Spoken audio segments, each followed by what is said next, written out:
Here's the thing, Gene's been so calm and collected, you're not getting to him. Gene can keep his composure. 6 feet! 6 feet! What the fuck? Curvature is the answer! Gene can keep his composure. I don't know how to use the internet! Help! I don't even know how much the earth curves. Help! To the left, to the left, to the left, to the left. Curvature! Curvature! What the fuck? 6 feet is the answer! So calm and collected.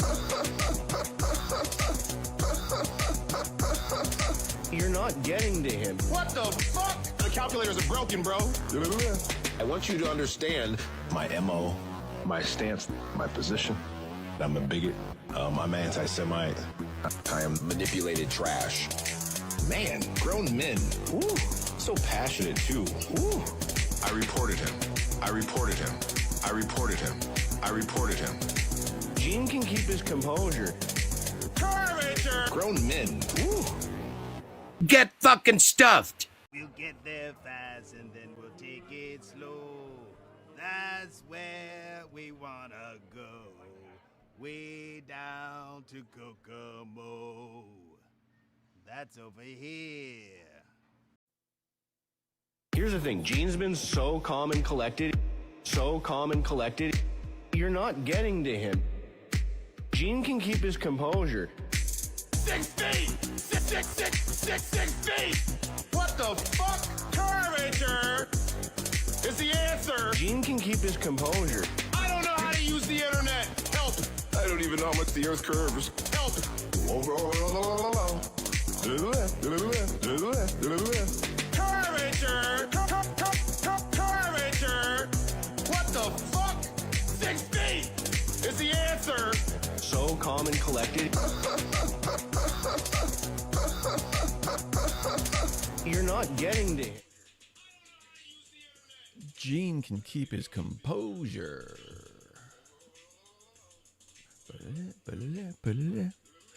No one can see me.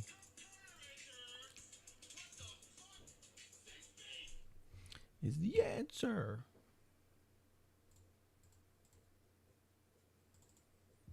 I love Nestle's Crunch. Where are you?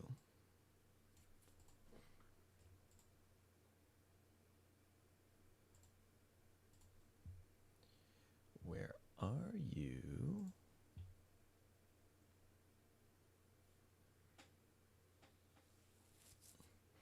Welcome to the background show where it's just my background.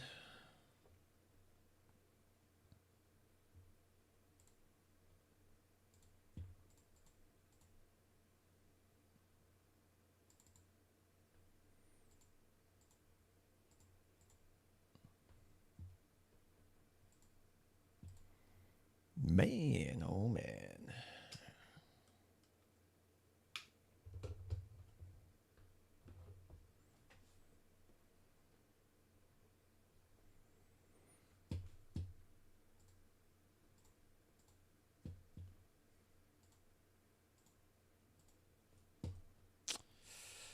Yeah, it's probably because I got TikTok Studio running. Let me close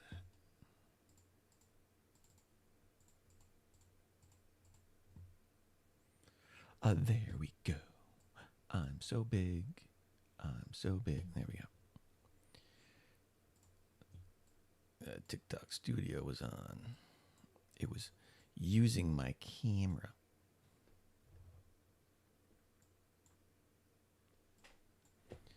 How dare it? What's up, everybody?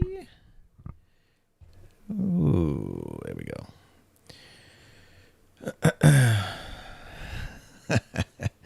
I was planning on poking Pookie tonight. How'd you know? How'd you know what I was gonna do? Actually, I was supposed to go talk to Snafu, but I don't think he went live. I think he ran away. Is there anything worse than when you pick up your cup and it just drips condensation on you? They got to do something about that. What is Landman? What is Landman?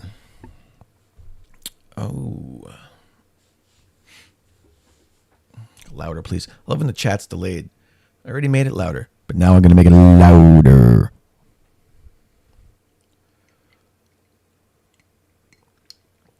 So we're a little delayed today, everybody. Sorry. My daughter had her concert. 5th grade concert. Orchestra. Yeah, so you know how that is. You got to watch the orchestra, and then you got to watch the band, and then you got to watch the chorus. And then we took her out for ice cream after. And then my son didn't want to go to sleep, and he was up, and he was crying. He wanted me to lay with him. We had a busy Monday. So definitely sorry for the delay. And I need to shave my beard. So let's see what we got going on tonight. A lot of mislabeled skulls. We got some crazy flat earther on YouTube. No, I'm on YouTube. On TikTok. Who took some video of the water, a lighthouse, using Cape May, New Jersey, filming across the water to Delaware. Okay. He's been on a tirade for the last 2 weeks. He filmed this a year ago, by the way. Just decided to start publishing it. And by publishing, I mean taking his phone and filming his camera screen while playing back the video and then claiming victory. He can't figure out how to get it off his camera, but we all know how flat earthers work technology. So he's got a P950 and he can't figure out how to get the video files off his damn camera. It's taken him weeks. Very funny stuff. So, yeah, we're going to see if we can go find him tonight because he's been, he's obsessed with me. He's just obsessed. I think he's in love. He's in love with me. What do we got here? Let's see. We got, I want to look for something real quickie. Downloads. Why is that not?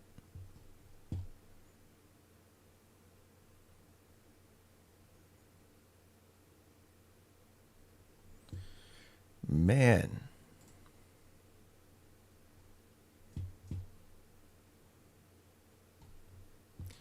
You know, I know it's here. I know this file is here. And yet, when I look for it, it's gone. So, like, where the fuck did it go?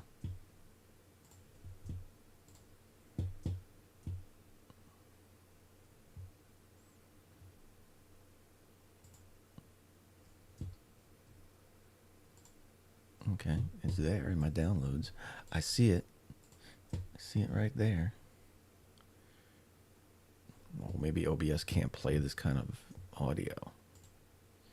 Maybe that's what it is. Oh, that's what it is. Let's see if I manually do it. Let's see what happens. Globy,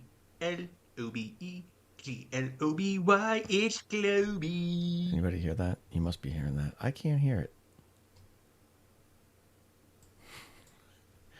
Fucking OBS, man. I swear to God. It was doing this to me the other day. It won't play my audio. Won't let me hear my own audio.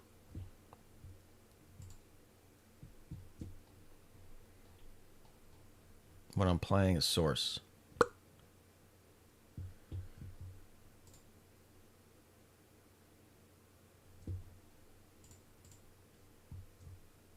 Never did figure that out. Like, I couldn't hear my intro. I see the little bar moving, so I know you guys hear it, but I can't hear it. It's very fucking annoying.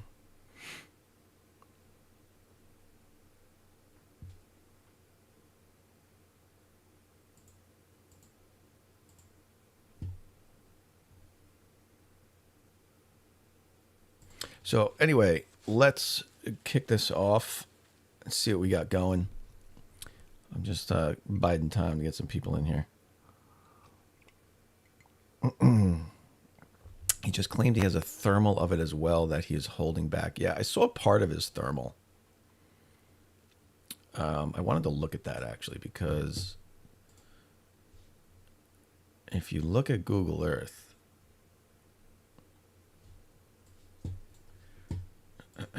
Earth, our home, this vibrant blue marble, suspended in the vastness of space. It's quite a remarkable place, wouldn't you agree? What aspects of Earth are you curious about today?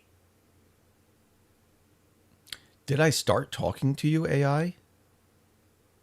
Why are you talking to me? Weird. So he was in Cape May here, right? And part of his I wanted to see this because part of his infrared, I screen captured it, is of this lighthouse here. Oh, it does go a little bit this way. All right. I'm not sure. Let's see. Do I have that picture?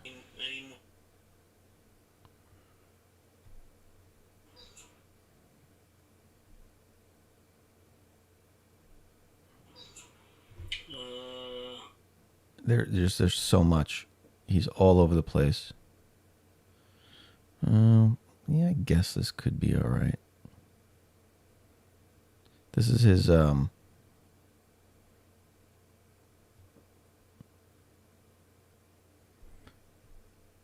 here's his. I'll get it on my drive.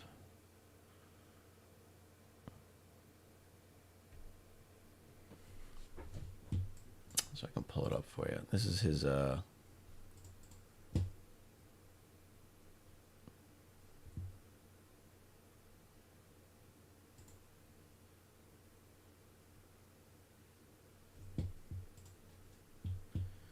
Canva's really shit in the bed.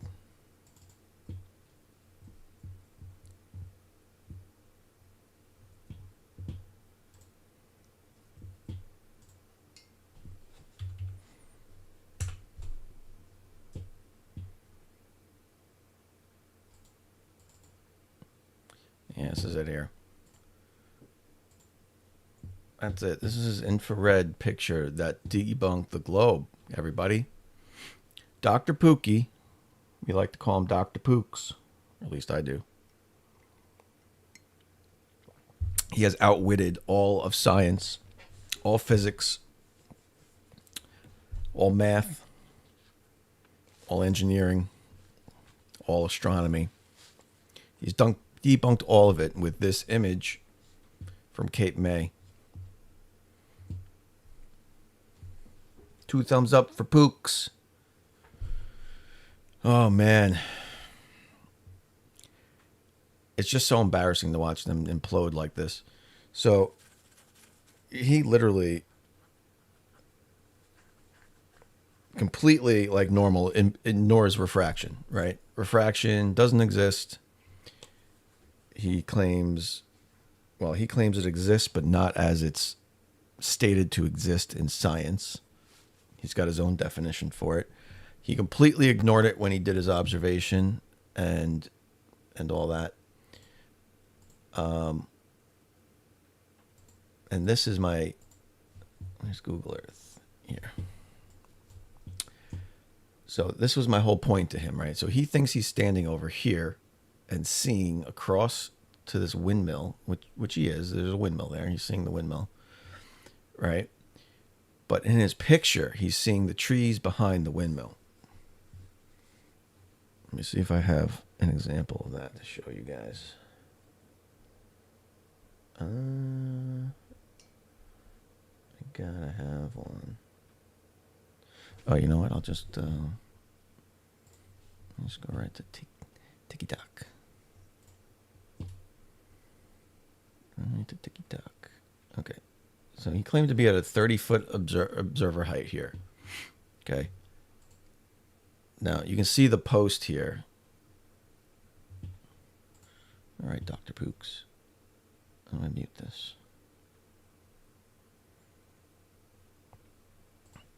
All right, so you see the post of the windmill, of the turbine here. Okay, goes all the way to here. You see these trees or whatever they are, right? Behind it. He wants us to believe these are the trees behind the windmill, right? So if we look at Google Earth, that would be these trees here. These are the only trees behind it, right? This line is his point of view. So these are his trees here. And then he wants us to believe we're seeing the windmill post go into the ground. Okay. Where are these trees in his picture? They should be blocking the post, right? Where are they? This University of Delaware building is at 18 feet elevation, 17 feet elevation, where the windmill is only about 8 foot elevation. So this is built on higher ground than the windmill. And again, there's trees right here. More trees. So he wants us to believe that the earth is flat. And somehow, let's see, where's that windmill? Over here. Here's like the street view of it. Okay. So he's debunked the globe, and he's proving Earth is flat by ignoring the fact that we can't see from his vantage point all these trees right here that are blocking it. You should be seeing all of these, right? This is his line of sight, directly this way, right? So if we go right here, this is his line of sight. Okay. But we don't see any of these trees. We only see the trees behind it. We only see the trees behind it. Make that make sense. Right? Where are all the trees in front of it? Hidden by Earth's curvature, maybe? Or maybe these aren't trees? Maybe they are trees, but they're refracted upwards and being stretched out a bit. Because a lot of his video has a lot of distortion in it. You actually see some mirages where some of the stuff is hovering above the water. Right? Yes, Thundercat sword. Gotta love the Thundercats. So, if you pull up Google Earth and plot the elevation profile of this thing. Yeah, let's do the windmill path. So this is the entire elevation profile, right? So let's shorten it to just this section, which is this. Okay. So he wants us to believe that we're seeing trees right here. I'll zoom in at about 4 foot elevation. So you got a picture, you're like over here looking to the left across the flat earth, right? He wants us to believe you're not seeing this. You're not being blocked by this, which is a whole row of trees in front at taller elevation, 14 feet. You're not seeing any of that. You're not seeing any of these trees, which are also at 14 feet elevation, but you are seeing these trees behind it at 4 foot elevation. This is what they want you to believe. And this proves flat Earth, right? This doesn't fit his model either, right? So you have to, even if the Earth is flat, you got some sort of refraction going on here, right? But they want to ignore that and say, well, the globe's debunked. Well, if you debunk the globe with this because we see too much of the trees, then you debunk the flat Earth too, plain and simple, which is why it's stupid to look at long distance photography zoomed in over a P1000 over water and try to make a claim about what you're seeing proves this or that, especially when you're leaving out variables. So there's that for you. He can't explain this. He won't. If I go in there and talk to him, he's just going to keep yelling, "Are those trees?" in his picture, because that's what he's been doing for 2 days. Are these trees, Globy? Are they clouds? Are they clouds? Because when I first looked at this picture, my first instinct were they were clouds. And quite honestly, we don't know what the fuck they are. Could they be trees? Sure. I don't know. I can't make a real claim about it, right? We're not there looking at it. What I can tell you is when he pans to the left. Do I have that video in here? Let's see if he pans.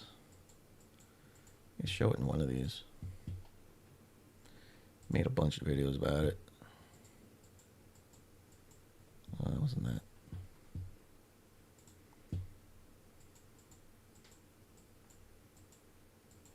I'm surprised I didn't show it. Oh wait, maybe it's here. Yeah. No, that's the first one about the lighthouse. Blocked by Earth's curvature. What is this one? It's being kicked by Shand.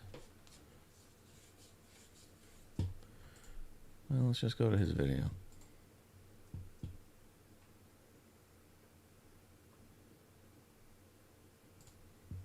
I know he's in the comments, so I know he has video of it. Oh my God, this all this guy's doing is losing his mind online. Let's see, which one of these shows the panning?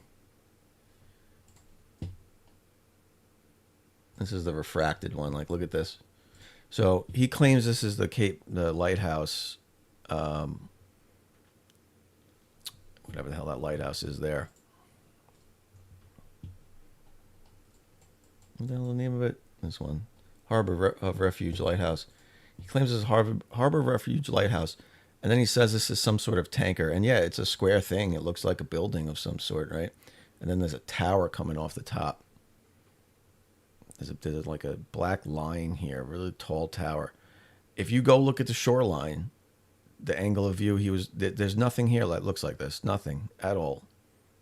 Nothing, especially nothing with a big, tall tower coming out of the top of it. So he refuses to go identify anything he's seeing in Google Earth and prove us wrong. He just goes, look what I'm seeing. I'm seeing stuff. I'm seeing stuff in things, so I'm right.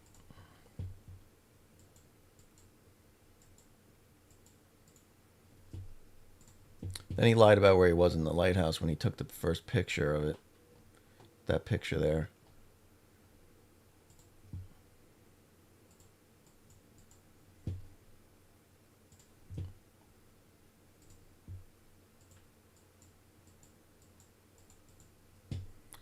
There's a really good one somewhere of him panning across.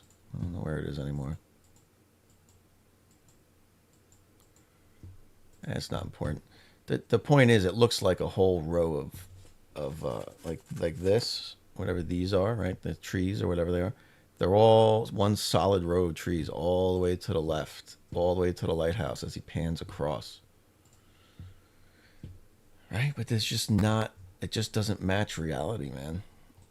The reality that if you look at the shoreline, it's not a forest of trees, man. It's houses and, right?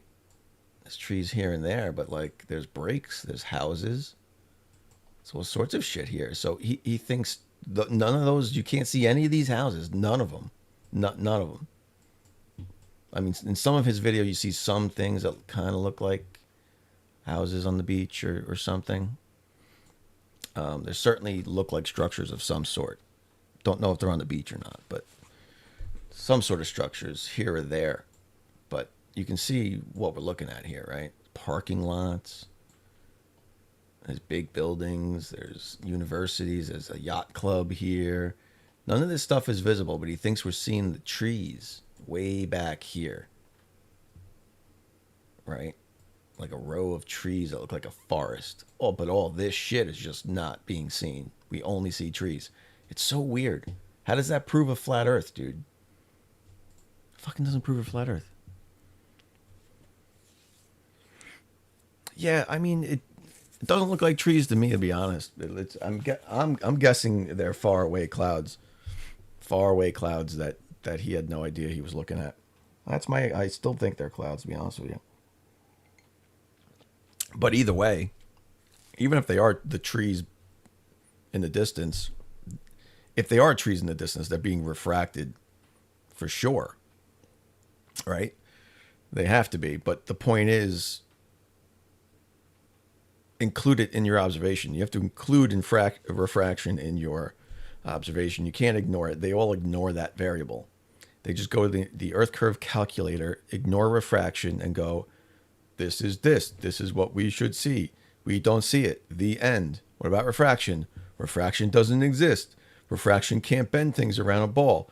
Refraction, they all just start making excuses about refraction. So, yeah, they're pretty disingenuous the way they go about life.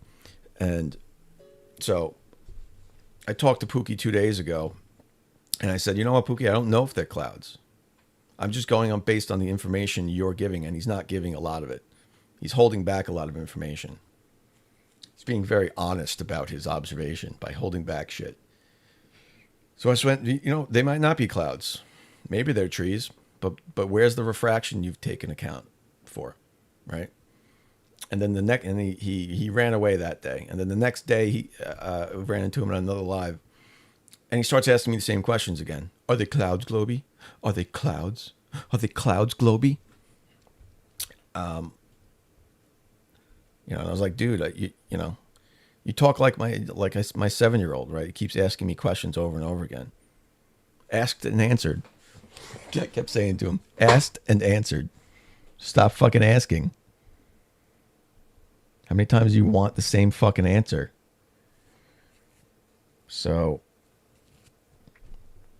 I recorded myself today too, doing another thing that I want to show him if I run into him. Where is that thing? Oh, this is images. Did I do that on here?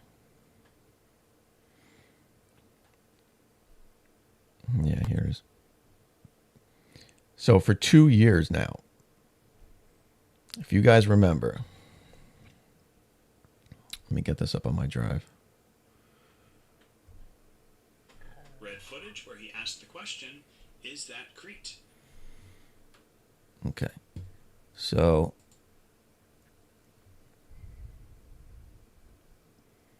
if I just play this, can I hear it? I'm wondering.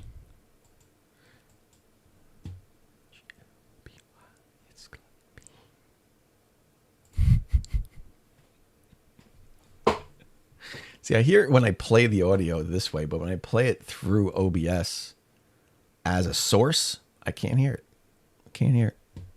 But I can hear this. You guys didn't hear that, though. So let me turn let's see if you can hear it now. Globe, Globy, it's Globy. This is a Bill Tetley jingle. Globe, Globy, it's Globy. Oh my God. This shit cracks me up. I don't know why I can hear that. I don't know why I find that shit funny. Yeah, you heard that. You should have heard that one now. We got a bunch of jingles. Come on. Globe, Globy, McFlerfs. Make 3. Globe, Globy, McFlerfs. Yeah, see, that's too serious. Like the derpy voice. Flat Earther song. Derp, derp, I'm a flat earther. Derp, derp, I'm a flat earther. Derp, derp, I'm a flat earther. Derp, derp, derp, derp, derp. Outro. And that's the end of our show. Derp. Oh my God. Sometimes I crack myself up. All right. I'm going to hop over into TikTok and see what kind of shenanigans I can get myself into tonight. I don't want to be on too late. Maybe I can catch Pooks and maybe he'll come in and co-host with me and we can have a discussion. Oh yeah, but first wasn't I doing something? Google Drive. Oh yeah, he told me I was a liar about this Crete observation. If you remember, you guys on YouTube probably remember, Shimshon filmed Crete, the island of Crete from Israel, and he claimed he was filming it during a sunset 700 miles away. To be honest, I don't even know if Shimshon said he was filming that or if Flat Earthers co-opted his video or not. But it's this. That could be a ship or something else. Damn, that's small. See when I get home. Look at that. Do you see that? See that shape? What the hell is that so small for? Oh, god damn it, that's annoying. Anyway, you might recognize this video. Maybe it's possible. That's Oh, it's because it's on my, it looks like there's yeah, it was a screen recording from my phone. obstructing. So it's this video. So that's an oil rig, and they claim that these lumps back here are the mountains of Crete, 700 miles away. So I took this video and I zoomed it in and I put lines on the screen similar to you're seeing here. And I just put the line over, I put one line on the edge of the oil rig and then one line on the peak of the first mountain, quote unquote mountain here, and hit play. And you'll watch over time as the sun's setting, the peak of the mountain changes. Everything moves. Everything shifts to the right. Right? Everything shifts. Mountains don't move. I don't know if anybody's noticed, but mountains don't move. Right? So his camera wasn't moving. So it wasn't because the camera was moving. Mountains don't move. So I said, if these are moving, they're not mountains. They're probably clouds. Because clouds move, mountains don't move. So I think that's a logical conclusion. Now, for 2 years, Pookie has been saying, I'm a lying piece of crap because I took Shimshong's video and I edited it to make them move. Okay? Here's what he says. Now, I've been asking him for years to allow me to go live with him. What's up? What up, DD? I've been asking him for years to go live with me to show him that this, I did not edit it. I did not edit. I didn't edit. Didn't edit it. Didn't edit it. We could go take Shimshong's original video and I can just show him what I did, right? How simple would that be? But instead of letting me do that, he always ran away and just continues to call me a liar. So now, but now he wants my respect enough to come talk to him about his stupid video he took. So anyway, I went today to find the original, which I did right here. So it's called Ashkelon State Park, Israel Sunset Infrared by Shimshon. This is his account. So Pookie said the original isn't available anymore because it was removed by the government or whoever. But it's right here. I found it in 2 seconds. Right? So I just put these lines over my screen. Hit play. And yeah, okay. Oh, this was to show the date, May 5th.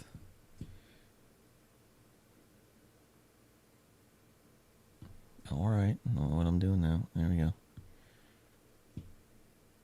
Fast forward a bit. It's possible. That's 500 miles away. So I zoomed in and then put the lines where they gotta go, and it's gonna be hard to see here. I don't know, Google. Yeah, Google Drive won't let me zoom in on it. It just makes everything else bigger. Look. Sorry, I didn't understand. How stupid is that? Doesn't make the video bigger. So anyway, I'll have to see it's a side note anyway, but you'll see that this peak here, it's right on the peak, and it moves as the sun is setting. This whole thing shifts to the right. This whole dark area. The camera shakes a bit from the wind, but once it settles down, you'll see that everything's moving, and then he just moves the camera. But cloudy day. here. No. infrared camera. Infrared camera. Clearly, I was hoping to So see. this is his video on his own page, and I can show him what I did. That's 500 miles I didn't away. edit anything. Looks like there's This peak flattens out and moves to the right. He's doing it right now. maybe that could be a ship or something else. I'll have to see when I get home. Look at that. You see that? See, the peak is now like over here. I'm gonna check that out when I get home.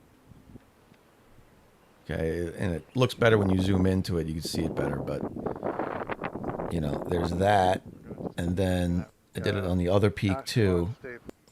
And over time, you can see how flat that one gets. I'm gonna check that out. And check this out. By the time he got here, look, it's not even touching. There's a gap of white here.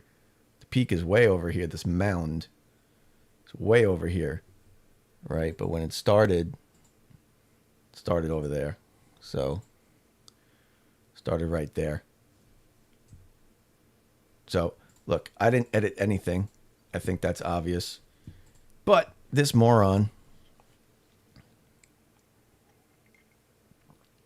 it's easier to call me a liar than it is to go confront your issues, right? All right. So let me hop on TikTok, see what's going on. All right, guys. So close this.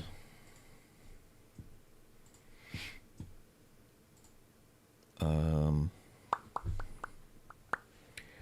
right. I was using this other camera for the TikTok the other day. It was working all right. I'll try that again.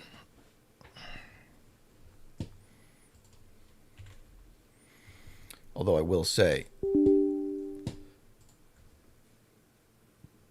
I had issues with these apps crashing last time. OBS crashed on me twice while doing this last time, and TikTok Live crashed on me. So I don't know if it's because I'm using two different webcams at the same time.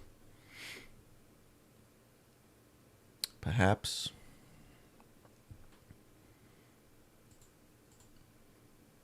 All right, so this is a screen share.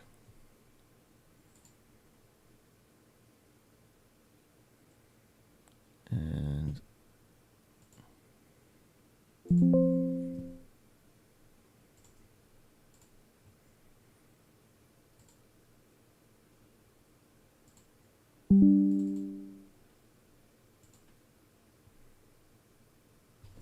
oh my God, I guess.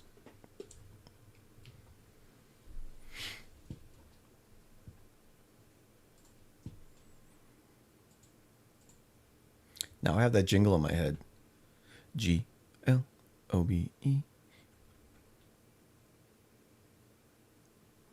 What's that? Oh. G-L-O-B-E-Y, Bill. I keep saying Bill Tetley. It's Globy. All right.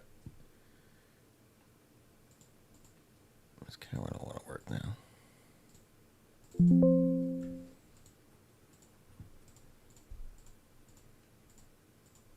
These things are so finicky. Oh, I just gotta turn it off and turn it back on because why not? All right.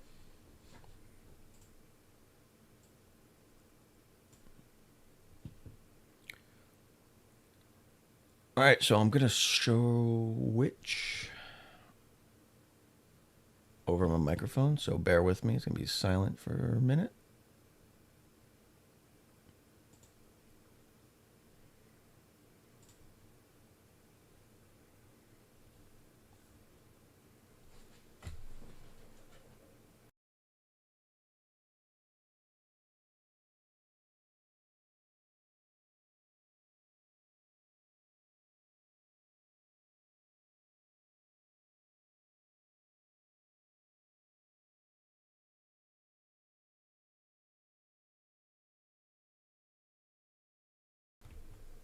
Not sure why I did that.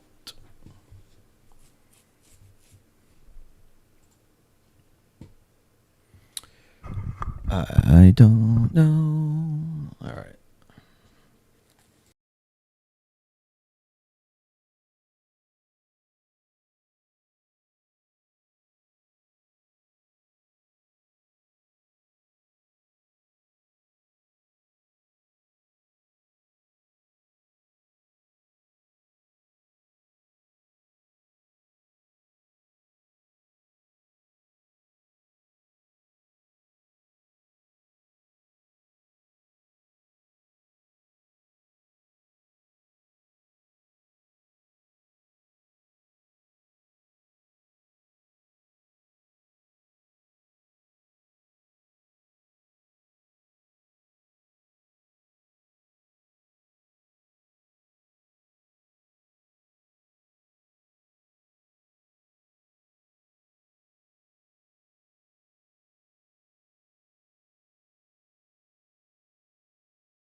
Test, test, test. Why does that sound like it's mono? What is that about?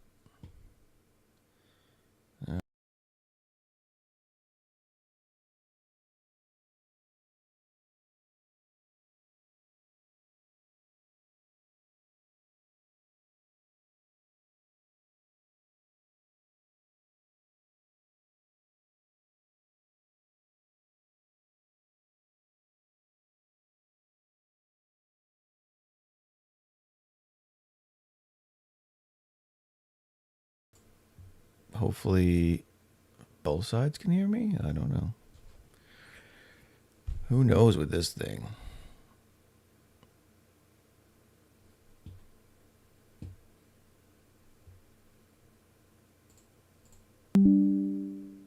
There we go. All right.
I gotta do this. Now you can hear me.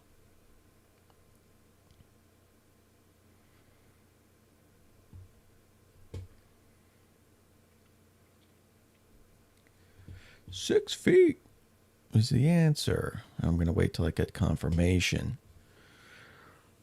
What's up? Now you can hear me. All right, that's working.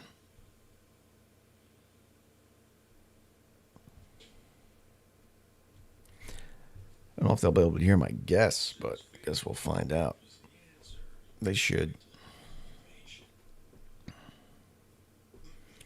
We didn't go to the moon. It didn't just happen one time.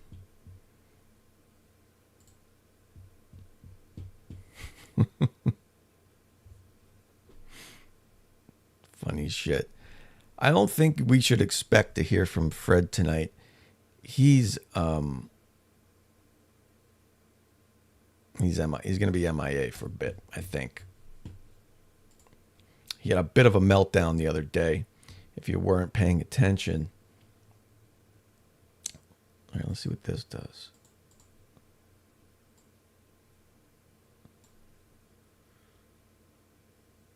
Let's see, I need to turn. All right, let me turn that off. Let me do screen sharing. Yeah, that was it. Screen sharing. Where's Pookie? Let's get Pookie in here.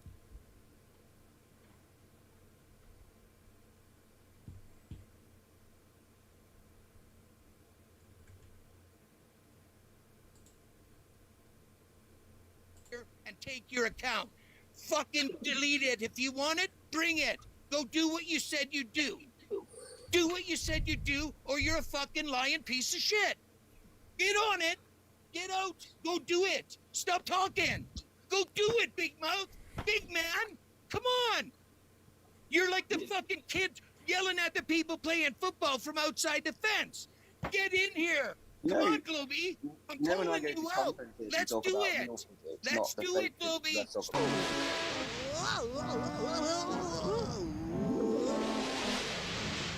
Mr. Beasley! Okay, you're coming with me.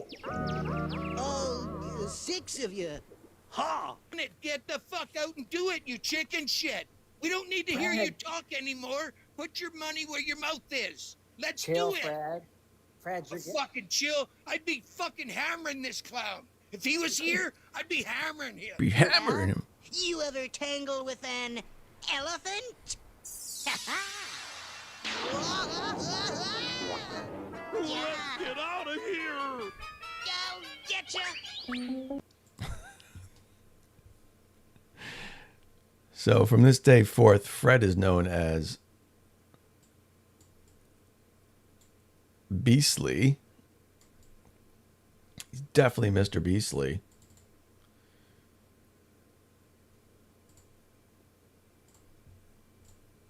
Let's do this like that. There we go. Video of Pookie with no regrets. I want to know if TikTok... You guys hear those videos on YouTube? I hope so. This shit's complicated sometimes, you know? No regrets? If No Dobie would regrets? have did the same thing, I would have never fucking put him on blast. But now he's got to be, you know, I got to make a lesson out of his ass. I have to. You know what I'm saying? Well, I'm awake and I speak English, so yeah, I do know what you're saying. What's your name, man? Scotty P, you know what I'm saying? You know what I'm saying? You know what I'm saying? This guy debunked all of science, everybody. He debunked all, no regrets, not even one letter. He debunked all of science, everybody. All of physics, all astrophysics, all theoretical physics, all mathematics, all engineering, all surveying, all astronomy. He debunked all of that by taking a picture of Delaware. Wah, wah, wah, wah. Get fucking stuffed. Oh, shit, Fred's here.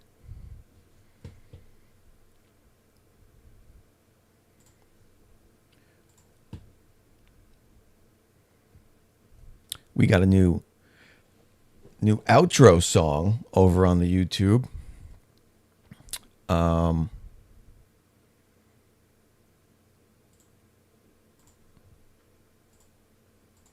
make a debut today.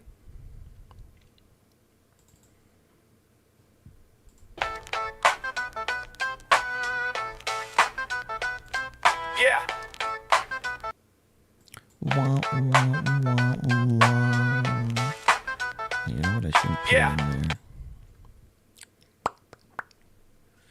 I should put it over in here.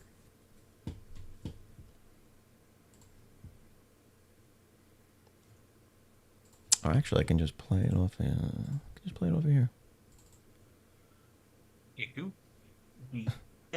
Globy, it's Globy. That wasn't it. That was my jingle.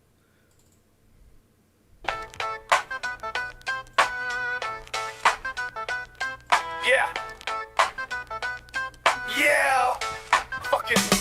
You came loud with your half-baked script, talking big shit like you're fully equipped. But I'm armed with the facts, got the truth on lock. You got YouTube links, I got peer-reviewed stock. Science hits harder than your fake-ass claim. Now you're sweating bullets trying to shift the blame. You said, do your research, I fucking did. Turns out you're just a clueless keyboard kid. Get fucking stuffed. Take your lies and shove them. I'm done with your bullshit, truth is above it. Cry in your comments, I'm done being bluff. Here's a hard dose of fact, get fucking stuffed. You scream, wait, like you cracked the code, but it's flat out dumb and you just got owned. You googled a meme, I dropped equations. You bring confusion, I bring damn citations. Every debate, you duck and you weave, cause the truth burns worse than you could believe. You got Dunning, Kruger inked on your soul, while I'm lighting up logic and taking control. Talk louder, dumbass, just helps me win, while you fall apart like a theory that's thin. You're stuck in denial, I'm stuck in the facts, and I'm backhand lies like I'm swinging an axe. You get fucking stuck, take your crap and flush it. The BS you spew, I crush it, combust it. You brought a spoon to a gunfight, bruv. Now eat your own words, get fucking stuffed. Oh, fantastic. Fantastic. Hit the live. Let's get the Flerfs in here. Live it up. Wow, 6,000 likes already. Come on, guys. Bang those lives out. Let's get it on. Only 25 people in here. Come on. Let's get it going. Hit those lives. I'm going to send this right now. I'm going to send... Can I do that? Oh, I can. Ooh.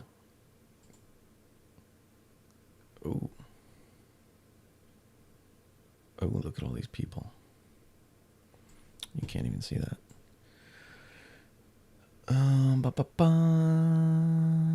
I search?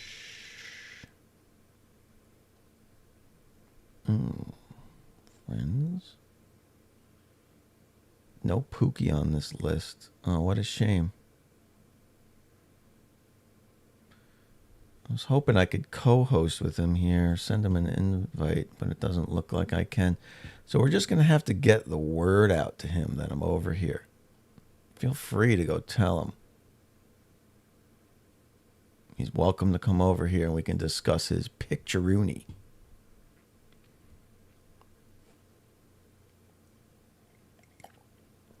Let's go.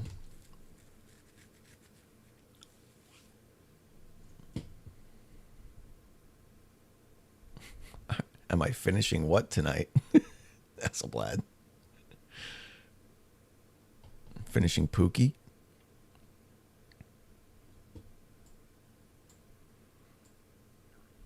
I want to invite Pookie in just to hear how many times he's going to say, "Are those clouds globy?" As if I haven't answered him already. He's obsessed. We should take an over-under on "Are they clouds?" Get fucking stuffed.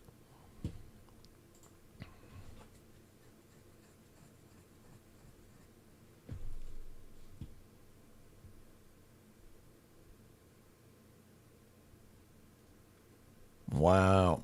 All right. Well, so here we go. So, you know, we'll wait for him to come over if he's going to come over.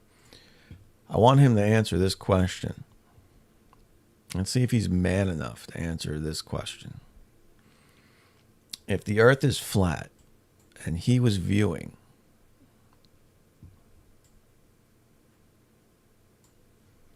this from here to this wind turbine here. Okay. We're going to look at this elevation profile here. Actually, we're looking at it here already. Here's the elevation profile. Okay, you see this? Move this stupid box. Hold on.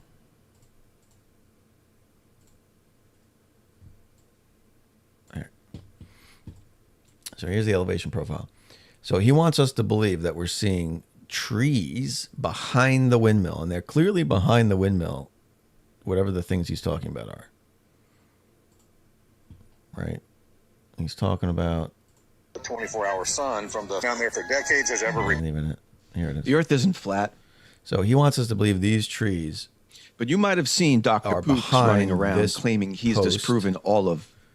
And whatever these are behind the post, right? Because we can see the post of this windmill all the way down to about known science here. With his little video from Cape May. Right. So whatever's happening from here to here, I guess he's calling from the from here to here is the shore. He wants to say this is the shore and these are houses on the shore. Great. Okay. So this is apparently almost a mile of distance from here to here. And there's no trees in front of the turbine. Okay. All the trees behind the turbine are behind the turbine. Okay. Keep that in mind. So that's right here where the turbine is. That's at about 11 feet of elevation. Now the trees behind the turbine are about 7, 8, maybe the closest ones are 10, right? We go down to 4. So we're talking about 5 to 10 feet of elevation, maybe all the way down to 4 feet. Here's the profile right here. So, and remember that we see trees from left to right, all the way from end to end of his picture. So those have to be, if we look from the side, right? Those have to be these trees over here, right here. And these are sitting down at about 4 feet of elevation. He wants us to believe we're seeing those. But if the earth is flat now, we're assuming earth is flat, because there's an answer on the globe. It's refraction, and they say refraction doesn't exist. So they want to leave it out of their observation completely. But if we assume a flat Earth, right? We'll take their own observation for a fact, and let's analyze it for a flat Earth. This elevation profile says we shouldn't see these trees back here because in front of it is the windmill, and then this row of trees here, which are at 13 feet. So they're closer to the observer, and they're higher up. Let's look from this direction. So we're not seeing the trees right in front of the windmill that are higher than the trees behind it. This is what he's trying to claim on flat Earth, right? And we're not seeing, what are these? What's this elevation here? These are more trees. So more trees in front at an even higher elevation. These are about 14 feet elevation. So yeah, he wants us to believe we're not seeing those either, but the Earth is flat. We're seeing past this mountain, this hill. We're seeing past this hill of trees, and we're seeing the lower hills of trees behind it. This is what he wants us to believe, and he wanted to address this. I asked him this in the live the other day, and he just kept asking me if those are clouds. Okay, but what he needs to acknowledge is that this doesn't work on a flat Earth either. If it doesn't work on a globe, it doesn't work on a flat Earth either. Now, there's variables he left out, which is refraction. But he doesn't get to add refraction to his observation for a flat Earth hypothesis because he doesn't believe in refraction. Rip said refraction doesn't exist. Rip Globe said refraction doesn't exist. And he said refraction does exist, so they can't even agree on that. But he says it doesn't operate the way we think it does. So they can't even agree with each other over whether refraction exists. But they went out to debunk the globe. Now, I caught him lying the other day 3 times on the live. 3 times. Let me pull that shit up. Let's see. God, I got there's so much shit happening. I got so many screen recordings over the last few days. It's absurd. Oh, that's like the 3-hour. That's like the 2-hour long one from when I got all my Fred audio when he fucking tweaked out. Excuse me. When Fred was rage tweaking. I gotta check on my peeps. Over here, let's see. He's live and Fred's there. So Fred is in Pookie's live. That's a fucking dynamic duo. All right, we're waiting for them. We're going to see if they're going to come over here. There's no point in me going over there. I mean, especially not with Fred there. I mean, he's just going to mute me. I mean, that's entertaining in itself, I guess, but he's just going to mute me and kick me. So I'm not sure if there's a point in me going over there. I'm not a bitch like him. He can come in here. I'm not going to mute and kick him. But they won't come over here. But Pookie is no better than Fred now. They're both the same people. Pookie is so full of hate. He's so full of hate. He constantly just says we make him sick. We make him sick to his stomach. So sick. So disgusting with our lies.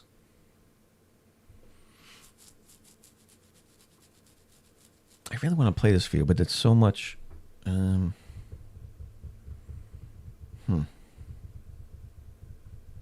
You know, maybe I can play it from here. Let's try Discord.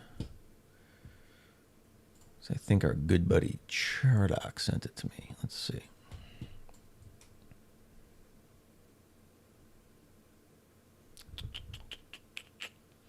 Nope. Nope. Not it.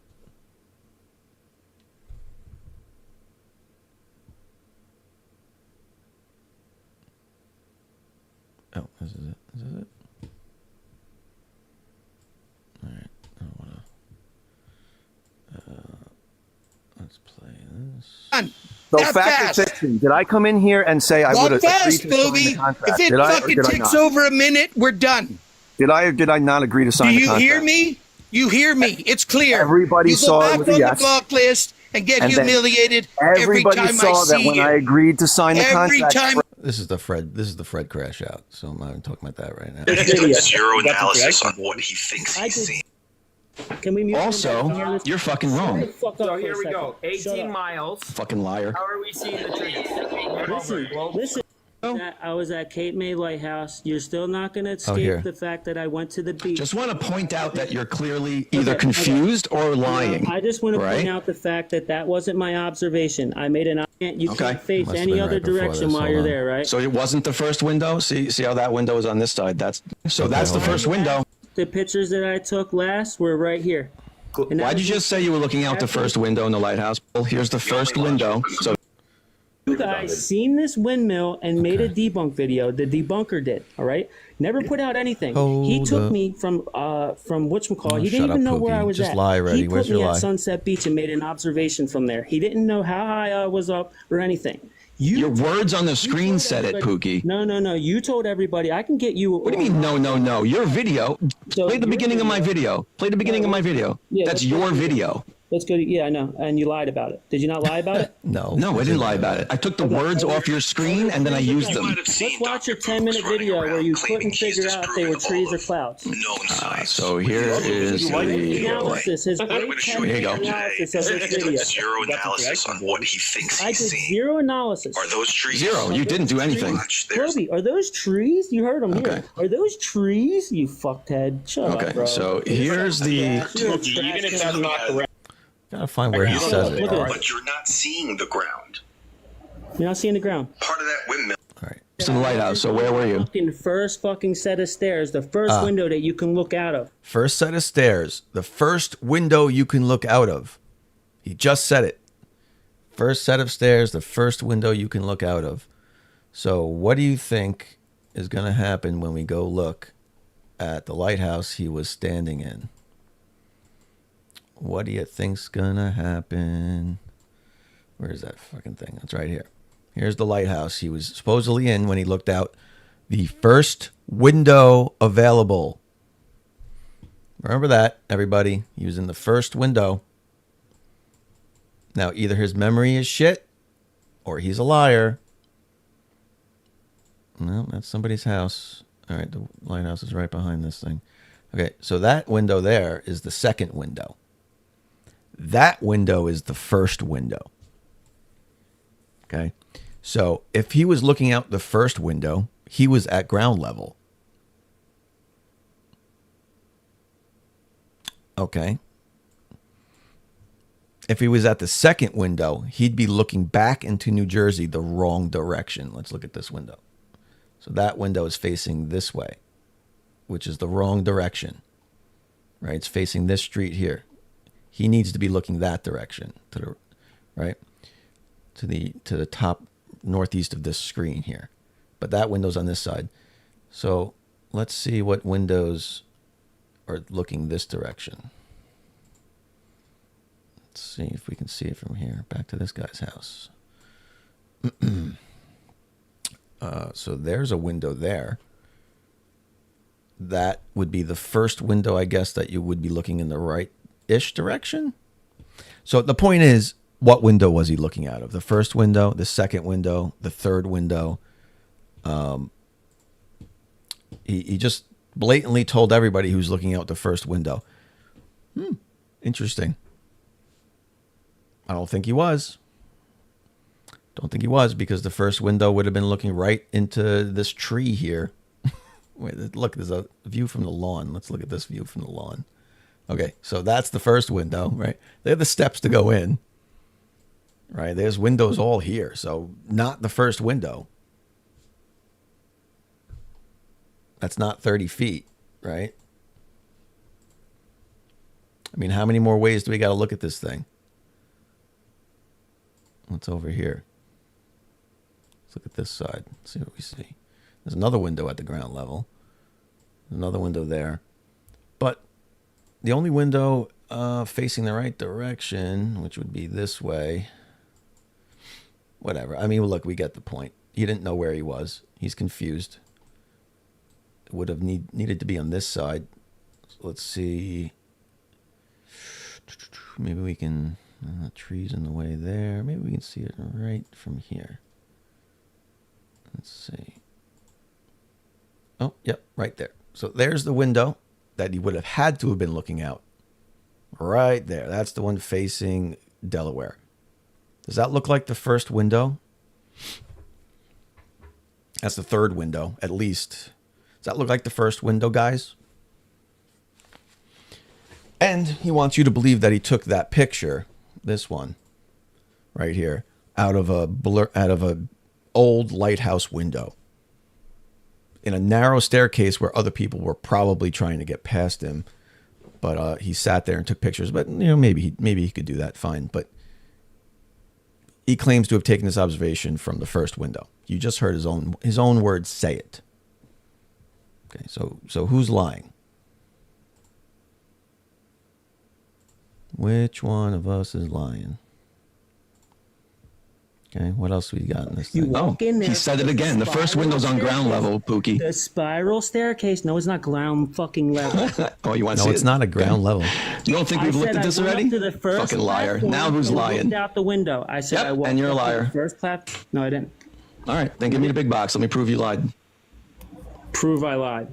Yeah. I can't give you the big box, but... Wait a minute. Did you not just go back on how you made a video about... So that was his first lie. There were clouds and now they're trees? So Don't know. Clearly. Because he's clearly not being honest. I just looked up if you can see an 18-foot tall building from 10 miles. I was at Cape May Lighthouse. You're still not going to escape the fact that I went to the beach. Just want to point out that you're clearly either confused or lying. I just want to point out the fact that that wasn't my observation. I made an observation from... I don't... Okay, so I was standing... Why is it so hard for you to give us the information? I told you guys 10 fucking times where I was at. I was standing on top of right here. Right there with it. The other lie was, let's see if I can find it, but he says that he never said something he said. Those people are. There's a line right you on every existing app. Smarty is, guys. Ready? No, I don't know where it was. Beach to the bottom? No more. He did a debunk video, said those are clouds in this total elevation. The windmills, how tall is the windmill? It's not about people's observations. Further away. Like I got the best. Yeah, okay, yep. Okay, what else? Sorry, bro. It's just fucking ridiculous. Yeah, I know. All over people that follow your fucking cult with your little... You fucking speak. Yeah, How far away is the fucking windmill? I don't know. You tell me your exact location. 15 miles about? Something like that. So anyway, I'll try to find it, but oh, look at my fucking hair. So he said in his comments, someone asked him if he was there just to disprove the globe or prove flat Earth, and he said, "No, I'm just there to take observations and see what happens." Right, and in his video himself, though, he gets caught admitting while he was really there, which we all know why he was there. He was there to debunk the globe. He was there with a biased agenda, right? I mean, that's obvious. That's his thing, right? He's a truth seeker, so he was going there to disprove the globe. And he lied in his comments and said, no, he's just taking observations, trying to figure things out. But in his video, Rip, the other dude, says to a bystander, "Yeah, we're here to disprove the globe today." And Pookie goes, yeah, we're trying. Yeah, we're going to try. We're going to try. So, yeah, they're there to disprove the globe. They have no interest in doing science. They didn't do science. They took some video over a body of water, ignored refraction, didn't identify things they were even seeing correctly, and just came to a conclusion that debunked the globe. Now, how fucking silly. Now, the other lie, the third lie of that live, which might be easier to find, was this. Let's see. At some point I jumped in and was just like, how ridiculously stupid Let's see if it's even in this recording. They poo-pooed it right away. It was like instant poo-poo. But I just turned on my camera. I don't even know if it was this live. Yeah, it was. Had to be. Let's see, where was it? I was gardening too at the time, so I was outside like doing shit. I didn't have access to like anything. Maybe it's not here. Anyway, I'll post it if I don't have it in here. I pulled up the Kip Dugerdas rocket launch. He's a private dude who just builds rockets. He sent a rocket up to 300,000 feet, set a world record for a private rocket, sounding rocket. He put a rectilinear lens on there, an M12 lens fitted onto a GoPro camera. 4K footage of the fucking globe from 300,000 feet. Okay. Non-fisheye lens. And I pulled it up and I said, like, trying to obviously show a comparison to his blurry bullshit video, thinking he debunked the globe when we have 4K footage of the fucking globe from private citizens who just send things up into the atmosphere now, right? And he immediately just said it's a fisheye. He didn't even say fisheye. He goes, "That's a curved lens." So immediately just yelled curved lens. He didn't even know what I was talking about. I'd never seen that thing before, I'm sure. So immediately just dismisses it as a curved lens like a fucking kid. And it's so funny because he thinks he's playing chess while the rest of us are playing checkers. I'm messing with you guys. Bro, no one messes with us. We're here. The only reason we're here is to mess with you. Like, what don't you understand about that? You're here for our entertainment. We're not here for your entertainment. You're here for our entertainment. This camera's got a weird angle on it, huh? If I can do, let's see. Is that better? I want to see more of the top, but I don't know. I need to zoom out on it, and I can't. All right. Oh my God. Yes, right. All actual clear definitive video, as Jake says, is false. But their blurry video over a large body of water with atmospheric distortions is fact. Somehow proves something. Oh God, icy spin. It's a real sword. Stop it. That isn't real sword. All right, I need to get this. How do I get this? I don't even know what people are seeing anymore. Yeah, I'll leave this here. I want to get my chat. Yeah, that's fine. Leave it like that. So yeah, he lied 3 times during that live. The most glaring lie is where he was in the lighthouse when he took that picture. So if he wants to claim he wasn't lying, then he can come correct himself. What's up, my monkey cat, Pat? You missed me play your song, I think. You were late to the party. I already played it. Nice song, by the way. Very good. It was cool. See some people trickling in over on the YouTube side. I don't know. Is this tune done? Did he go to bed? Is that what's happening? Got his leftovers? Am I getting his leftovers?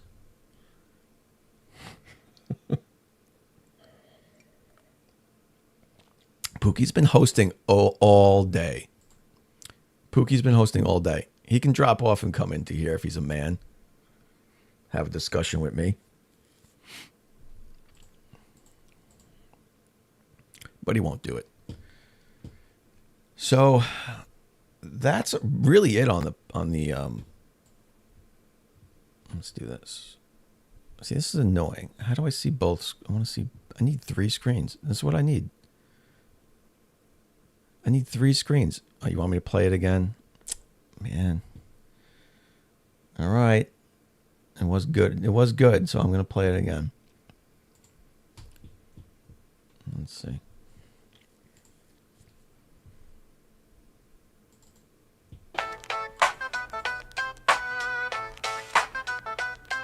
Yeah. Yeah.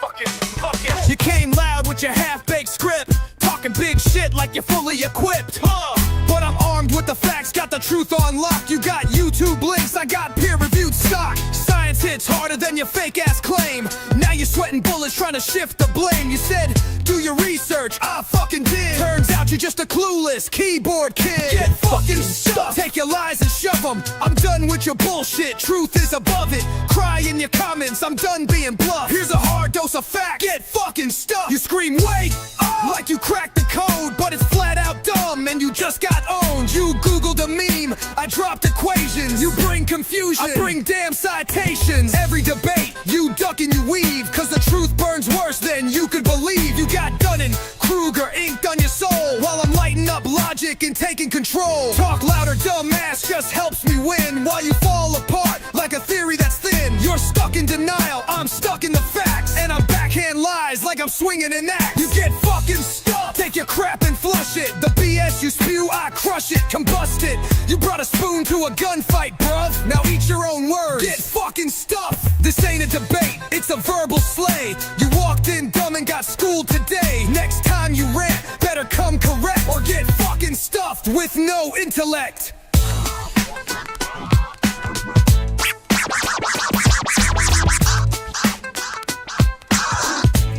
Get fucking stuffed. Get fucking stuffed.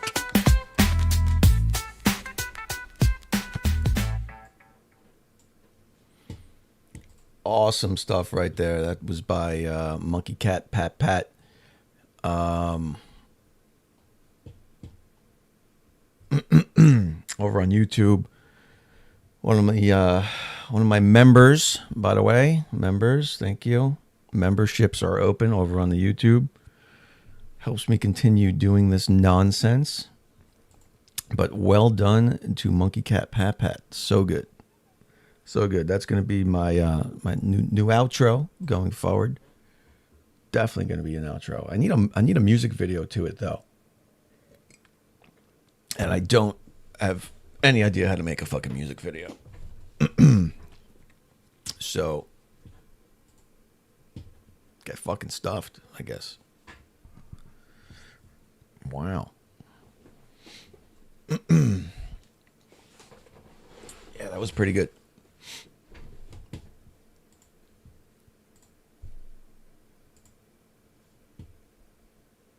All right, we got someone in the box here. Let's see who this is.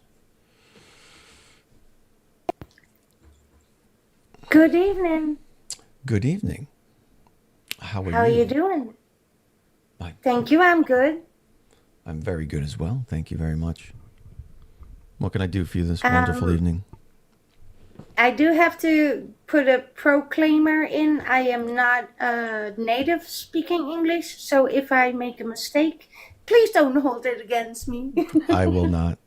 I will not. Thank you very much. Sure. What is your stance on the realm we live in? We are a sphere. And we live in a really, really, really, really big, it's called space. And we have gravity. And we got all these scientifically proven wonderful things. And we are a miracle of nature. So you have a functioning brain. I like it. Yes, I do. I enjoy it. What's up, Globey? What's up? What's going on? I'm not a flat earther, but I am. My friend is a patent attorney, and he can generate a contract where you can use pseudonyms. Yeah, were you the one yelling that in the chat the other day? It could have been. Oh, all right. I'm not sure. I saw someone mention that, and I wasn't sure who was talking about that. So you can sign a legal contract using pseudonyms? That doesn't even sound right. That doesn't sound It's possible. legal. You just have to define what state that the contract is being generated in. So it's based on the company instead of the person. No, it's like you can use like a screen name or a pen name. But like somewhere, my name my pseudonym would have to be like correlated with my actual name, right? The only way that they could enforce that is if they go to like civil court and try to sue you, right, for like okay, some sort of fraud. But got it. Right, which you can use a pseudonym, which they're too lazy to do, most likely, but is a possibility still. Yeah, I'm like they can take you to too court. lazy to make a new name. My name is Realistically, the right worst over thing there. that could happen is that the terms of the contract would be dissolved. Yeah. There's no like legal repercussions. Well, all right. Well, I mean, look, even it's a Whoopi possibility. Goldberg had not gonna a happen. pseudonym. I don't even see the need to sign contracts, though. There is no need to so sign ridiculous. a contract. It's stupid. He knows that, though. He's smart enough to know that his whole contract thing is a way to get out of this, right? I do appreciate the way that you speak to them, because like you can get your thoughts across. Like when I join a Flat Earth Live, I end up like making mistakes, but when you can get your thoughts across so eloquently, it's like very validating. Because like I work in science too. Like I have a master's degree in analytical chemistry. Like I observe these things that they claim to be false on a daily basis, and it's so frustrating hearing them talk with such confidence, arrogance, narcissism. Yeah. Mm-hmm. Well, Especially because disregards. they'll tell me that the processes that I've learned in my schooling are a product of, Fantasy. what do they call it? Brainwashing. That is indoctrination. Indoctrination, yes. But like I'm seeing it happen. Like I'm a polymer scientist, so I'm seeing these interactions on a subatomic level. I'm observing them, and I'm being told that it's not real. So it's like. So you're a pretty smart guy. Not everybody in science is smart, but they definitely worked a little hard. I'll give them that. Well, you're saying you're not smart? I think that people, when they hear that you work in the sciences, they just assume that you're smarter. But that's not always true. Well, it depends on what kind of science, I guess. Yeah, it's hard, but I feel like intelligence is something that's pretty general. And if you just apply yourself, like if you're driven, you could do it. Well, of course, you have a difference between emotional intelligence, like being capable of taking care of people who are like mentally handicapped, is a total different science than working on physics and math, and but still you need a certain kind of level of intelligence. Yes, but I agree, because I do take care of people who are mentally handicapped. That's what I do here on TikTok and YouTube. It's all equally important, Like it just depends on what you value. Well, we should value both, to my opinion. But the flat earthers, they are the opposite of of intelligence. And we get sick, we depend on the people who are younger than us to take care of us, like we took care of them in the past. Yeah. That's the course of nature. Rite of passage. Yeah, the rite of passage. And I actually worked without TikTok for the elderly. And trust me, it's a pretty hard job to do when you see someone deteriorate in their conscience, or even, in their last days of their lives. It's not easy. And then you need that emotional intelligence instead of, the intellectual intelligence. So both are important in our society, I guess. Yeah, absolutely. I think the worst part about flat Earth science is that it's just not science. Like it's Of course, it's not science. They begin with the conclusion, so they have this confirmational bias, And then they go out and they make observations that support that conclusion and ignore all the other evidence that contradicts it. And then pretend like they've come up with a discovery. Exactly the other way around. You will begin from the beginning. You will try to disprove everything until you only get to one conclusion or maybe two and say, well, maybe it could be this and maybe it could be that. Then it stays a theory. But you will expel all the other things until you're proven you prove it wrong. So you go there in objectively and say nothing is true until it is proven. And when you can't prove it, it's like put away. But that's not even necessarily accurate because we know a lot of things like quantum mechanics is a developing field. And we know a lot of things that we're pretty sure are true, and we use these mechanisms, and we act like they're true, but we don't know for certain. Like, for example, like when you're looking at particle physics, like you're looking at a single electron traveling in space, we know that it has a wave function, and we know that there's like a probability that it could have energy or it could have no energy, and we don't know for certain, but we can make predictions based on assumptions, basically. And just because it's not proven doesn't mean it's not true. How do you call that acceleration? Like it's in a circle and they like let neutrons and protons collide. Are you talking about a particle accelerator? Yeah, the particle accelerator. So they watch what happens when two separate parts collide, like in the universe. And they try to replicate it. Pardon my English. To see if the science collaborates with their theory. And if not, they will still say, well, it doesn't collaborate, so then it's a false theory, even though we thought it was. Did they just adjust the theory to match the observation? Yeah, that's the difference between them and real scientists.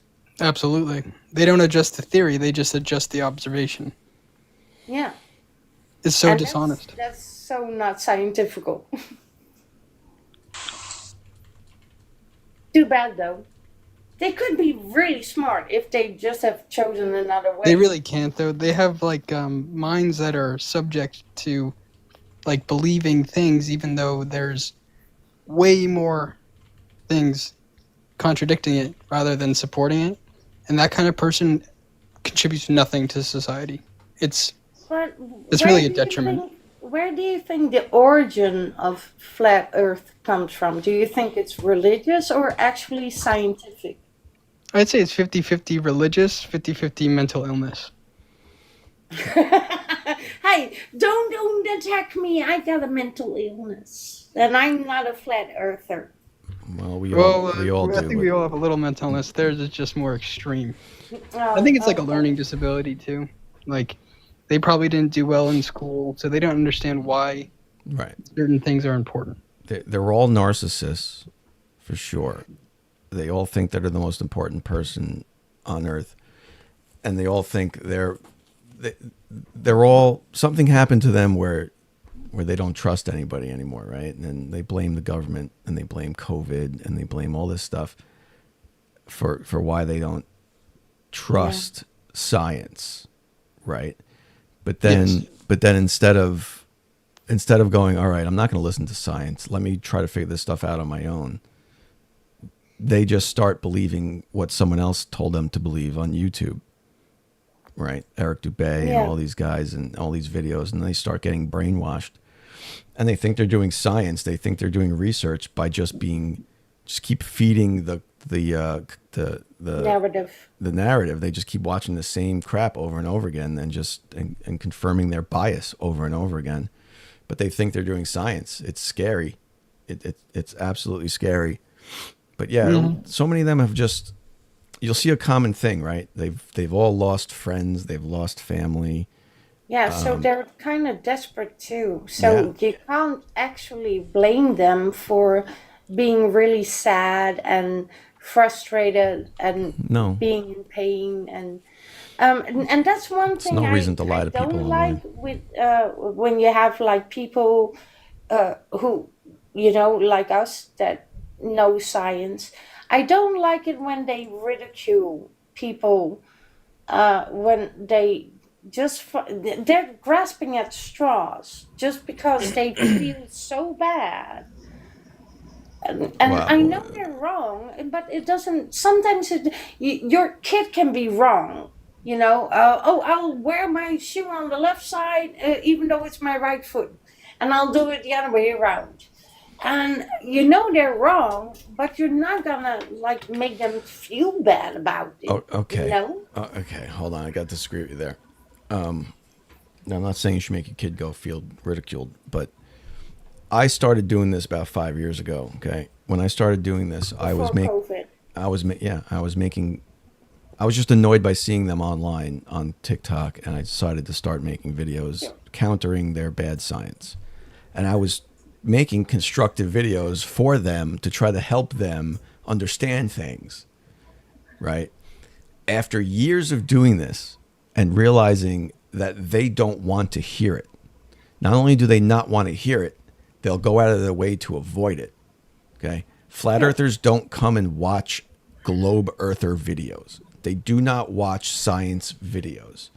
They just stay in their echo chambers and keep reinforcing their incorrect narrative over and over and over again, right? Yeah. So how many times can you have a conversation and explain to the same people over and over again, and I mean the same people, how thrust is possible in a vacuum? Okay.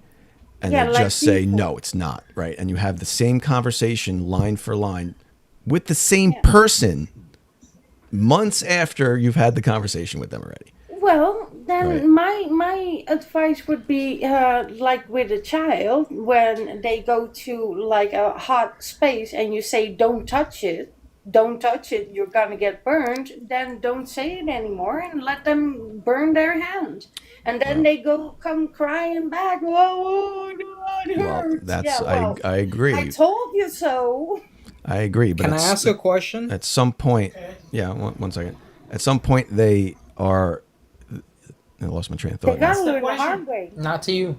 So at some. Oh, not to me. Oh, you're talking to someone else. Okay. Are you talking to your same people? You talking to yourself over there? So the same people come back. So you start to ignore them, and you're like, you know what? I'm not gonna explain the same thing to you over and over again. But they keep coming back, right? They keep coming around, and they keep saying the same thing around you, right? So at some point, you just have to start ridiculing them. There's nothing left. There's nothing left but to ridicule them. I think I do get that. The only people you're going to convert with what's going on are the people on the fence, or people that are susceptible to it. Who are just open to stories. Like I had a conversation with a flat Earth lady, and in the end, we just decided to go like, okay, you know what? Enough of this conversation. We agreed to disagree. Let's talk about other things. What are your hobbies? Because the problem with these people is they make it their personality. Right. The woman I talked to didn't make it her total personality. So we had like conversation about children, where she came from, her culture. I talked about my culture. We had a lot of fun. There definitely is a point of no return. It doesn't have to be a hurdle that you cannot overcome just because you disagree.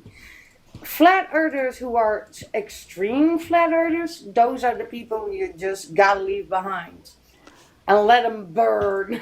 I think that flat earthers have a hard time grappling with the insignificance of the human experience. And so the flat earth model, like they want to believe that the earth is the center of the universe. And that makes them feel more important. Makes them feel special. And a lot of them are always saying things like, there's things beyond the ice wall. There's lands beyond that they won't let us go to. There's free resources.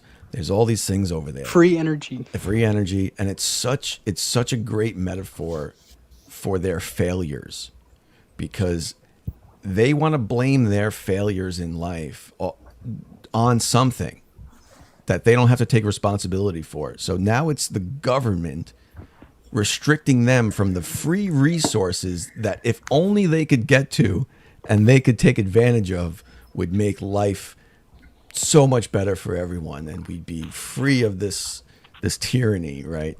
It's this weird thing they got going on where they just need to blame someone for what's happened.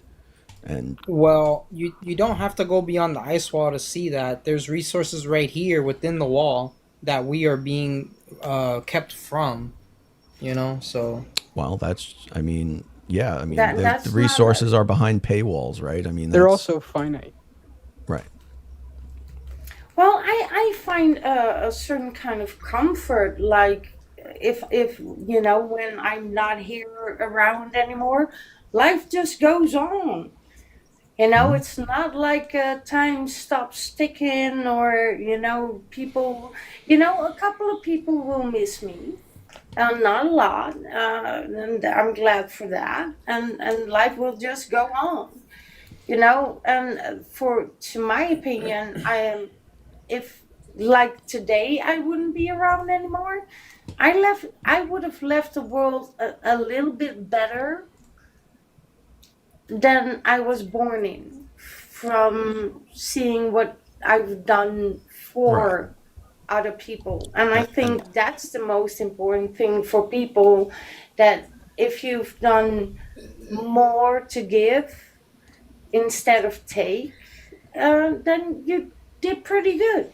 Yeah, and that's why I started doing this, because TikTok in particular, and now it's every platform has it, but TikTok in particular, at least when it started, was kind of for kids, right, or teens.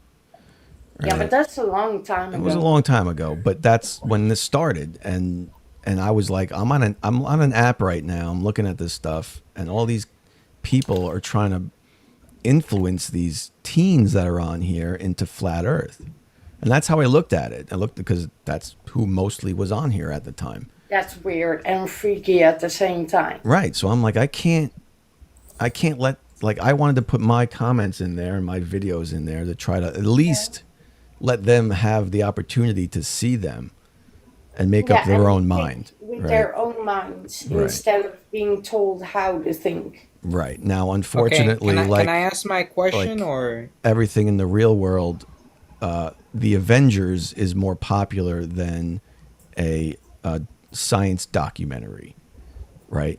Because it's fun, it's exciting, so entertaining. You're never going to beat the conspiracy theories because they're fun and they're exciting for people, right? That's what it is. So yeah, what's up, Hypnosis? Okay, so you're under the impression that we are rotating at 1,000 miles per hour, right? Yes, not under the impression. It's a fact. Go ahead. Okay, all right. So why do we see stars? Why are they not? Why are they? Well, give him a chance. Why are the stars not blurry then, if we're rotating at that speed? Because they're rotating as well. I gotta go to the bathroom. Be right back. I'm sure someone here can answer that question. The reason why they aren't blurry is because we are not moving that fast in the perspective of outer space and how big those stars really are. And how far away. Also, we're rotating once a day. Like, we're not relatively slow. It's not as fast as you think it is. We're rotating at 1,000 miles per hour. So if you spin around, let's just say not even 1,000 miles per hour. Let's say you spin around 5 miles an hour.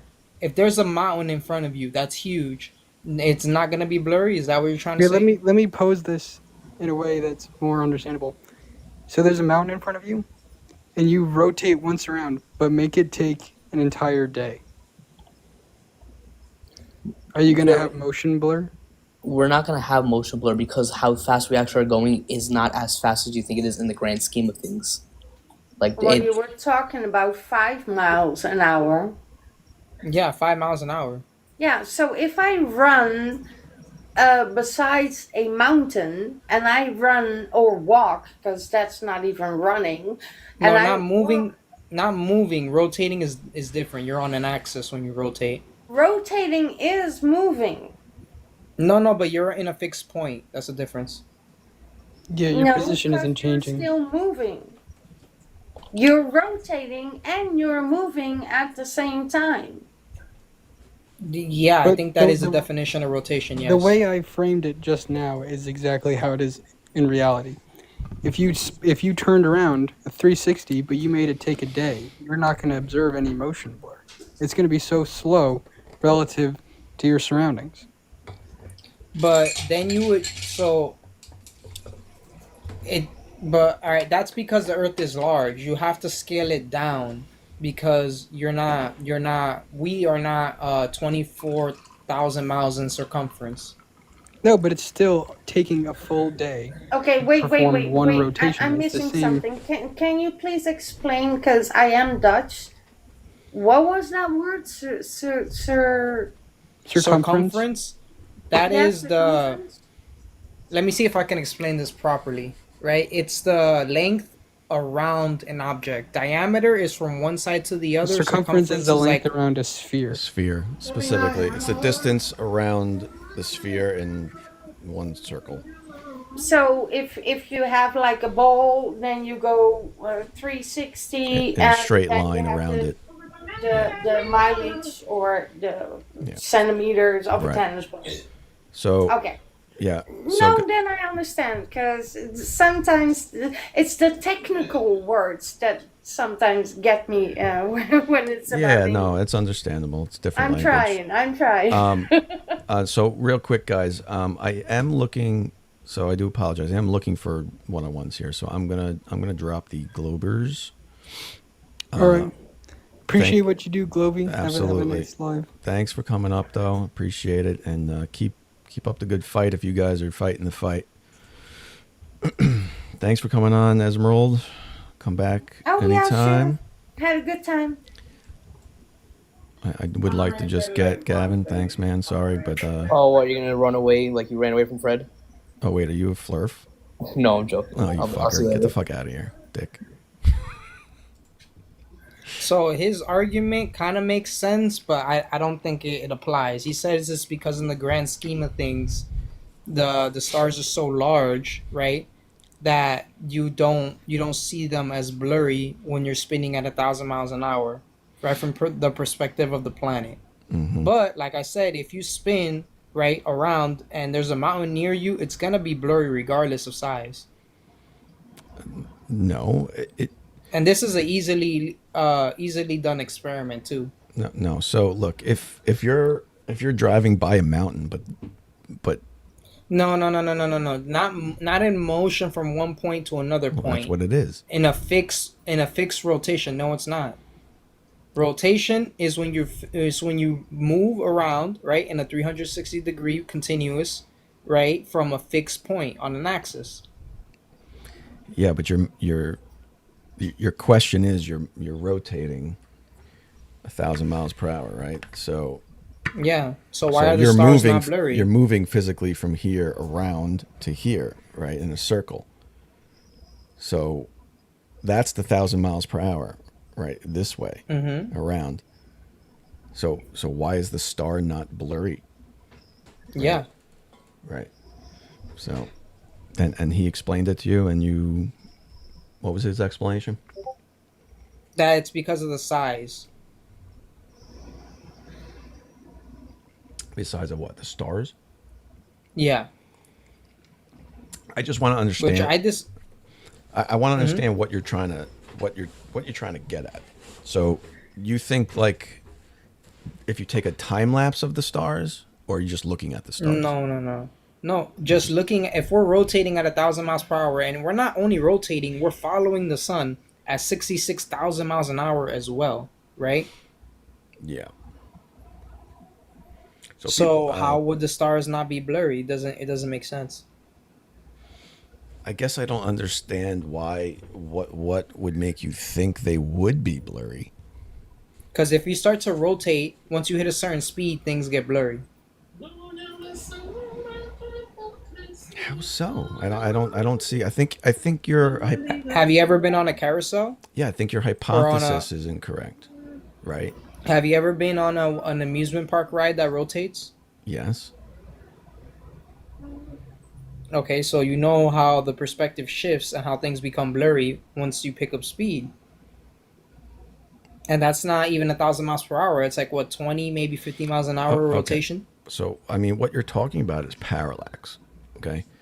If something is closer to you, your motion is going to make that thing look faster.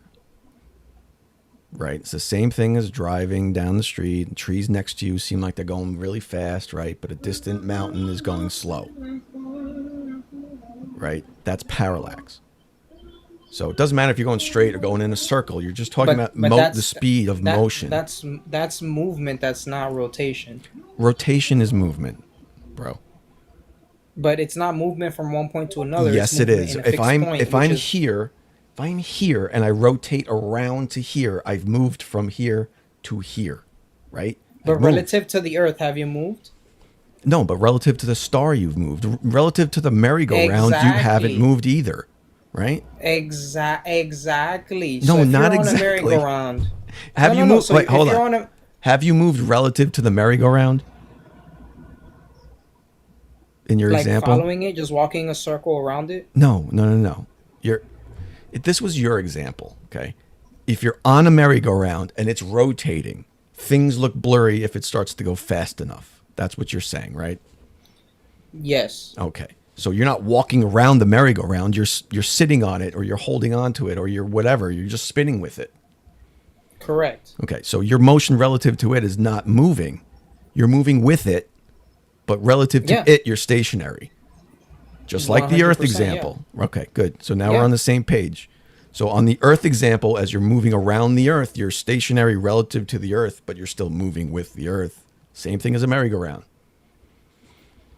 Okay. An object very close to you might look blurry, but the further away it is, the less motion there's going to be relative to you. That's parallax.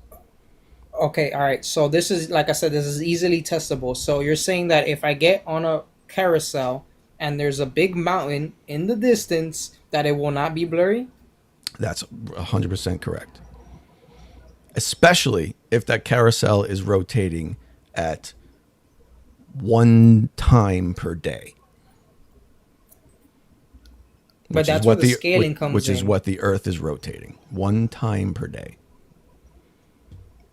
Yeah, but it's 1,000 miles. Scale doesn't matter. It's 1,000 miles because the circumference is 2,400 miles. Yep. That's why it takes 1 hour, right? Because you divide 24,000 by 1,000 miles per hour. That's 24 hours, right? It takes 24 hours. So you would have to scale it down and increase the speed. It wouldn't be 1 time per day on that scale. Nope.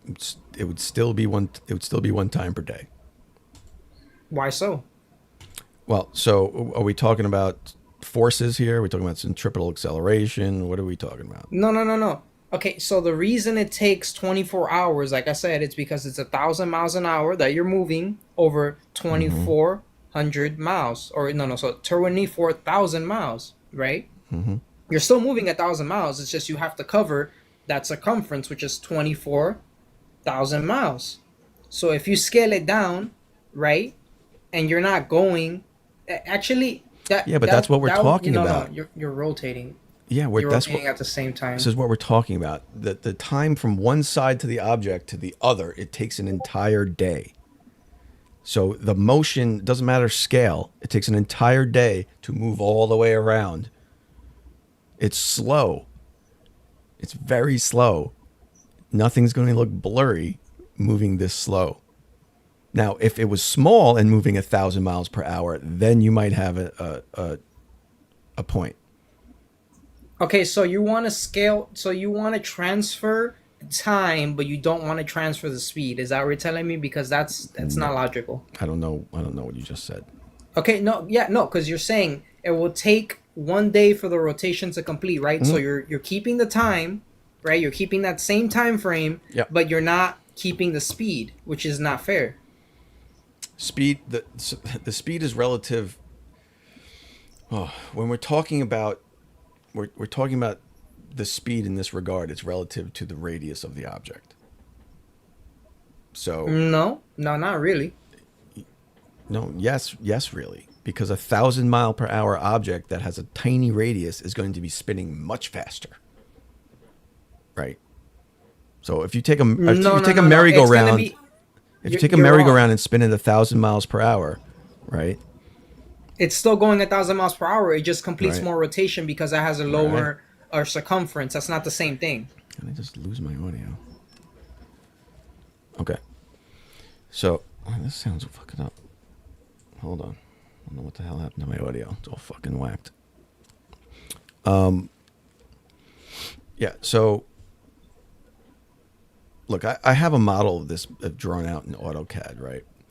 If you take the Earth at the size of the Earth and go from one side of the Earth to the other as it rotates, the angular change to there it goes. What the fuck that was? The angular change to Polaris doesn't change. That's how far away the stars are relative to your motion around the Earth. The angle is still 89.99999 degrees. Almost 90 degrees right above your head. Okay, we're talking about from the pole, from North Pole. So, you can go to the edges of the Earth, right? And it's the same thing. It's 89.99999 degrees. Doesn't matter which side of the Earth you're on, because the radius or the diameter of the Earth is so small compared to the distance of the star. So, do you know the diameter of the Earth? Your rotation around the Earth is irrelevant to the distance of the star to make that thing look blurry. It's not even moving compared to your tiny little motion around the Earth. This is why it doesn't look blurry. Right? I mean, it's just geometry. Now, if that star was right off the surface of the Earth, you might have a different story. But it's not. And if the Earth was moving faster. Because 1 time per day is not very fast.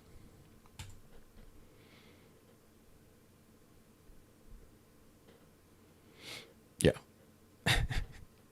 Yeah, exactly. We wouldn't be able to look at stars. We wouldn't be able to look at... so even on his flat Earth model, that's a good point, right? So even on his flat Earth model, everything's moving. It has to be moving at the same speed, right? Everything's moving... Like the sun's moving 1,000 miles per hour, right?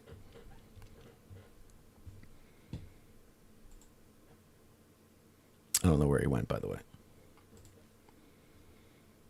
I was just doing a little bit of research on the relation between size and blurriness when rotating. So sorry if I'm quiet. No problem. So look, for the sun to get around the flat Earth, right, it has to be going the same speed. Right, it has to be going 1,000 miles per hour around the equator, right? Okay, so my research, right, using ChatGPT to be completely clairvoyant with the source, right? It's telling me the faster an object you're on that's spinning, and the bigger it is, the more blurry you would see things outside. So that's what I'm. Okay, all right. Well, that's great research there. I don't know what to tell you about that. And don't you think it depends on how big the object is and how fast it's turning, and how far away the thing you're looking at is? No, that's exactly what it says. The bigger the object and the faster the speed, the more blurry things outside of your area or that are not rotating with you seem. So this is what flat earthers love to have. They love to just debate using ChatGPT now. This is like, it's so weird. Can you ask ChatGPT if the Earth's a globe?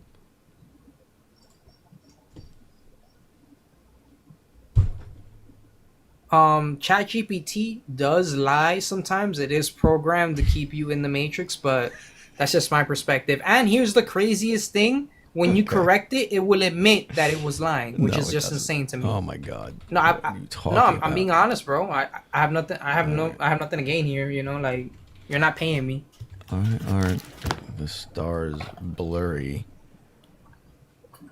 because of Earth's rotation? We're going to just try to use your own sources here. But again, if it disagrees with you, you're just going to say it's lying, right?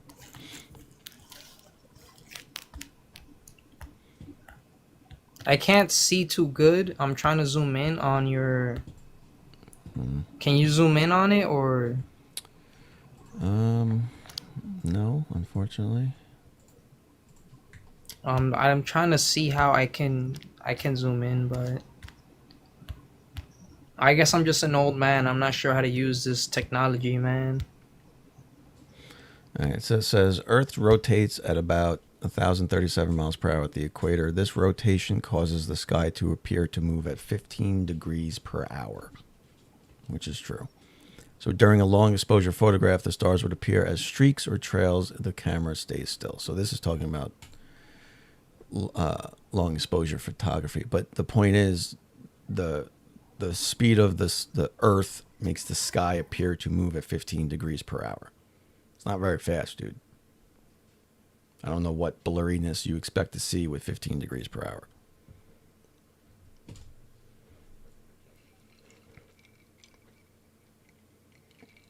Now, if the Earth was 1,000 miles in radius, it would be apparently spinning faster than that. So maybe there's a speed there that suddenly everything would start to kind of blur. I don't know. But at the size we are and the distance the stars are away from us, it's 15 degrees per hour.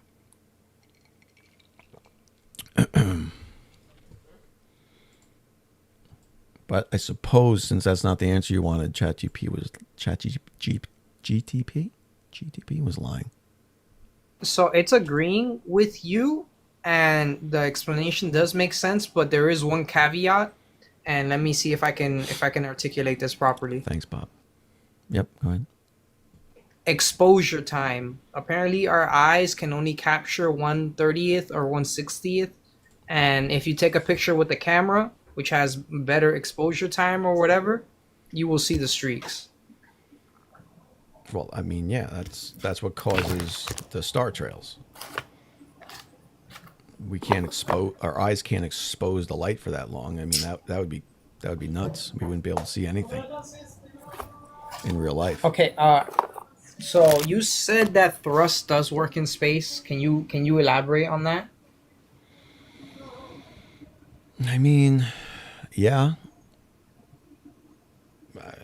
Okay, because I was under the impression that thrust is a mechanical force, and for a mechanical force to occur, you have to have physical contact between particles, whether it be solid, liquid, or gas. So. Yeah, well, so with a rocket, you have contact between the nozzle of the rocket and the gas. That's the what gas? The gas that's shooting out? Yes. Yep. And that's enough resistance to push that object that velocity or that speed? Yeah, so force is generated from a mass accelerating, right? F equals ma. Right? Newton's third law. So all you need is a mass, and that mass needs to have acceleration, and you have a force generated from that.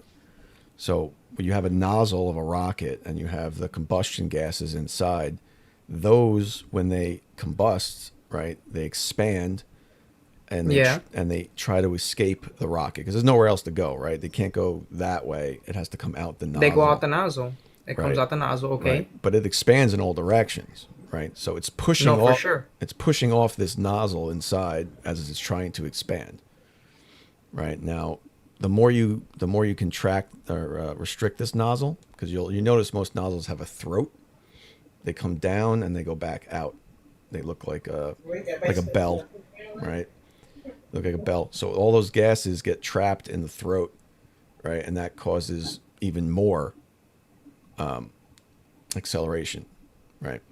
So you're creating a choke point is what it's for, right? You're building up the pressure there. Yeah, but I think there's a formula for this. It's like if you try to push an object that's a certain mass, right? Once the mass is greater than you push away from the object instead of pushing the object, right? And transferring that example to the rocket, even if the gas is expanding and pushing away from the rocket, right? Because the rocket has mass, and on the other side of the rocket, there's no resistance because there is no mass, right? What would just happen would be the gas would expand away from the rocket. There would be no propulsion forward. Yeah. I think you're a bit confused by that. If you can generate enough acceleration from that mass of that gas, right? The more gas, the more mass, the more acceleration out of the back, the more force you have. Yeah, but it has to push Plain off simple. of something, doesn't it? Unless you can give me another example of, which I understand that's kind of hard on Earth because we have the liquids, the solids, and the gas. But as far as I'm concerned, for you to push off of anything, right? For a bird to fly, there has to be atmosphere. For a fish to swim, there has to be water. And for primates to walk, there has to be land. Like there's no pushing off of nothing. So jet engines don't push off the air. They don't push off. So let me be clear. They don't push off the atmosphere outside of the engine. Okay. They push off the atmosphere inside of the engine. Understood. But basically what you're trying to tell me would be like if you had a gun that the back of the barrel, right near where the handle is, was open, right? That's basically the same concept. No, not at all. Not at all. Matter of fact, the gun is a perfect example because the gun has one open end like the exit of the rocket nozzle, right? There's one open end. Now the bullet inside the gun is like the mass of the gases. Okay? It's like a trillion bullets, little tiny bullets, smaller masses, but a ton of them. Okay? So it's like shooting out 1 billion fucking bullets out of the back of that thing at once. The act of those bullets exiting the nozzle, accelerating away from the rocket, is causing a force in the opposite direction because of F equals ma, Newton's laws. Yeah, but the barrel has to be closed to offer the resistance. Otherwise, there wouldn't be any acceleration. A rocket is closed. The other end of the nozzle is closed, right?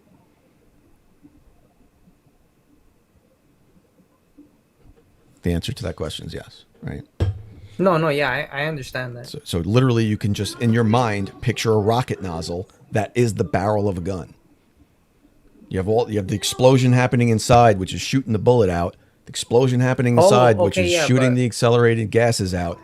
And the object goes in the opposite direction. That's recoil for the gun. We call it recoil. That's thrust. You can call it recoil, but just a different term for the same thing. It's a force in the opposite direction, right? Thrust is just controlled.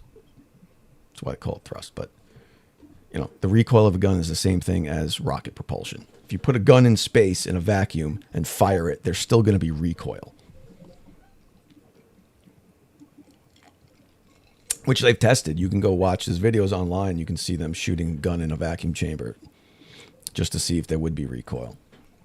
I don't remember why they were doing that, but... That's pretty cool.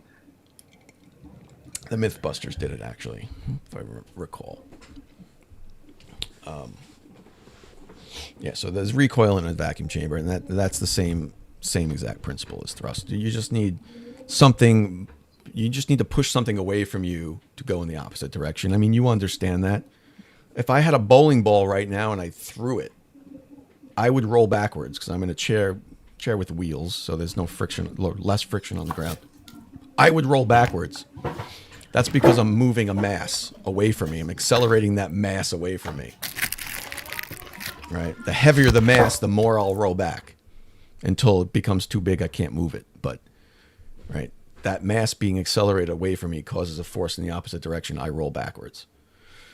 That is thrust. That is Newton's laws of motion. So, yeah. Thrust works in space. Now, what I was getting... I don't know if you're listening anymore. But what I was getting at before was jet engines... for planes, like a passenger plane, like a 747, right? Mm-hmm. They use turbines, right? They don't use jet engines. Yeah, they use turbines. So these, and that sucks the air. That pulls them. It doesn't push. It's pretty interesting, actually. Well, I mean, yeah, it's the same principle, right? So they suck the air in. Right? It gets compressed, and then they add fuel to it, and then they combust it, and then they accelerate all of that out the back. So it's the same. That's a jet. That's not a passenger plane, though. Yeah, that is a passenger plane. They have engines on a passenger plane. It's not just turbines. Yeah, well, that is what turbines do. Yeah. I don't. I mean, the jet turbines do. Right. But not the regular passenger turbines. There's no combustion, as far as I know. Maybe I need to get more educated on that. Yeah, you need to look into that a bit. Yeah, that's what they are. That's what they're doing. Those turbines are just blades in the front, right? But they suck. They're pulling in atmosphere, and then they're combusting that atmosphere and creating all this mass inside the engine from the combustion, and then accelerating that mass away. And that act of this is the same thing as the rocket. As it pushes that away, because it's pushing it away from itself, like my bowling ball, it's pushing it away from itself. It's pushing the chair back. It's pushing the plane back. And that's thrust. That's what's making the plane move. It's actually the gases pushing the engine forward. So it's interesting because flat earthers think that even jet engines on Earth are pushing off the atmosphere outside of the engine because of the exhaust out the back is entering the atmosphere and somehow pushing off the air, which is nonsense because that air would just move away. Right? The air would just move. It's not a wall. It's not a wall. The air would just move. Right? The action reaction is not happening outside of the engine on the atmosphere. It's happening inside the engine where the expanding gases are being accelerated away from the engine. That interface between the engine and the accelerated gases. So I guess my point is they think nothing works in reality in space based on a false premise of what's happening on Earth. Because we don't push off the air either. Technically, helicopters don't push off the air. Okay. The blades cause a pressure differential over the blade. It causes a low pressure and a high pressure area over the blade, right? And then so that just causes the air to move past the blade. So technically, that's making the air accelerate past the blade. And that's what creating lift. Okay. Creating the lift. The air is accelerating past the blade. It's not technically pushing off the air underneath it. But, these are technicalities that most flat earthers don't bother trying to figure out. So what do we got here? Oh, we got links here. Let's see what this is. Hey everyone, well I did it. I finally got a vacuum chamber that can fit a human. Devasi sent me this giant vacuum chamber. They even put my Action Lab logo on it. Oh, so rocket launch and a giant vacuum chamber. It was a beast to get cool. fuel, money. Whoa. You might have guessed that wasn't real money. It's really bright. The Star Trek Fleet Warbird. Then go to the official website, StarTrekFleetCommand.com, and click the store icon on the header page to help you become right now. The reason I'm using the dollar bill printed flash paper is because I'm going to be igniting it with my laser. So I need some black pigment that will absorb the light a little bit better and it'll get hot enough. So let's shine our laser on it. Look at that, it still burns. There's no visible flame, though it just kind of disappears into a gas. That's so cool. What's cool with this big of a volume is that the pressure... Well, there you have combustion. That's not combustion, that's vaporization. Vaporization. What's the definition of that? You're changing from a solid to a gas. Combustion is when there's actual oxidation occurring. That's not the same thing. So what so he added energy to that bill with the laser, right? Yeah, accelerated the molecules until the energy state was too high for it to remain a solid, yeah. Until the energy... So what temperature do you think that laser made it, that it vaporized it from a solid to a gas? I mean, At least 500 degrees, but anywhere between 500 to 2,000. Come on, dude. Oh my God. All right. Pressure in the chamber actually doesn't change by any measurable amount after it. Wait. Can I say something? Can you pause that video? Okay, so I read a book on physics, right, and how elements work, and certain solids, they I forgot the word for it, when something goes straight from a solid to a gas, skipping the liquid phase, but some of them do it as some metals do it as little as like 2,000 degrees, 3,000 degrees. Okay, but when something burns, is gonna have the paper wasn't going to turn into a liquid, right? We're not skipping phases here, right? Right. That, I mean, you're talking about a different thing. You're talking about when phases, when so much energy is entered into a system that the phase can be skipped, right? For example, throwing boiling water into the air in like super cold temperatures. Right. Yeah. Turns into a vapor. That's what that's sublimation, I believe. Sublimation. All right, sublimation. Sublimation. Okay. Yeah. So this isn't.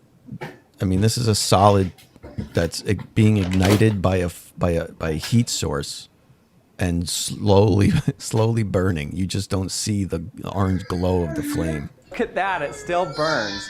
There's no visible flame, though it just kind of disappears into a gas. That made me a little bit more curious. What's so cool paper with will this never big of a turn into volume- water, right? Or a liquid, right? Paper will never have a liquid state. Paper would never That's really have interesting. a liquid state. Yeah, why? I don't know why would it? Why would it? No, because all elements do have a liquid state, just at different temperatures. You know, the pressure in the chamber actually doesn't change with the total chamber. Some So you can- crazy No, idea. yeah, okay, now that we know it'll ignite in a vacuum, let's make This our is coming from a rocket. physics Send book, the man. syringe- Every element, Whoa, every finding the element opposite has a direction. liquid phase. It's just a temperature difference. That's all. Okay. I mean, is paper an element? No, it's a molecule. Now let's right? try to ignite it by just holding our laser in one spot.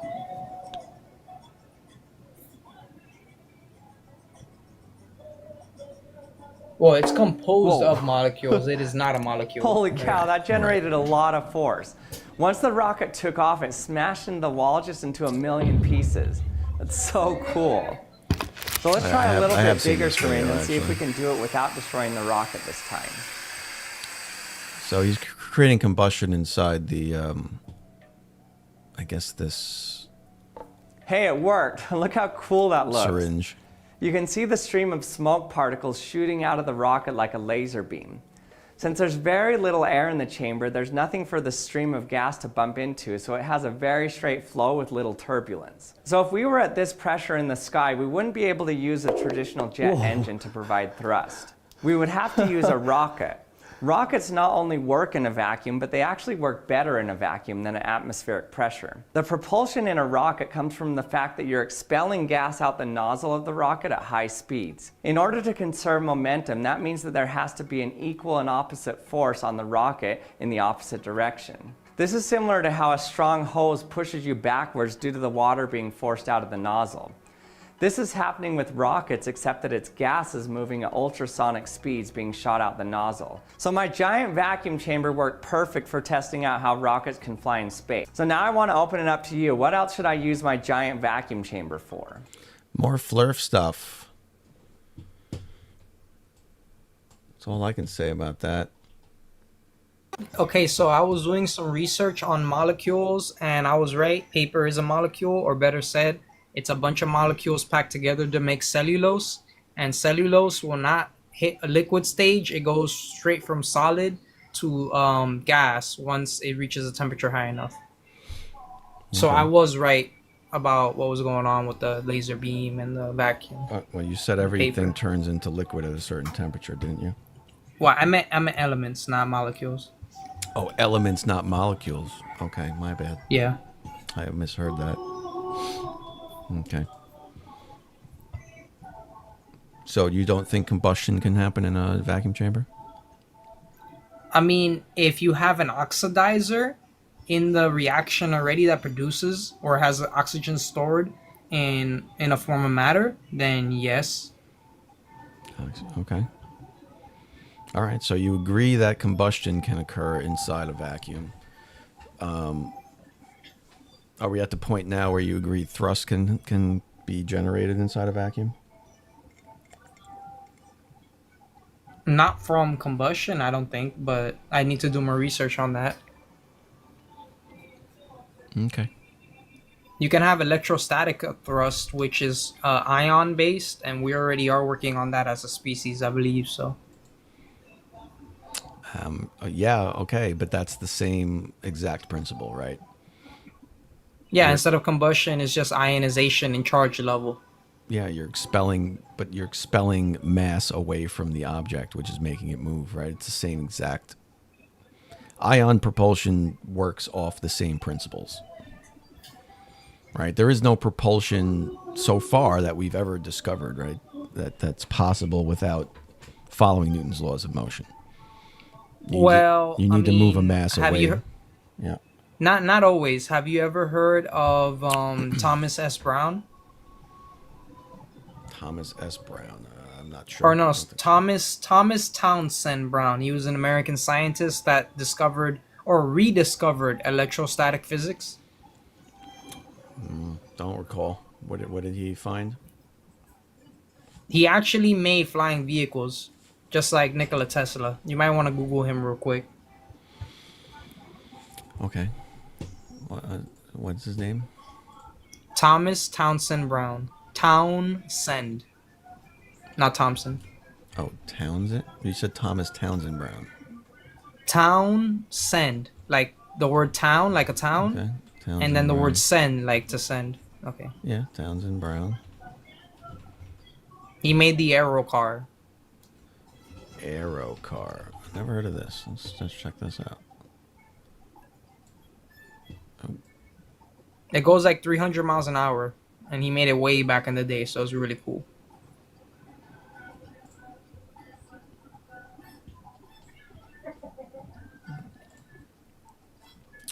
All right. Thompson Townsend Brown. Wikipedia. American inventor whose research into odd electrical effects led him to believe he had discovered a type of anti-gravity caused by strong electric fields. Instead of being an anti-gravity force, what Brown observed has generally been attributed to electrohydrodynamics, the movement of charged particles that transfers their momentum to surrounding neutral particles in the air. Ionic drift. Most of Brown's life, he attempted to develop devices on his ideas, trying to promote them for use in industry and military. The phenomenon came to be called the Biefeld-Brown effect and electrogravitics. Gravitics? That's a bad name. Okay, so... And there's another example I would like to mention. There's also been a movement or lift created through vibrations. So I believe with vibrations, you are not emitting any particles. So that's also another form of propulsion that doesn't require an expelling of matter. Okay, but so is there proof this worked and was doing something that was against Newton's laws of motion? There's proof it worked. I'm not gonna go as far as to say it violated Newton's laws. Okay. I mean, that's the point. I mean, I think there's been no proof of anything that can move anything without, involving those laws of motion. So, to this point, the acoustic levitation. Acoustic levitation. Okay, so vibrations. Yeah. So now we're talking about vibrations moving, creating vibrational waves downward or something and causing lift. Yeah. Okay, well some guy, I forgot his name. He made something that looks a little bit like a trash can, right? Based off of the wings of beetles that displayed very interesting effects when exposed to vibration. Okay. So he basically just got like a few stacks of them, and then I'm guessing he had like a speaker which he would play different frequencies through the speaker, and he was able to accelerate like over 500 miles per hour. Right. So with no fuel. I was actually going to bring up that speaker example because that reminded me of that when you were talking before you even said that, right? Like the waves coming out of a speaker, they're mechanical, right? Because they're hitting your eardrums. They need to hit your eardrums. They're mechanical waves. But it's a wave. It's not a particle, so it doesn't count as mass. Because wave is motion. Wave is motion through a medium, right? The medium. The wave is not the water. The wave is the movement through the water. So wave is. That's why they have the whole phrase, particle wave duality, right? Particles are physical. Waves are movement. Okay, so the reason the wave makes a sound in your ear is because there's a medium. It's moving. It's moving the medium. Yeah. Right. So that medium but it's not is what's expelling making matter. the motion. That's not. No. Creating resonance and expelling matter are not the same. Yes. If I have a speaker and I turn that speaker up really loud and it causes a lot of waves to come out of it because that's the sound, right? The sound waves coming out of it. Those waves are moving the air around it. That's why you hear it. Agreed. If I put a thing in there, I could put a light thing in there, like a piece of styrofoam, and that would lift up. That would be pushed up by those waves. But it's not the air. It is the air. But it's not the air pushing it up. It's exactly the air pushing it up. So you're saying acoustic levitation would not work in a vacuum if there's no air? That's what you're saying? 100%. 100%. That's why you can't hear anything in space. Right? That's why there is no sound in space. Right, but the mechanical waves of sound have nothing to vibrate against. There's nothing to vibrate, so there's no sound. That's literally the whole point. So yeah, that levitation might be moving something, but it's mechanically moving the air. It seems like you're right about that. Get fucking stuffed. Oh, sorry, I don't know who that was. Someone in here? Nah, it's just me. All right. My bad. So yeah, again, I mean, maybe some magic happens in the future where Newton's laws are proven to not be laws, and somehow we have motion or forces generated without accelerating masses away from objects. But to this day, it's not happened yet. Nano, welcome to the show. What can I do for you? You son of a gun. Listen, I do a lot of things. Son of a gun. Get this stinking Glober out of here. Sorry, he's another globe shill.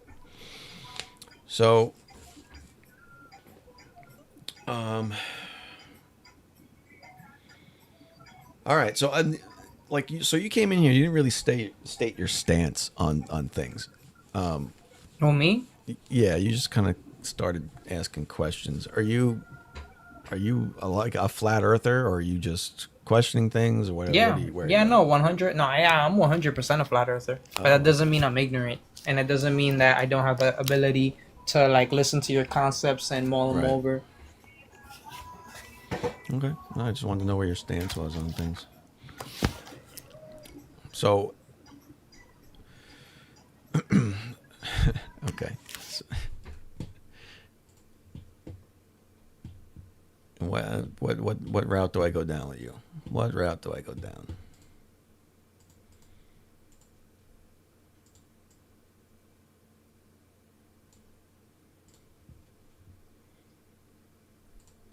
Do we go down the measurements of Earth route? We can go down that route.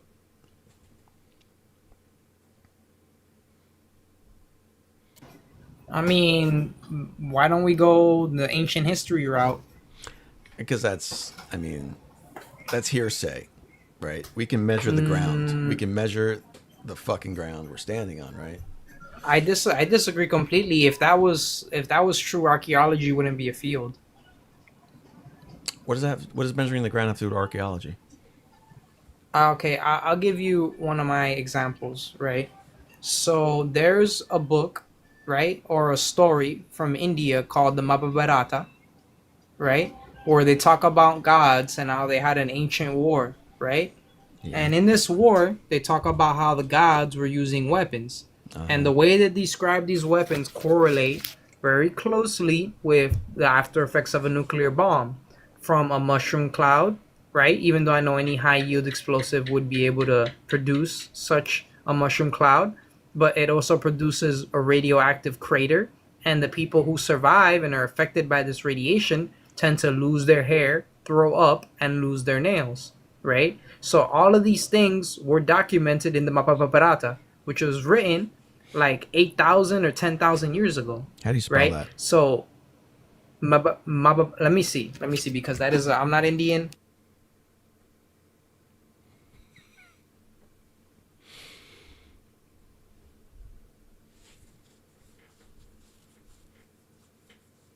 I ask because I have an engineering background, so I struggle to spell English.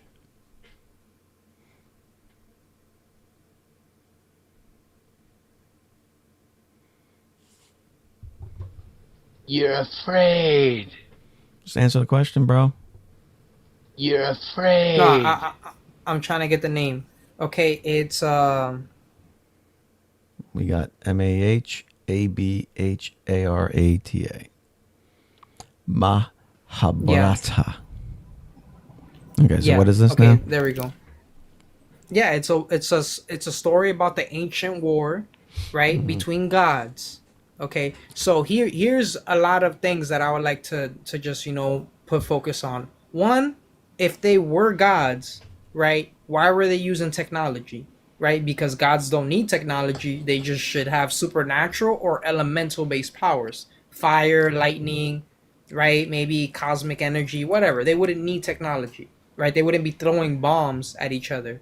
Two, how would someone 8,000 years ago be able to accurately describe what radiation poisoning looks like, right? Three, geologists, upon hearing the story of Mahabharata, right, they went to the locations where these weapons were used and found radioactive craters that stretched for miles.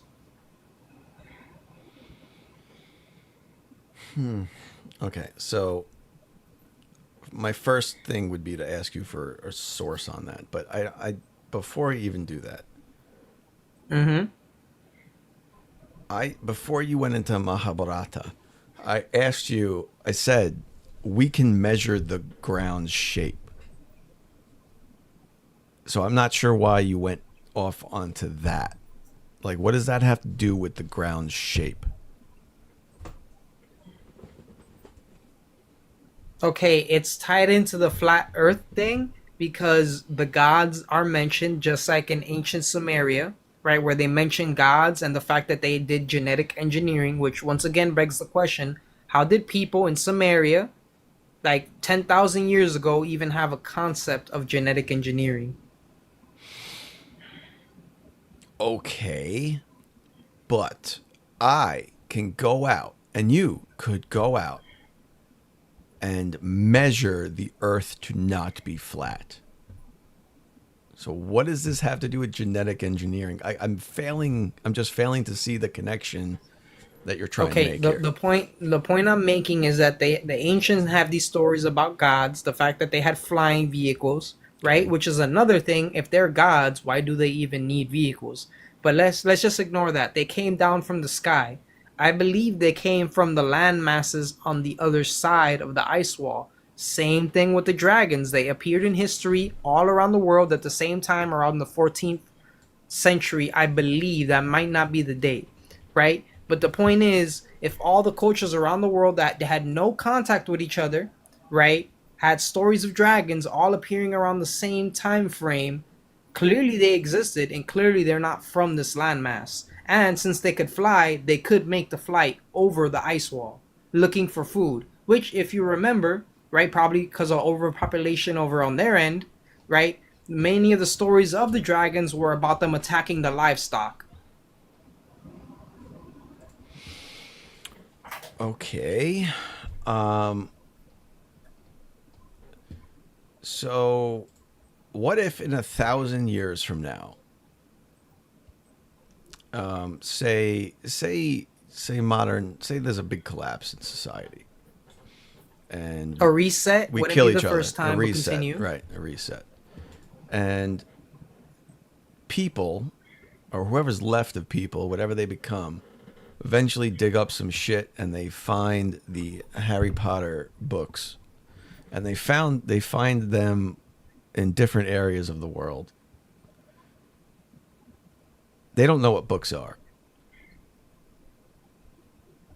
or they don't know that we had the technology to have books. Are you saying that they would take that and go, that's historical documents?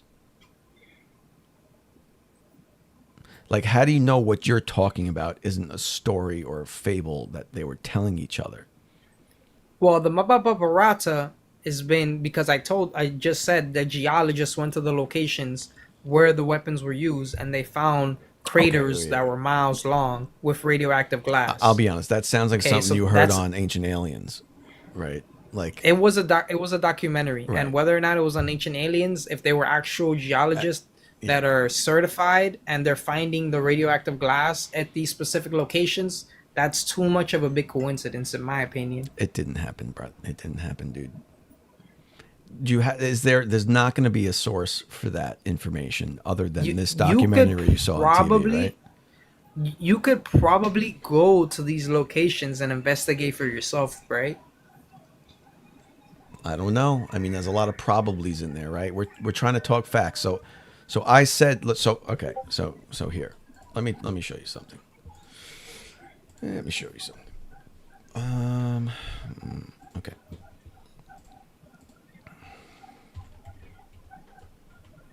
I mean, you made a good point with the Harry Potter thing, at least. I mean, it just doesn't make sense. Like, if I go back and look at the Egyptians' writings on the walls, right? Great, they wrote stuff on the walls. If they depicted a thing that looked like a horned man with a snout that looks like a wolf, right? Great. We don't know what they were drawing. We can't assume that they were drawing facts. We can't assume human animal hybrids, because like I said, the Anunnaki were known for genetic engineering, which means they had the technology to make human hybrids. Okay, but that's all hearsay, right? Well, there's a story about Alexander the Great when he was going to conquer India, that he came across a tribe of 500 supposed dogmen, right? Yes. And this is literally like a historical fact, not like a story. No, that's not and historical fact.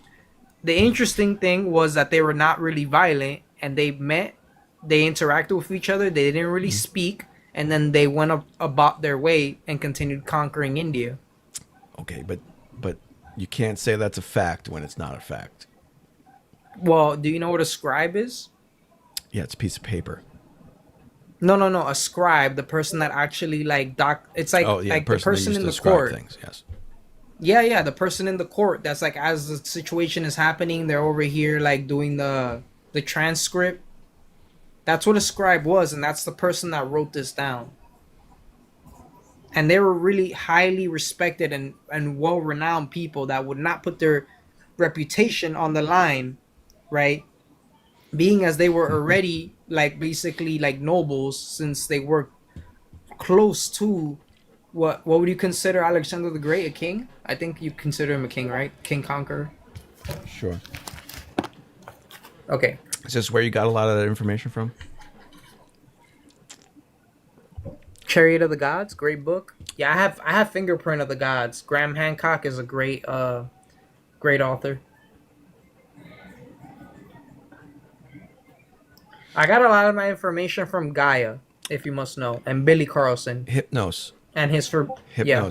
This is fiction. Yeah?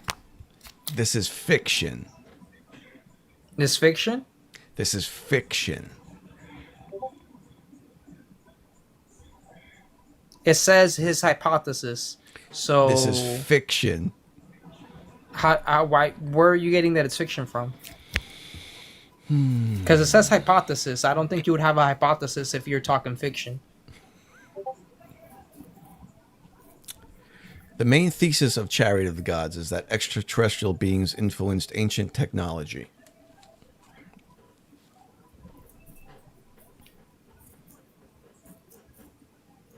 Makes sense. Humans couldn't build the pyramids, so they sure could. I mean, no. If you had with the technology we have today, you would not be able to build the pyramids. We don't have a machine that can move a stone of that size today. So how did they do that thousands of years ago?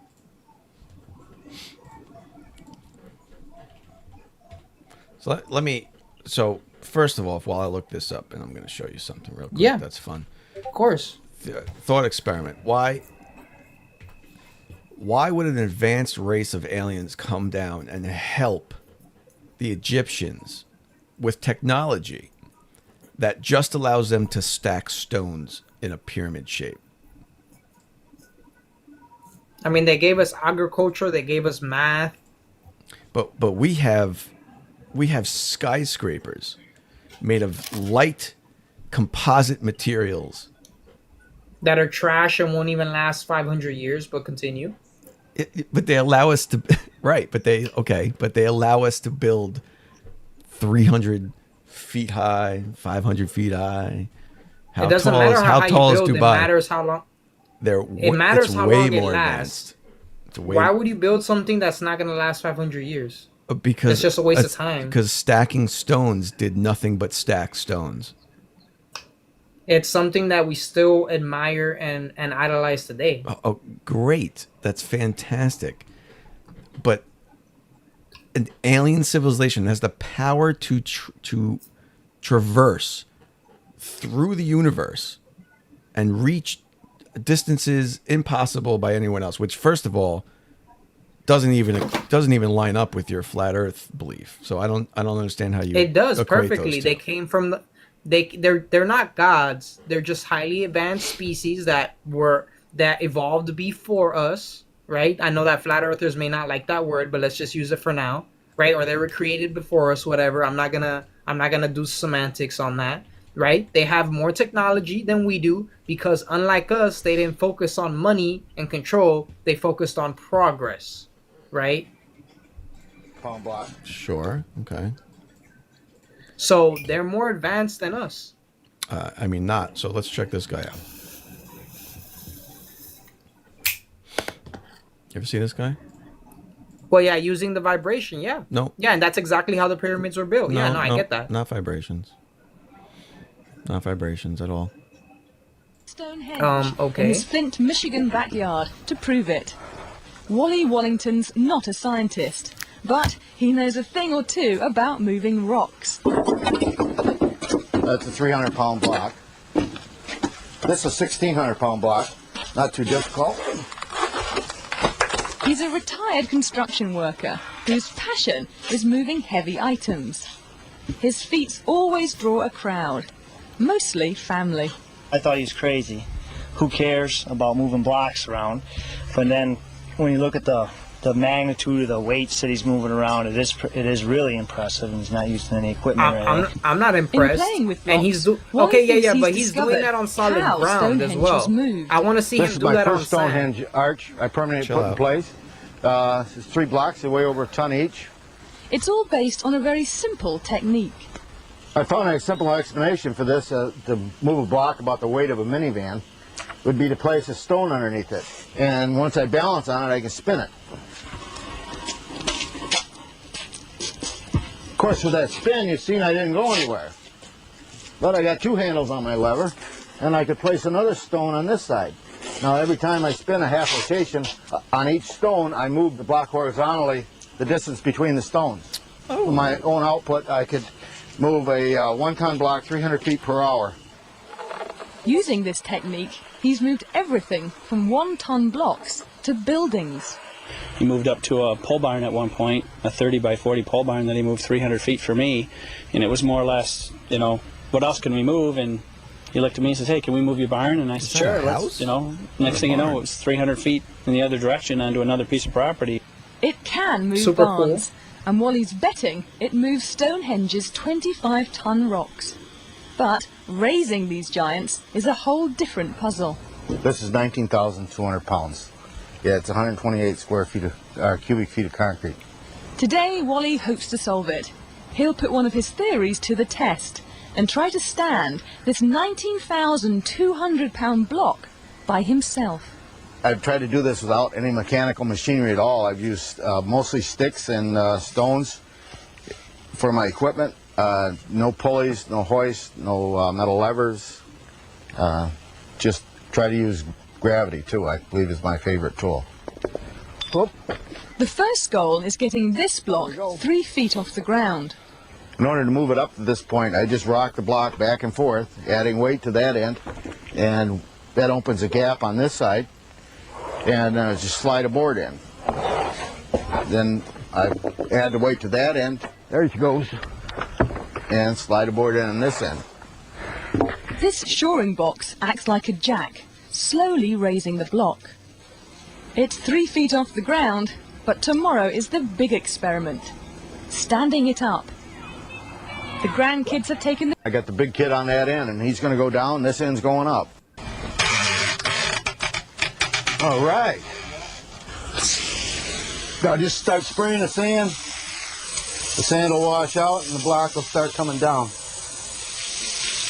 Once the sand is washed from the pit, the block's own weight slowly stands it up.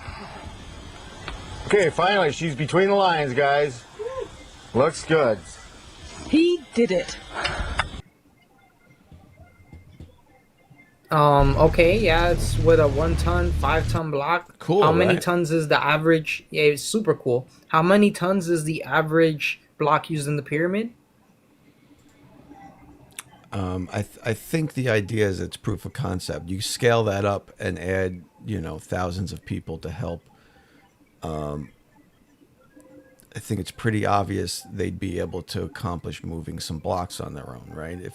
If they use some. No, man, not Nope. those blocks, man. I'm Okay. telling you, bro. Okay. I'm gonna look up the weight right now. You should look it up and then tell me, bro, that it's not possible. Based on what you just saw, I bet you would have said that was impossible before we looked at it. The dude moved a whole house by himself, a barn. Vertically, not just spinning in circles either. He moved it laterally. Okay. He just stood up a block by himself. That, look, on the surface seems it would be impossible. But people are smart, man. People are smart. They don't need to hand wave everything away by saying aliens did it, right? Or advanced civilizations. Silly.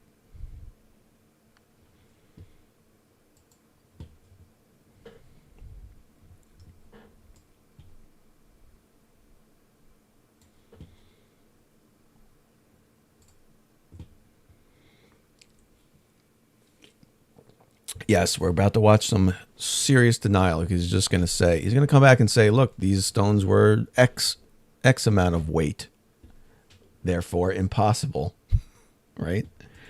It's fucking crazy, man.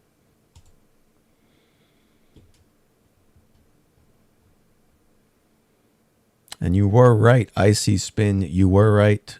I believe this is definitely a Tartarian believer.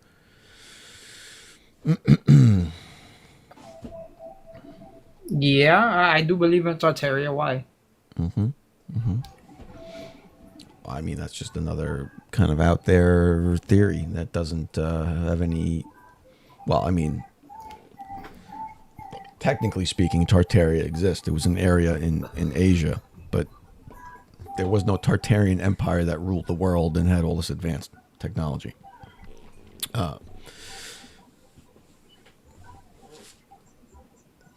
Anyway. You fucking goof. That's enough of you, Fred. Is there any actually proof of flat Earth in any of this, or? I mean, I've been doing a lot of like kind of answering questions, I think, and showing some stuff.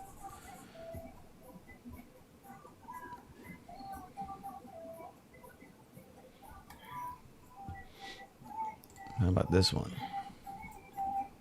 Yeah, I have that book. It's fire. Fingerprint of the Gods. But you can't read fiction and say it's fact, man. I mean, that's just not how life works. How can you say it's fiction? It's a fictional book. He's making things up based on what he wants the story to say. The follow-up book was Magicians of the Gods. Oh, I didn't even know that one existed. So you're saying that he literally fabricated all that information and there's no historic documentation for what he says? No. I'm saying he made a story based out of what some stuff happened in the past, right? Like the Egyptians made the pyramids. How could they have done that? Well, it must have been some advanced civilization helped them, right? That's the part he makes up. And you know what I'm saying.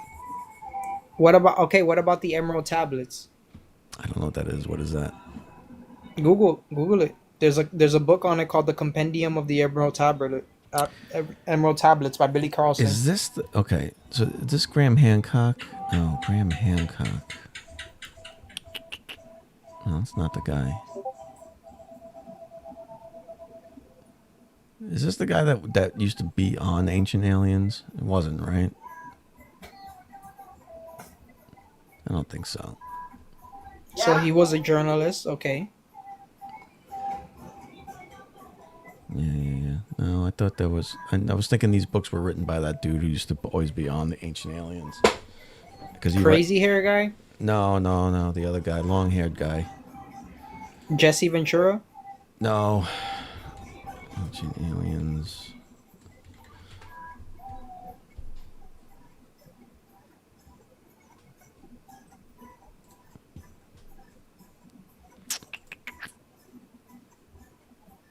Okay, it's none of these guys. I don't know who the hell I'm thinking of. Never mind. He always used to be on that show. No, I love this guy. This guy's great. I actually have a t-shirt with that guy on it. It's a great show, man. I love it. I love the show, but we really shouldn't look at stuff like that as fact, right? I mean, that's kind of counterproductive. So look, so this is what so when I brought this up earlier, I said we can measure the ground to be curving. And then you went into this kind of sidetrack thing, right? We have equipment. Oh, okay. Right? Wait. Did you know? Interesting. Okay. Did you know that Glober actually sued a flat earther over a $10,000 challenge? Yep. And he was able to win the civil suit when he didn't pay out, using blueprints from civil works such as bridges that did not account for curvature. Zen Garcia? Not sure, but do you know how you would account for curvature on a civil work? Hold on. So you're diverting there a bit. So hold on. This. So the lawsuit wasn't over that. The lawsuit was over Thompson not following the rules of the challenge per Zen Garcia's.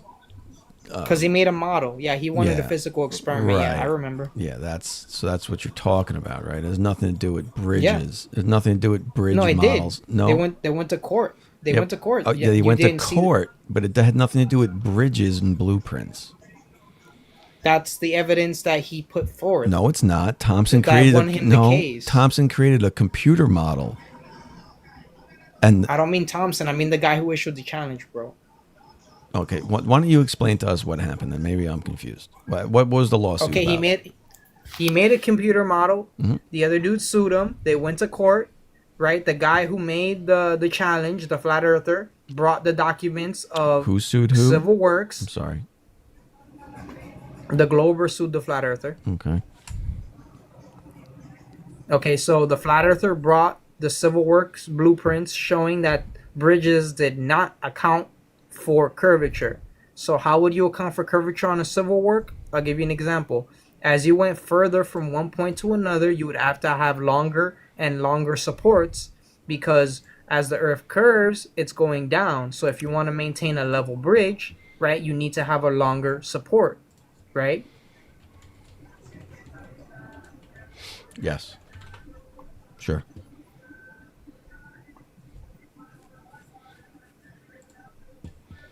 Okay. So You can also mention how airplanes don't like point their nose down as they're flying over a supposed curve to maintain altitude, right? well, hold on. We're not going to flip over to. Come on, hold on.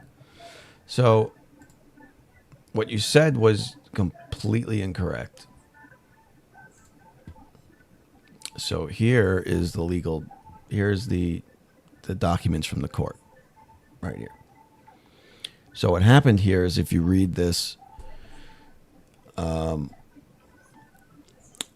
the Glober sued Zen Garcia because he thought he won the challenge.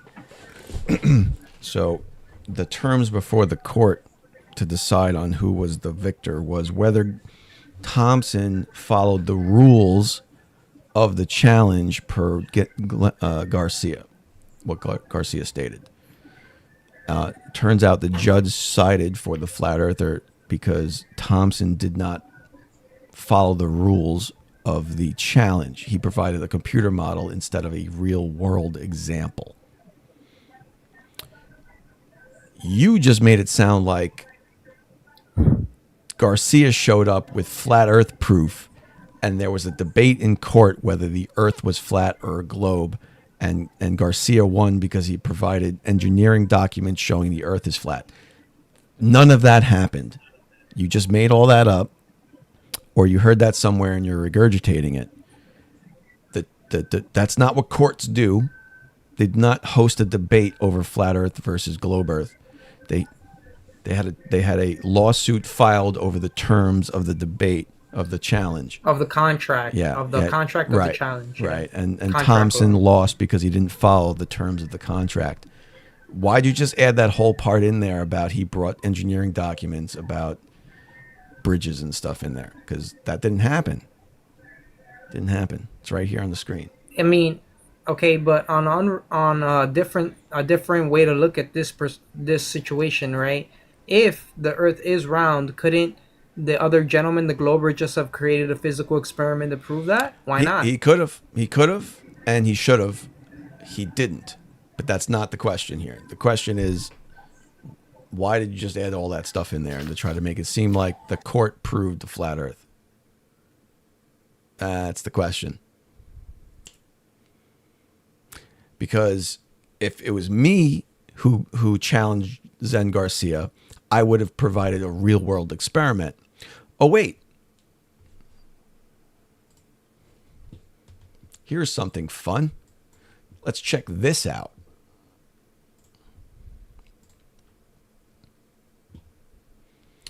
Let's see. Videos. Jaren.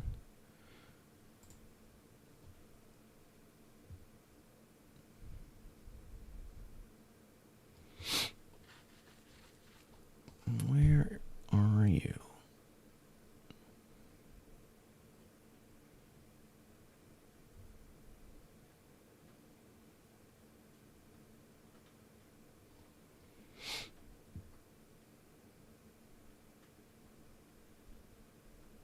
I'm gonna see if I could find the video where all that information was. Okay. Because you have to wait. There was Did you a read the Flat book Earther 1984? Copium Puff Fest last night and you missed it. Wait. We're about. Did you read the book 1984? No, I don't think so. No, I did not. Okay, so you don't know about the memory holes. Okay, so right memory now holes? it's that's where you put information that's not convenient for the government or the powers that be. Okay. And if okay. you all right, do you remember COVID-19 and the fact checkers, where on. they were literally hold on. 30 flat earthers got together and. Final experiment. 37 of these 3 facts. Okay, who you One, hear talking there right is now no curvature. The is Earth Zen fixed, Garcia. stationary. Number 2, the Earth is fixed, stationary, and unmoving. And 3, he's this box water right do here. not This adhere is Zen to a Garcia. ball, but must be contained in a basin. He's on a live right now, dude. Is Okay. And this is coming from David. Wait. Here's my official challenge to Zen Garcia. I take you up on your challenge. Accept it. I couldn't find a contact. Well, let me rewind. Here's my official. And what is that? You? Is, well, this is me. Properties dictate that it will always settle in a level. So first off, even David Weiss cut Zen Garcia off several times because he was just bloviating. And this is coming from David Weiss. So either way, here's my official challenge to Zen Garcia. I take you up on your challenge, accept it. I couldn't find any contact information for you on your YouTube page. So I'm going to tag you here and get back to me. Let's set something up. Could be. I just got a weird TikTok notification saying my live cannot be recommended due to the fake, what did it say? Fake engagement policy. The fuck does that mean, TikTok? You piece of garbage platform. You continue to be pieces of garbage. And I hope whoever you sell this to fixes the goddamn platform because you suck. You fucking suck. I don't even know what that means. What does that mean? The fake engagement policy. Am I fake? Am I fakely engaging? No, you're not. What That's does that not even right. mean? The AI is not as smart as it should be. But anyway, are you vaccinated, bro? Its properties dictate that it will always settle in a level. So first off, so Zen says here somewhere. Stationary curvature. Anyone on here to it the is. experiment or the journey. I'm willing to debate anyone on these three facts. 1, there is no curvature. He's willing to debate anyone on those three facts. So I put out a challenge to him. I tagged him in it. I would like to present him with evidence. I'd like to take him up on he'll debate anybody, and I'd like to present him evidence for his $10,000 challenge if it's still there, which I don't even know if it is. I know a better person for you to debate. Guess who didn't respond to anybody, to me, at all? Him. Whatever. He's not the top dog in this. Doesn't matter who's the top dog. Eric Dubai. I want you to debate Eric Dubai or the producers of Level Hibbler Productions. Why don't you debate them? Eric, neither of them debate. I would pay money to see that. So would I. I would pay money to see that. So would I, and neither of them debate. You sure? Because Yes. Eric Dubai was gonna debate Neil deGrasse Tyson and he backed out. So Yeah, that was 3 years ago, man. Like Eric Dubay doesn't debate. Hibbler doesn't debate. David Weiss doesn't debate. Why not? Mark Sargent doesn't debate because they can't. Because they can't, dude. That's the only answer to the question. They can't. maybe they're just tired debate. of people not using their like logic and reasoning. Then why wouldn't they debate and expose everybody over and over and over and over and over again? They can't debate. David Weiss declined my debate because he said I'm intellectually dishonest. Okay, I have a playlist of 20 videos of him lying that I can prove he was lying. Right? I'm the intellectually dishonest one. I'm having a conversation with you. We're having a fine conversation. Okay. They can't debate, and they never will debate. There's a reason for it. There's a reason David Weiss's app uses the Haversine formula to locate your friends in the friend finder feature of his app. Okay, wait, time out. Are you aware? You know Oppenheimer, right? Oppenheimer, the dude that helped create the nuclear bomb. Yes. Do you know the famous quote that people mention a lot when he was asked, so is this the first nuclear bomb ever detonated? And he said yes, in modern times. Really big caveat there. I don't, dude. Is that a real quote? I don't know what you're talking. It is a real Come quote. on. I'm not sure that I would disagree with that. And you never answered me. Are you vaccinated against COVID-19? Yep. I am. Oh man, that sucks for you, bro. Okay. You haven't seen the news of all the people dying from it? Okay. Well, I'll tell you what. My wife is a nurse manager over at a hospital by me. When we were, when that was happening, she was in charge of trying to expand the facility to try to handle all the dying people. She had constantly telling me stories about freezer trucks, semi trucks coming in, freezer trucks to carry the bodies away. Okay. So you can pretend like revisionist history has you guys being like this vaccine was bullshit and COVID was bullshit. People were fucking dying by the truckload. And I witnessed it personally. That's very interesting. What was the cause of death exactly? Cardiac arrest?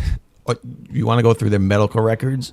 I don't know, man, but I'll tell you what. Yeah, because from what I understood, a lot of people were dying with COVID, not from COVID, which is a very big difference. Oh, dying with. So they went in with COVID and somebody came in and shanked them with a shank. Exact. Okay, look. I'm gonna give you an example. So let's just say you have a car accident and you die from the blunt force trauma, right? My God. And then they test you for COVID. The cause of death was blunt force trauma from the accident, but because you tested positive for COVID, they will label that as a COVID death. Did you know that? Yeah, okay, buddy. What's the proof that was happening? Now I can't. This is well documented. Okay, wait, hold on. I got another restriction. That sucks for you. Your live is not eligible for recommendation and restricted in search results because it violates the fake engagement policy under community guidelines. We have detected and enforced this content violation. What does that mean? 1984. 1984 is what that means, sir. You need to read that book. Notice is unclear. I'm appealing the decision. What does that mean? Fuck's sake. That means they think that you're paying people to be on your live. That's what it means, bro. They think that you're literally like paying a crowd, like fucking this is Jerry Springer and you got people in the audience that are paid. That's basically what they're saying. They can't figure that out? I got 83 people in here. It's not like I got fucking 5,000 people watching me. No, yeah. 100%. So fucking weird. And that's the AI for you, bro. Welcome to the new world order. Okay. Yeah, oh shit. All right. Wait. So can I recommend you a documentary that you might be interested in? As long as it's not, Magicians of the Gods or something. No. It's called Died Suddenly. Right? Google it. It's by cardiologists and coroners, right? Heart specialists and people that cut people open to find out why they died. The reason this documentary came about is after the vaccines, people were getting vaccinated. A lot of young, healthy people were having heart attacks, a demographic that never had heart attacks at that rate before. So a lot of the doctors were just like, oh, we don't know the cause of death, but the coroners and the cardiologists found that suspicious. So upon doing autopsies, they found some kind of inorganic, something like silicone that was self-assembling, right? Which is like intelligent. I would call it nanotech, right? Because if it's not biological, but it's still carrying out intelligent, like activities like self-assembly, like a protein, that sounds like a nanotech to me. But well, that's a lot of that's a lot. Are you looking at the documentary or no? No. Just check out the name, bro. No, I was looking at someone sent me the definition of what fake engagement is. Ah, okay. I'm pretty sure I'm on point with that. That or they think you're using bots. Bot-related activities prohibits the use of automation for bulk registration or operation of accounts. Spam prohibits manipulation of engagement. How am I manipulating engagement, TikTok? What the fuck is that even? You're not. You're not. The AI is malfunctioning, bro.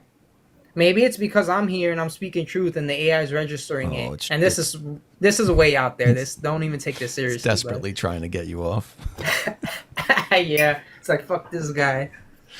Oh, that's funny shit. Don't think so. Usually that's a misinformation ban. I've gotten those before, right? That's usually what that is. Your viewers do not like me, man. They're really hostile towards me, man. And I'm enjoying the conversation, so I don't know what's with the hostilities, man. I don't know. People are hostile. I can't think different. You're gonna stone me for thinking different. Come on, man. Well, it's not about thinking differently, but you should have, the openness to accept, things when you're wrong. Like, so this is what I was trying to get at, right? I know you're trying to take it into a weird angle. I know I'm not wrong, and I already know. Okay, so he has the camera, and he has it zoomed in at maximum, and then they're trying to make it seem like, oh, it's going over the edge even with the camera. Level, right? Okay. Bubble level, and it's an auto level, so the level auto corrects itself anyway for level. But okay. So that reticle is right here, if you can see it. Okay. So yeah, if Earth was flat, this reticle would be 2 feet above the water line, because that's where this is set up, right? This is set up 2-3 feet above the sand here, right? That's a really good point. And it's probably above the waterline already. So I'd even say it's 5 feet above sea level, right? So when you look through this horizontal level into the distance, it's practically, it's way above, actually way above center of that oil rig out there. Which means that oil rig is dropping from horizontal. Could that be perspective? That couldn't just be perspective and the vanishing point effect? Well, I mean, what definition of perspective has perspective falling away from eye level? Right? Distance and size. Perspective converges to your eye level, right? Things come up from the ground and down from the top and in from the sides, and it all converges into your eye level. That's perspective. Yeah, That's how we see, right? Our prisms, yeah, we have prisms in our eyes. I know. Right. So eye level would be at the reticle of this optical instrument. That's horizontal. That's eye level. So it's not converging to your eye level. It's below eye level, which we expect on a globe. We expect the horizon to fall away, right? If this was a flat Earth, that would all be converging directly to that reticle. And this is repeatable, man. I mean, this happens over and over again. Over and over again.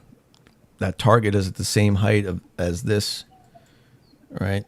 The target on the other side is at the same height as this level.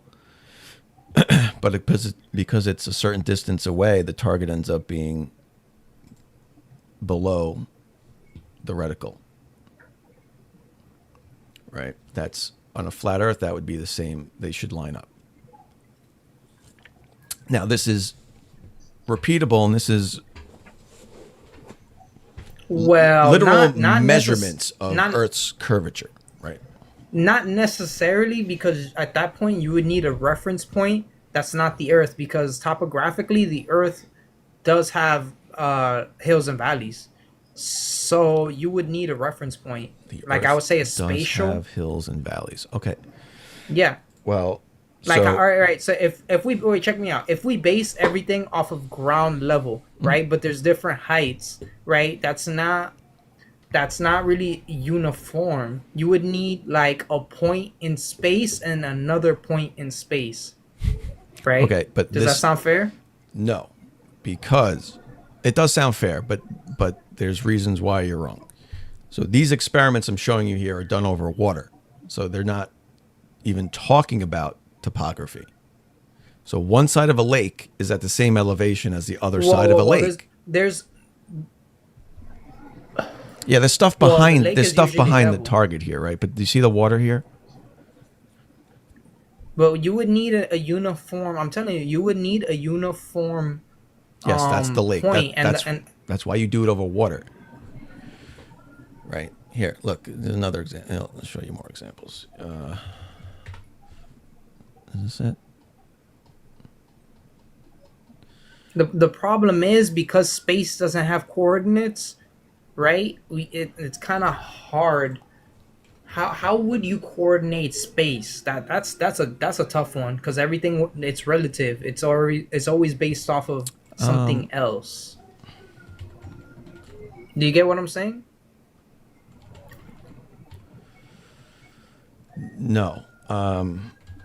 I don't. If for example, if there was a 1 cubic foot or square foot of air, right, you would determine how high it is by the ground, right? Because that's the only reference point you have.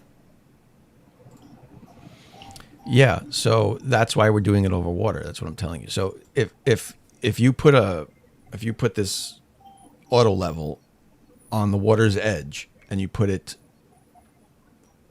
40 centimeters above the water. And then you put the target in the water on the other side of the lake at 40 centimeters above the lake. You're both sides of the water level. It has to be level. If the earth is flat, both sides of those lakes are at the same height. That's sea level. It's not sea level, it's a lake, but it's at the same elevation on both sides. If it wasn't, the lake would be running off into the land. It would be spilling out, right? So we understand that the level is the same on both sides of the lake. Now, that also works on a globe. But the point is, if you then measure between those 2 points, you can verify which thing in reality we actually conform to, right? If that target, if the reticle hits that target on the other side, Earth is flat. Because 30 centimeters on one side is the same as 30 centimeters on the other side. If it's a globe, it won't match because 30 centimeters might be the same away from the surface, but because they're a certain distance apart, they're angled away from each other, right? And it's dropping Earth's, because Earth's curvature from a tangent line, there's drop away from that tangent line. So we would fully expect. How do we know that the water isn't higher on one side than on the other? That's my question. How would we measure that? Well, because no matter if the Earth is flat or a globe, if it's higher on one side, the water be running off towards the lower side, right? How do we know it's not doing that? Because it's a lake. And flat earthers always say water finds its level, right? So you already know water finds its level. And it's a lake, so that means one side is not lower than the other, because if it was, it would be spilling out and it wouldn't be a lake anymore. It's pretty obvious, I think, that the water level on both sides is the same height. Right. I mean, that's like literally your own argument, right? The water always finds its level. So if water always finds its level, then from that level point up should be the same on both sides of the lake. But if one is lower than the other, that means the Earth is curving away. But he's not on the water, is he? He's on the land. No, he's on the water. Yeah, he's on the water. The first dude was not on the water. Oh, the first auto level, that measuring to the oil rig? Yeah, he's not on the sure. water. Okay, but he's about 3 feet off the water edge, right? And he's measuring to an oil rig that's on the water, right? So, I mean, you understand that the oil rig is level and he's about 3 feet above the water. He's way above 3 feet. That reticle is way above 3 feet. It's hundreds of feet above the horizon. So, right there's a nice clear picture of it. He's hundreds of feet above the horizon. I mean, if you're level, if this is all level topographical plane, that this horizon should be up here where this reticle is, and it never is. Or at worst case, because he's on the beach, it should be about 3 feet below. But yeah, I mean, this is. I mean, it's just repeatable. It's repeatable over and over again. Here, I got it. Here, this is what I was looking for. Let's go. What is this? Presentations. I think I have all this here in.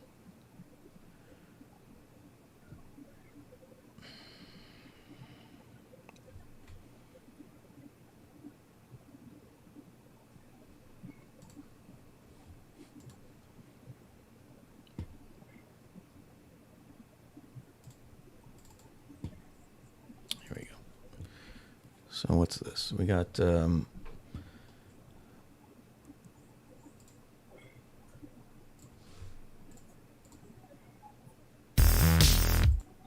this is, what is this?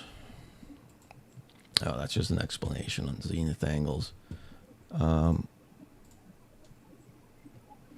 is survey results. I don't have the one. What the hell is the one I was looking for? Why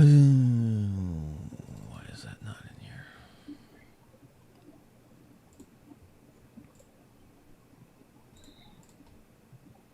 Well, anyway, I can never find the one you're looking for, but this one is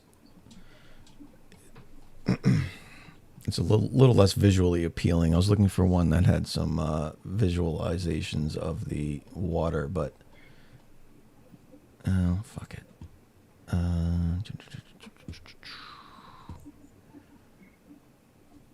Hold on, I'll find it. Level.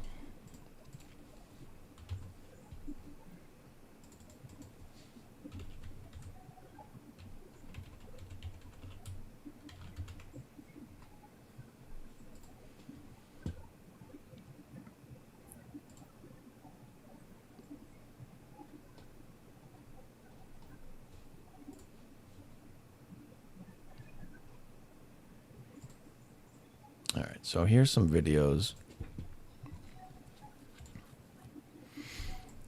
Kind of. My question is, could that just be like refraction? Could the light be bending because of the distance?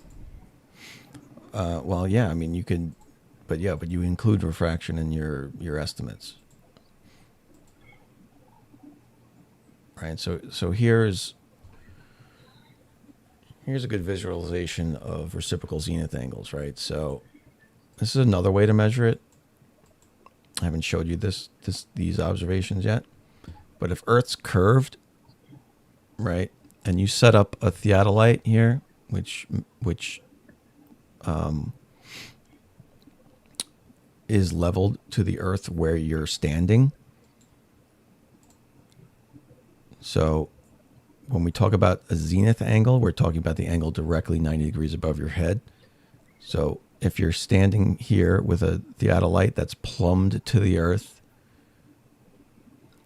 and you set up a target a certain distance away that's also plumbed to the Earth, right? On a globe, you would expect those things to be angled away from each other, right?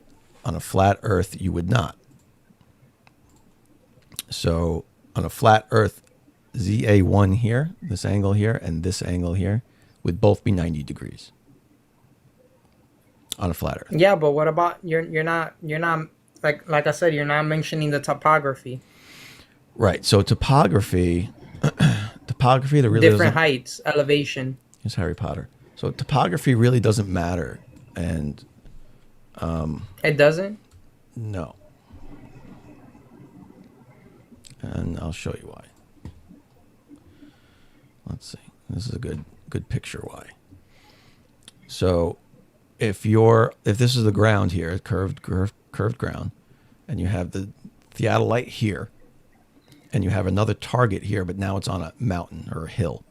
So you're talking about topography, right? So this thing's up on a hill, right? Yeah. The amount of this angle here is going, because it's up on a hill, this angle is going to increase, right? It's going to get bigger. The amount of this angle increase is going to be the same as the amount of this angle decrease. They're going to cancel each other out, right? Because this one's getting bigger as you lift this target up, and because you're looking straight at this target from this one, this angle here is going to decrease by that same amount. So the sum of these two angles is always going to be, on a flat Earth, it's always going to be 90. It's going to be 180 degrees. That doesn't make any sense because you're saying on a flat Earth, but clearly you're depicting a round Earth. Well, it works on a flat Earth too. I mean, it's just different, right? The angles would be the same. Doesn't matter. Really, it doesn't matter if it's a globe or flat, right? If I take an object here and I move this one up, right? It does matter. The angle here is going to increase. The angle here is going to decrease, right? It's just geometry, man. Not really, because on a flat Earth, they would no matter what your altitude would be, right? The angle would still be the same as long as you're level. Now on a curved Earth, the angle will not be the same depending on the positioning and the distance, because the curve would increase, therefore changing the angle. Based on, I'm really not understanding what you're saying there. Why don't you show it on a flat Earth, and then you can just see the difference. Well, yeah. So Or you don't here, have that diagram I don't know if I have it. with the topography. Yeah, I mean, it wouldn't. Yeah, I don't have that here, but it wouldn't change the answer, right? It would just change the angles, but the angles would still measure to the same thing, right? It's you know, if this is on the ground here, right? This one's on the ground. So if this one's on the ground. Yeah, but still curved Earth. It wouldn't be the same. Okay, so but if Earth was flat, right, you'd have a 90 and a 90. You agree with that, right? Yeah. Okay.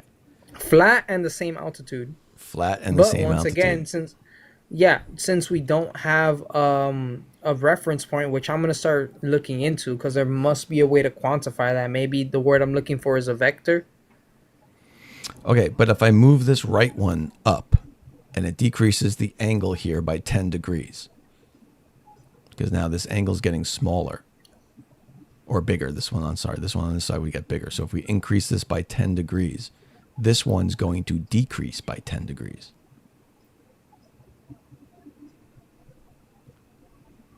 That is the point. The topography doesn't matter, because if I lift one up, anything I increase over here is going to decrease by that same amount over here. But the line of sight angle would change, is what I'm saying. It does not change. It changes for both sides equally. That's the point. It has to. On a flat Earth, I would say so. It doesn't matter what Earth you're on.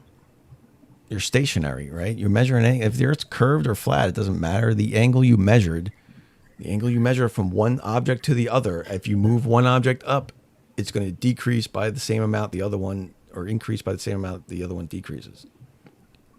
Doesn't matter what shape you're on. They're both going to sum to 180 degrees. That's it. The bottom line, they're going to sum to 180 degrees. Right? This is 90. This is 90. If I move this one up and it's now 100, this one's going to decrease to 80. That's how geometry works, man. You know, you can model this in AutoCAD, right, and move things around and show that to you, right? But that's how it's going to work. So topography doesn't matter, but you can do it over flat ground if you want, right? That's the same elevations, and take topography out of it.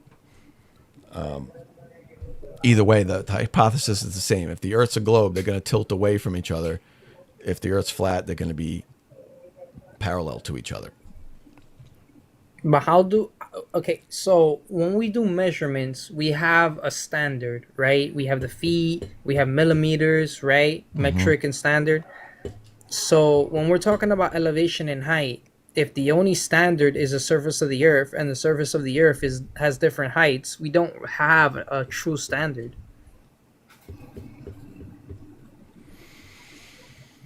I don't know what you mean by we don't have a standard. You would literally have to make like a grid plane, if you know what I'm saying, with that's level, and use that as a standard.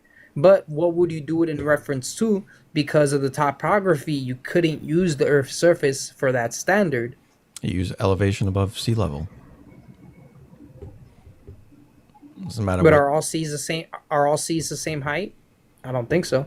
Yeah, I mean that's how you measure elevation. Doesn't matter what if we're on a flat Earth or a globe. No, but check right? me out. And when you talk about sea height or sea altitude, what are you using as a reference? The bedrock, the sea floor. No, it's topography is still a factor there. No, mean sea level has nothing to do with the. Okay, yeah, I get what you're saying, but how will we measure? Hold on. All right, I'm sorry, man. You gotta give me a minute. I gotta go. See someone about a horse? No, I gotta go potty. Be right back. Entertain yourself. Talk to the audience. No one's even joining.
All right, I'm back. Sorry. I was drowning.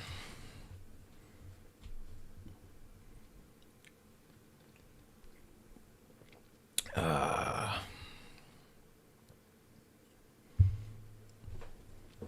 right. Where's my... What the fuck? Oh. Turn that back on. This is the point. If this is the theodolite, right, and this is the target, we have a 90-degree angle. If my target ends up on a hill, right, if I just go up like this, whatever I increase this angle by, this angle decreased. They're still going to sum to 180. Doesn't matter what the topography says. That's just geometry. So,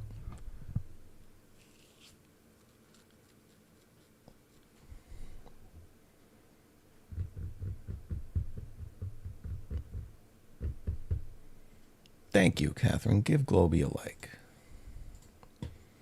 Let's see. Icy Spin says $1.99. Get effing stuffed. Thank you. Appreciate that. CK, welcome to the memberships. Appreciate the membership. Okay, I have a Memberships question. are open. Help me keep have going. You heard about the... Hold on. If you appreciated my work over the last 5 years, I'd appreciate a membership. Not talking Have to you heard about the... I don't think have you heard about... Go ahead. Sorry.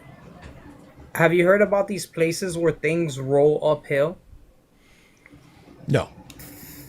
Nothing rolls uphill. No.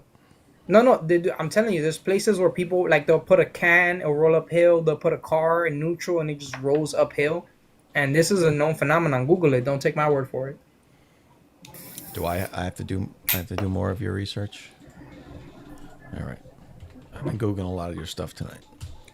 It's fact checking. All right. Stuff. At least I'm not saying believe me, right? Well, true, but I'm going to say nothing rolls uphill unless the wind is blowing.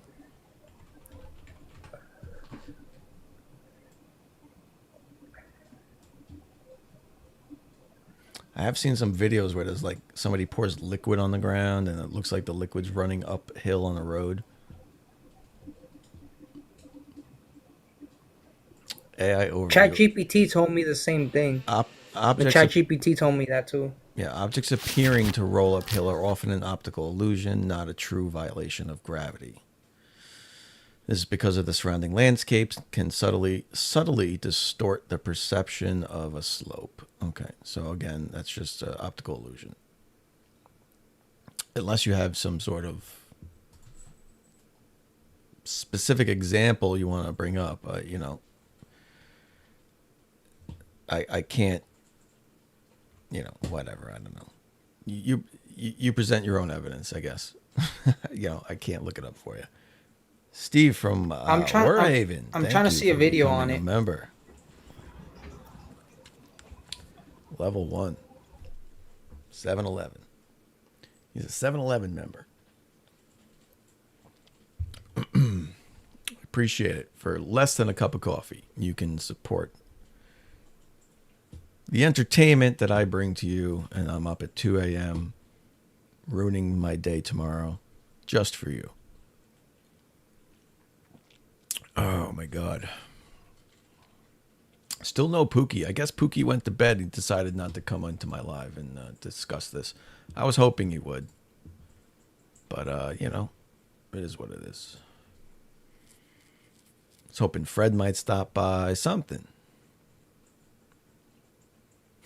JB, we got a new 7-Eleven in the next town over. Very exciting. Is that a serious comment? I'm very happy for you, JB. We literally have 7-Eleven on every corner where I am. Like, it's annoying. Like, every time I see an old building being torn down or a vacant lot being built up, I know it's a 7-Eleven. And it always is. Yeah, man, you can throw a rock and hit a 7-Eleven by me.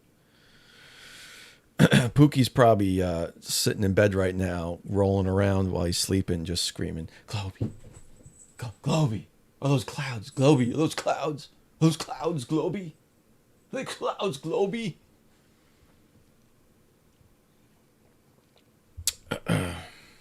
Is Pookie still in alive right now? Let me check.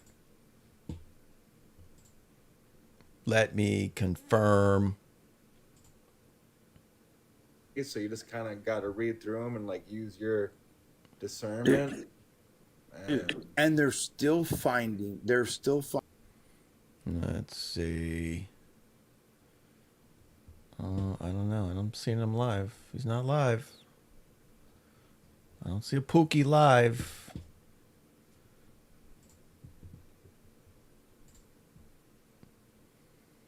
I would have never fucking put him on blast, but now he's got to be, you know, I got to make a lesson out of his ass. I have to. You know what I'm saying? Well, I'm awake and I speak English, so yeah, I do know what you're saying. What's your name, man? Scotty P, you know what I'm saying? You know what I'm saying? You know what I'm saying? This is the guy who debunked all of science with his video. Know what I'm saying? Okay, I have one question for you. Can you recreate air pressure outside a container? Is that a recreatable experiment? Yeah. Example?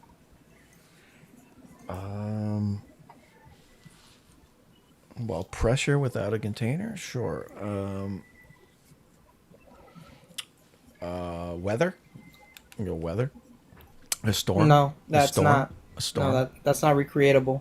No, if I'm putting forth that we're in a container, you can't use weather or the atmosphere. You have to recreate the experiment.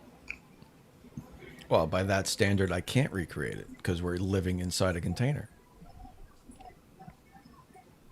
So no matter what I do, you're going to say we're living in a container. What kind of craziness is that? Not really, no. Okay, the oceans. They're contained. High pressure below. They're not contained. There's no top to the ocean.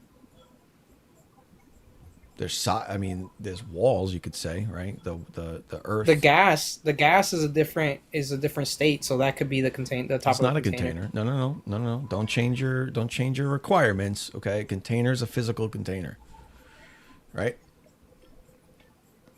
You can't just suddenly say you can have a container with only sides and no top, right? That's called moving the goalpost, right? You can have pressure without a container, okay? Sulfur, hydro, what the fuck is that shit?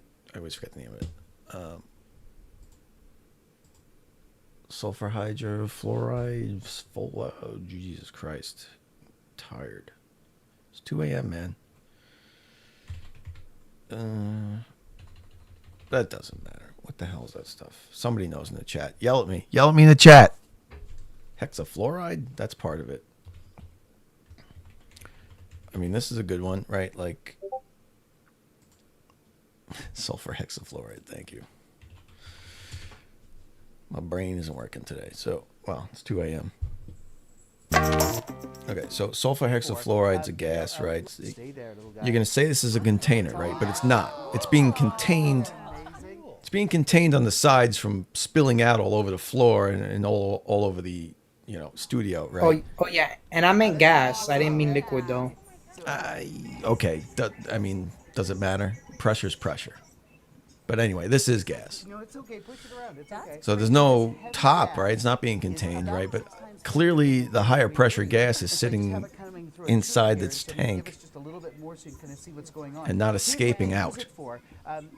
Electrical engineers will flood a room or can't even see it. Or something with this material because it doesn't allow. Pretty cool, actually. I fail to understand like what's being done here. There's a gas inside this tank. Well, there's the lid. They just took off the lid. It's called sulfur. A heavy gas. It's a heavy gas. Oh yeah, that's density. That has to do with density and buoyancy. That has nothing to do with pressure. Well, no, it certainly does. So the heavier gas is certainly creating more pressure, even in your model. denser, heavier gases sitting, they create more pressure, right? They're heavier. But that's density and buoyancy. It has nothing to do with. That's not pressurization. It's not? No, it's not.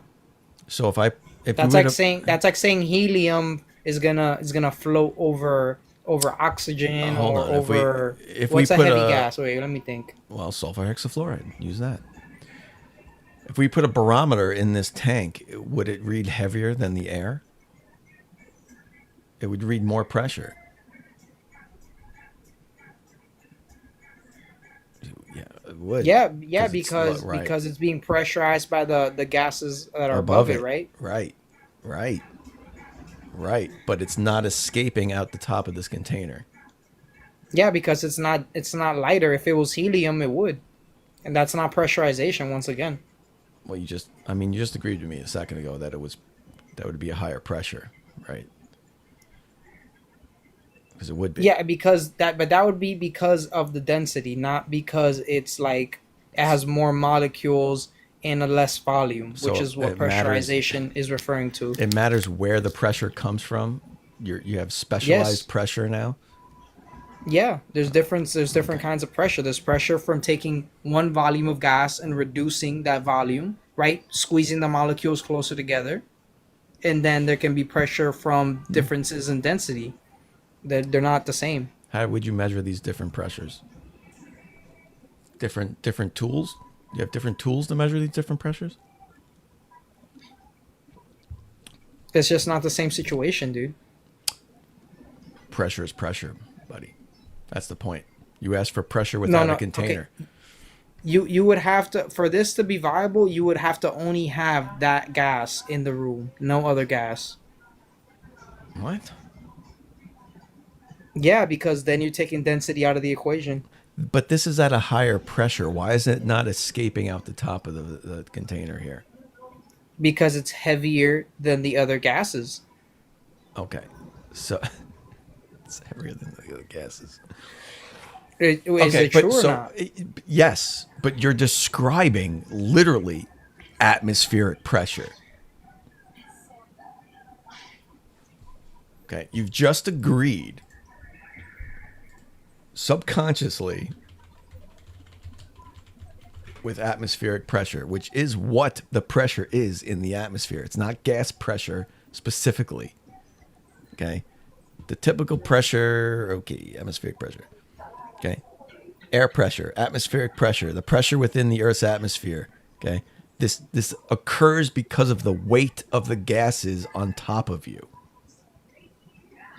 Within a container. No, you just added that part. Which you would call gravity. You just added that part. You just added that part. The same thing with the tank we just showed you. It had no top, and you said that was density. That was the weight of the gases in the tank. The weight of the atmosphere is what's causing the pressure. Yes, you just agreed with me. Okay, I feel like you're moving the goalposts. Give me an example of you being able to pressurize something without a container. Maybe you're right. Maybe because we're in a container, you can't really make an experiment. And that point, I can't really hold that against you, honestly. That's going to be your out for anything I say, is that we're on Earth and Earth is contained in a dome. Okay, but what I'm going to say is within that dome, even if there's a dome, which there isn't, even if there's a dome, inside that dome, I can give you examples of pressure without containers. Okay, because the whole point of why you guys say pressure needs a container is because the walls of the container create the pressure, right? The gas tries to expand, it hits the walls of the container, and there's forces backwards on, right? It can't get out. There's forces backwards on the gases, right? The more gas you have, the more force, the more pressure. That's what's happening. That's what a container does. But then you ask me for example without a container of pressure being contained without a container. Okay. How do we still wait? Okay, if helium is strong enough, let's just take density and buoyancy out of it, right? If helium is strong enough to overcome gravity, right? Why do we still even have helium on the planet then? Can you explain that? A lot of helium does escape the Earth's atmosphere. But how do we still have some left? Okay. Because it wouldn't stop. There's no reason for it to stop. Well, first off, okay. So the point I was, we can look at that in a second. The point I was trying to make was, you have pressure at the surface of Earth of 14.1 psi, right? The gradient goes up to almost 0. So there's no pressure at the surface of your dome. Okay, so that defies logic right off the bat. But secondly, by your own logic, I would need a divider or a container between each layer of atmosphere in which the pressure changes. Which it does. What's the container between each layer? No, I said there is like a difference in pressure. The difference, the density is what creates that difference, but okay. So how do you have a pressure difference within your container without another container containing that pressure difference? Because you have gases that have different densities. Gases that have different densities. Volume to mass ratio. Okay, great. So why, without the container, why can't gases of different densities also layer themselves like that and create pressure differences? Because they would just go off. They would just escape. The lighter pressure, the lighter density material would just, go into space. Why? Because if it's not being affected by gravity, it is. Then it's not. If helium rises, therefore gravity is not. We're talking about the atmosphere. We're talking about it's a gas. We're talking about atmosphere. Okay. Helium isn't a standard part of the atmosphere. Yeah, it's like 0.01% or something like that. The atmosphere is 78% nitrogen, 20% oxygen, 0.9% argon, and then other trace gases, carbon dioxide, methane, ozone, water vapor. Okay. Helium... Ozone's a molecule, not an element, but okay. Helium, if I remember correctly, is harvested, right? So it's sourced from natural gas deposits. So helium isn't a natural source of gas in the air, right? Helium comes from natural gas. So we have to actually... It's an element. Yeah, but we have to actually harvest it. So it's not just floating around in the air and you're going, well, helium can't exist if there's no container because it would just float off into space. Well, when helium is released into the atmosphere, it does go into space. Okay? But that's not what happens. We harvest helium from natural gas and then we put it in containers and use it for stuff. Right? Any helium that gets out into the atmosphere does eventually get escape into space. So completely different things.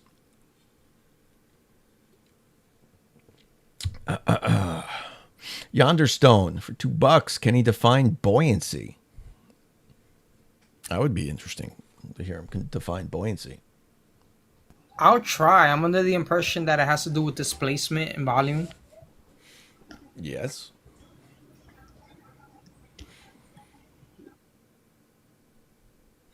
But for there to be buoyancy, that requires a downward force or downward acceleration.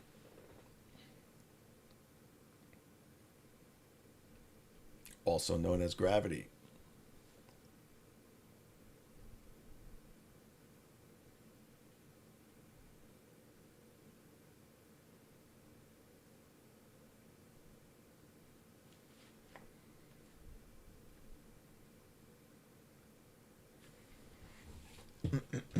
Let's see. Anybody else would like to join and help his buddy out here?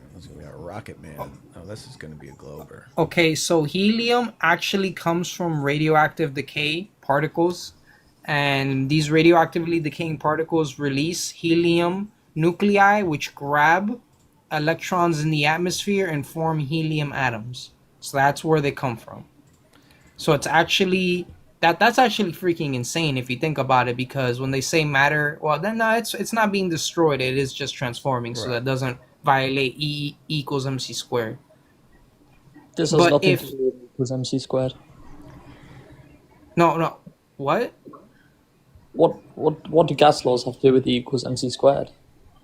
Well, helium is literally created when radioactive materials decay, right? So it's transforming from uranium, from thorium into helium, right? But that's not, the energy is still there, it just transforms. So like I said, it does not violate E equals MC squared. I just find that extremely interesting that atoms, right, which are some of the purest, or elements better said, which is the purest form of matter basically that we know of, aside of the subatomic particles, is actually being created. That's mind blowing. I mean, look at the sun. The sun makes elements all the time under nuclear fusion. We do it all the Yeah, I time. don't. On Earth. We can't. We cannot. We don't have the instruments to verify that, man. That's hearsay, honestly. Spectrometers. Okay. You know what? That is a fair point. Spectrometers do exist.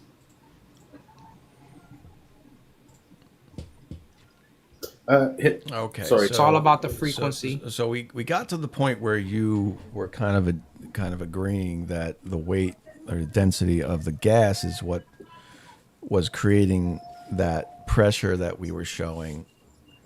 But then there's gas on top of it, right? It is in a container. And it is in a container. So the difference in density, the gas is pushing down. Because the gas is pushing down and it creates a separation, the gas on top, that's a different density, is creating a seal. A seal? Yes. And that is undeniable, because things that are different densities do not mix. Well, it depends what you mean by seal. Like a division line between the two items? Yeah, it is. Okay. It is creating it. It's sitting on top of it. Well, that's not and how it does the create a atmosphere seal. works, but okay.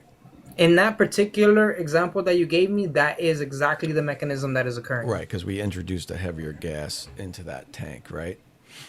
Yes. Right. So there's a heavier gas in that tank, and then on top are going to be gases that have their weight, but they're not as dense or as heavy as that gas, so it's pushing down on it.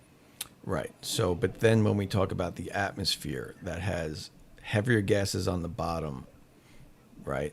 But you have a long stack of above your head column of gases that does decrease with altitude, but it's still a column of gases. That whole thing is pushing down on you. Just like the water, right? If you go deep, but the difference, if you go deep down in the water, hold on, the stack of water it's above contained you is pressing down on you. That's and all the atmosphere is weight. pressing down. Yeah, and the atmosphere is also pressing down on the water, but it is contained, right? It has to be contained, because you said it yourself. If the water was not contained, what would happen? There's it would no run container off, above the wouldn't water. it? Just a quick question. There is a container above the water, the gas. How's the difference in pressure and density? Go ahead. We have weather balloons, correct? And we've used weather balloons for like measuring the atmosphere and stuff. Yeah. And we can put barometers on them to measure the air pressure at specific altitudes, right? Correct. So when we use these weather balloons, right, and they go up and up and up and up and up, we see the atmosphere gets thinner and thinner and thinner and thinner and thinner.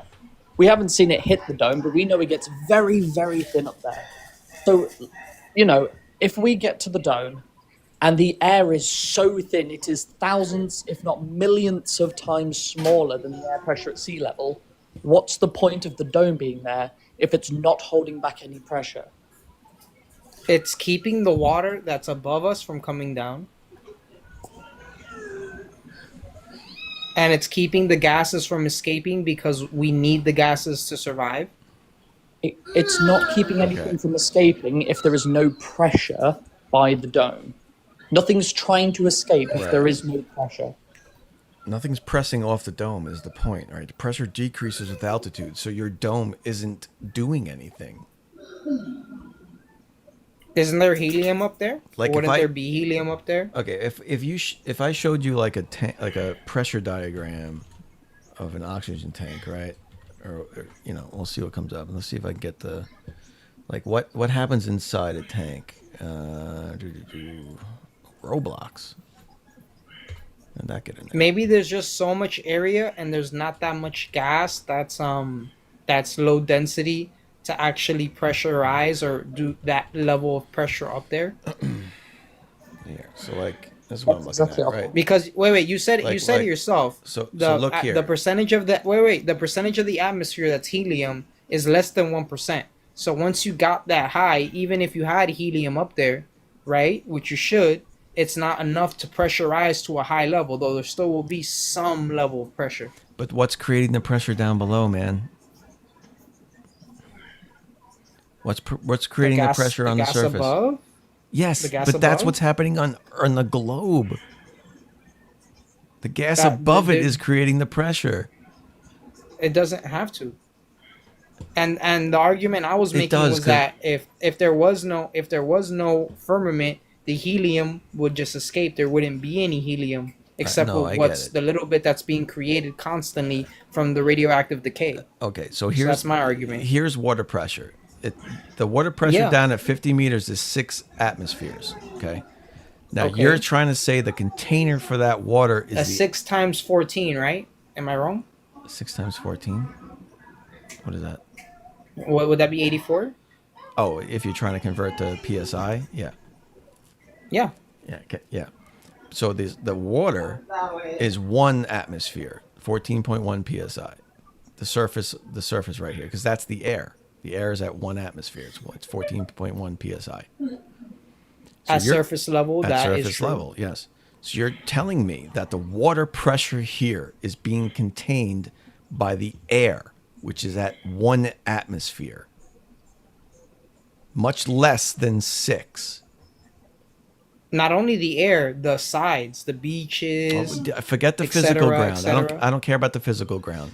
According to flat earthers, the pressure here, if the earth was a globe without a container, would burst out because the pressure is higher, because the pressure expands in all directions, because of the second law of thermodynamics that's being violated. It's fighting the right? weight above it. It reaches an equilibrium because of the weight above it.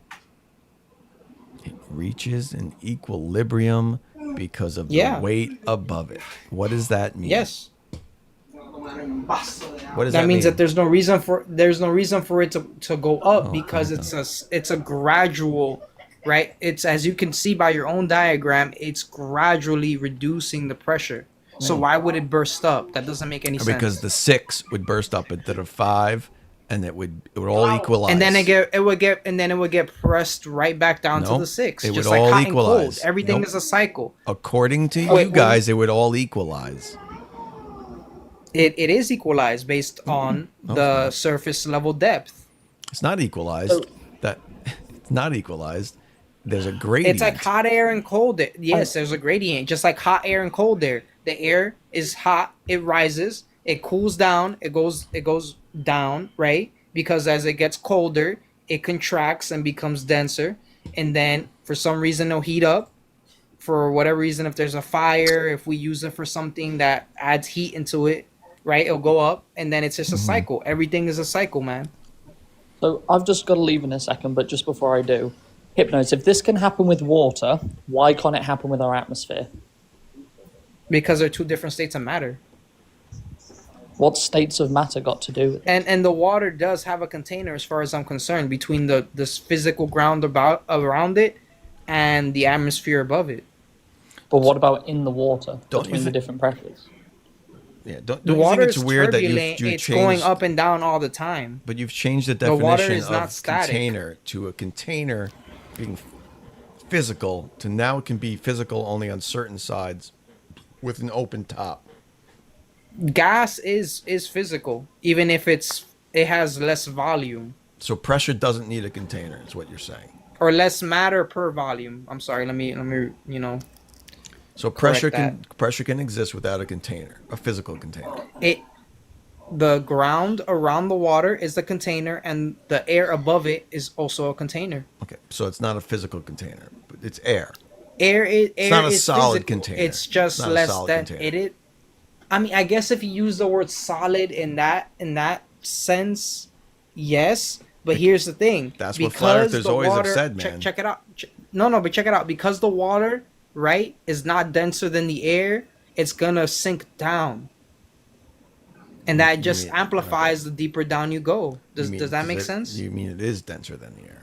May I add another variable? Well, yeah, it is denser than the air. I've got a head. Thank you. See you later, Rocket. All right, bro. Sorry, if I may add another variable into this container that we're forgetting, that you've got a very, very powerful heat source inside this sealed container. So how does the core of the Earth?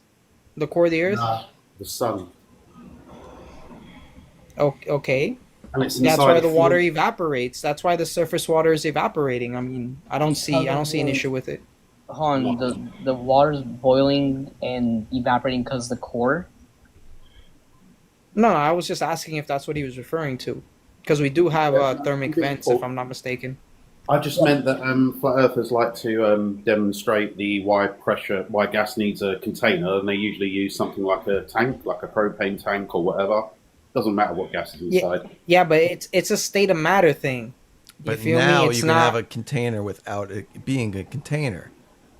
And it's got a very powerful heat source. It can be a inside. three-sided container or four-sided container with no top. In my opinion, because of the difference in density, it acts like a container. But that's just my perspective. Well, And at the we're surface showing level- you here, this would have to be more pressure at the surface here to contain the pressure Why? down below. Because according to the second law of thermodynamics, this would all equalize. Because it's trying to expand? Yes. Isn't that why the water's moving?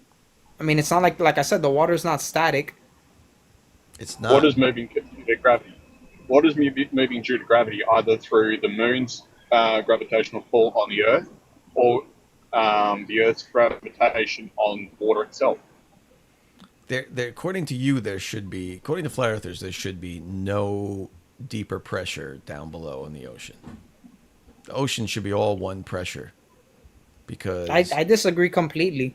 Because we have varying pressure in the atmosphere, why wouldn't we have it in the ocean? Well, that's begging the question, right? We're trying to figure out what would happen on a flat Earth versus a globe, right?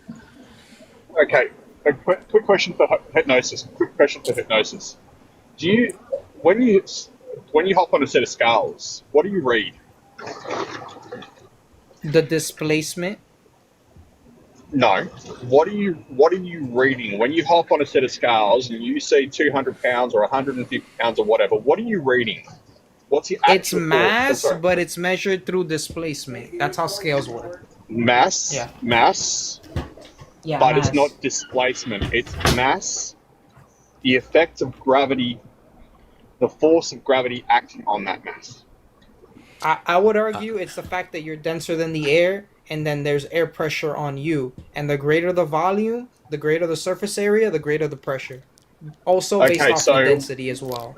Okay, perfect. So tell me why, if I'm at sea level, and I sit on a set of, I put my fat ass on a set of scales, it'll read, let's say 200 pounds. But if I go up to the top of Mount Everest and use the same scales and I hop on those scales at the top of Mount Everest, why is the number going from 200 pounds to 180 pounds? Because there's less pressure up there, so there's less pressure on you from the atmosphere. But you're still at ground level, though, are you not? No, you're not. Oh, okay. It's called altitude. Okay, perfect, altitude. So what happens with pressure as you climb? Depends the environment, but in a sealed container, it would decrease. No, it wouldn't. In a sealed container, it would maintain the same pressure throughout. No, only Yes, if it will. only Yes, it will. only Yes, if it will. no. Let me make the argument. No, let me make the argument. That would be true if you had maybe not even then with the density, because I was gonna say maybe if it was all the same element, right? If it was all oxygen, if it was all, but then it would still be layers of it. That's a really interesting question, honestly.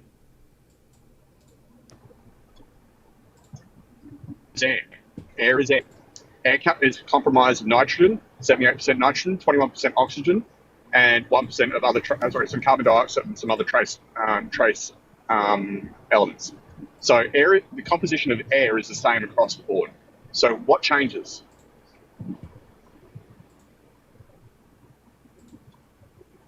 because you just said if we're in a container, the composition as you go higher, the composition of the atmosphere should change according to density. You'll find higher density or lower density gases, right? Higher up. Go ahead. You just said that we're in a sealed.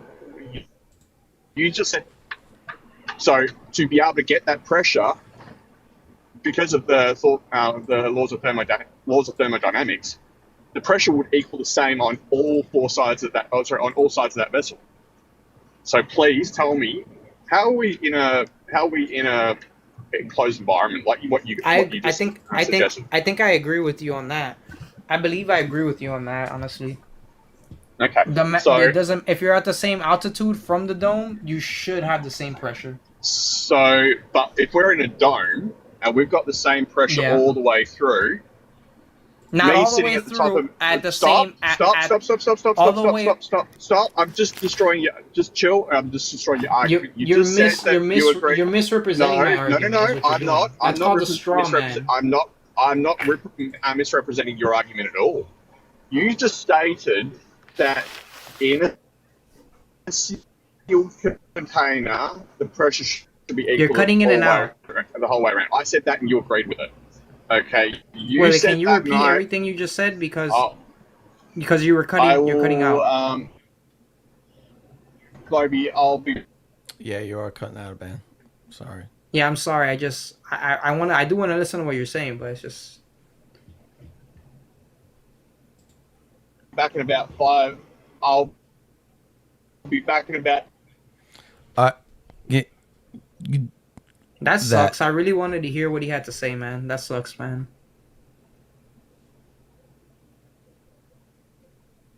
All right. So while he's doing that, let me. Gonna wrap this up here. This is probably the best. This is the best debate I've had on TikTok. I'll be back in 10 minutes. Oh, I'm glad. No, you honestly are. What's the word I'm looking for? An awesome person. How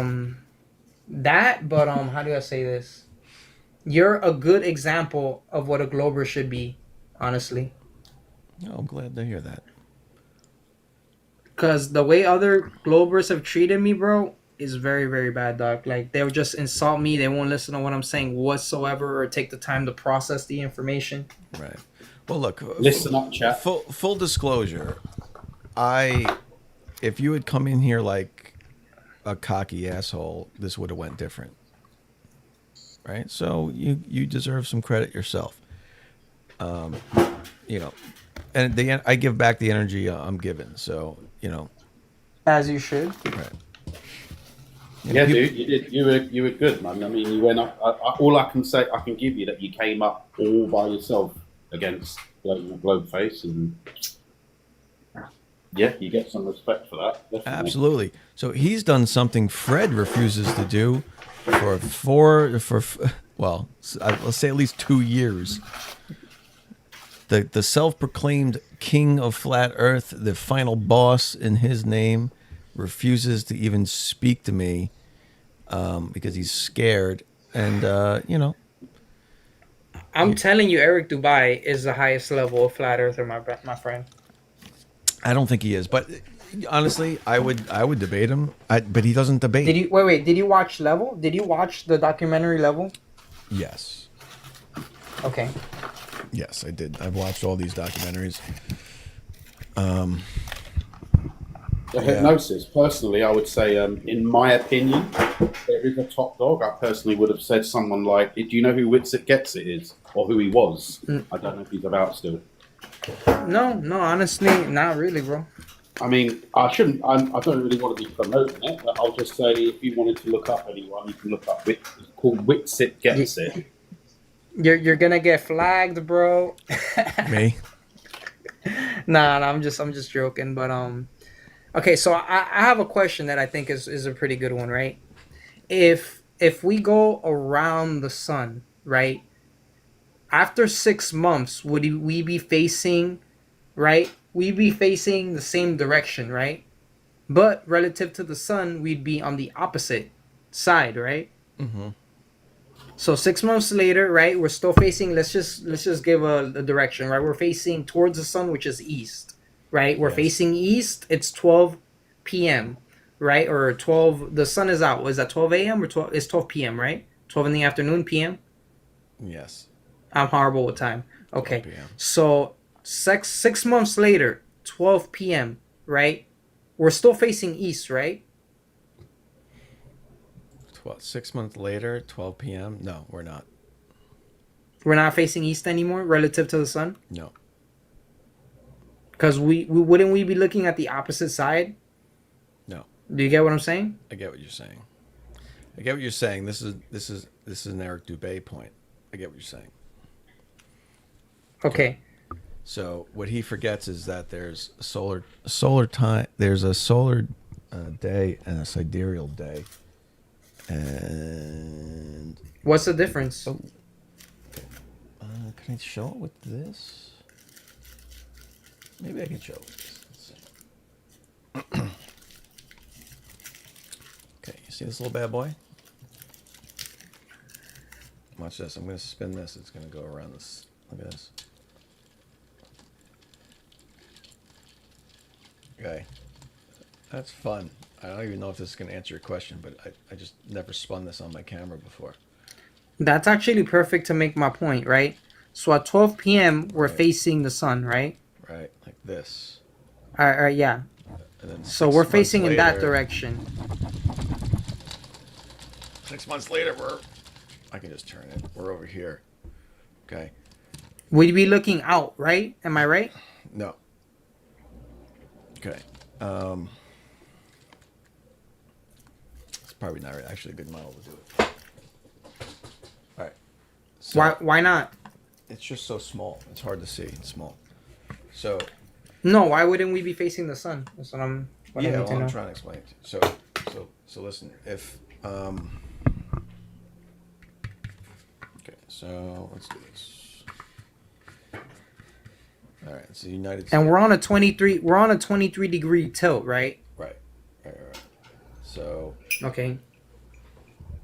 God, I had a video on this that I made myself. It's probably easier, But because the tilt doesn't change, that means that our orientation shouldn't So- change so- even 6 months later. right. So my head's going to be the sun. Okay. Okay. If this is facing the sun, so it's 12 p.m. 12 p.m. Okay.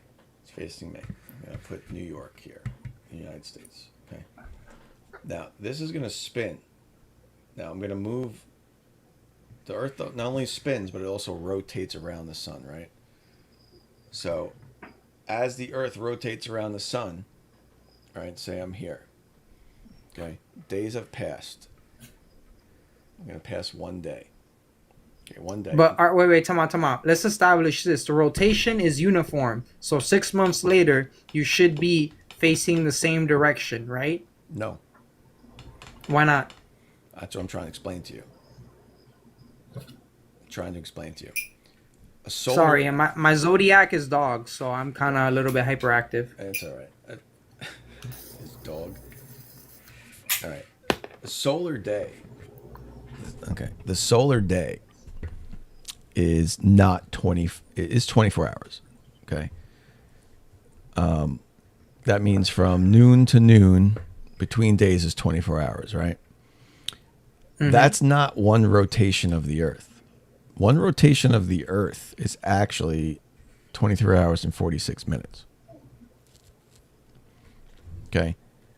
So the amount of time it takes the Earth to complete one rotation is not 24 hours. It's 23 hours and 46 minutes. So 23 hours and three quarters. Okay. Don't know if I said that, but okay. 23 hours and 46 minutes.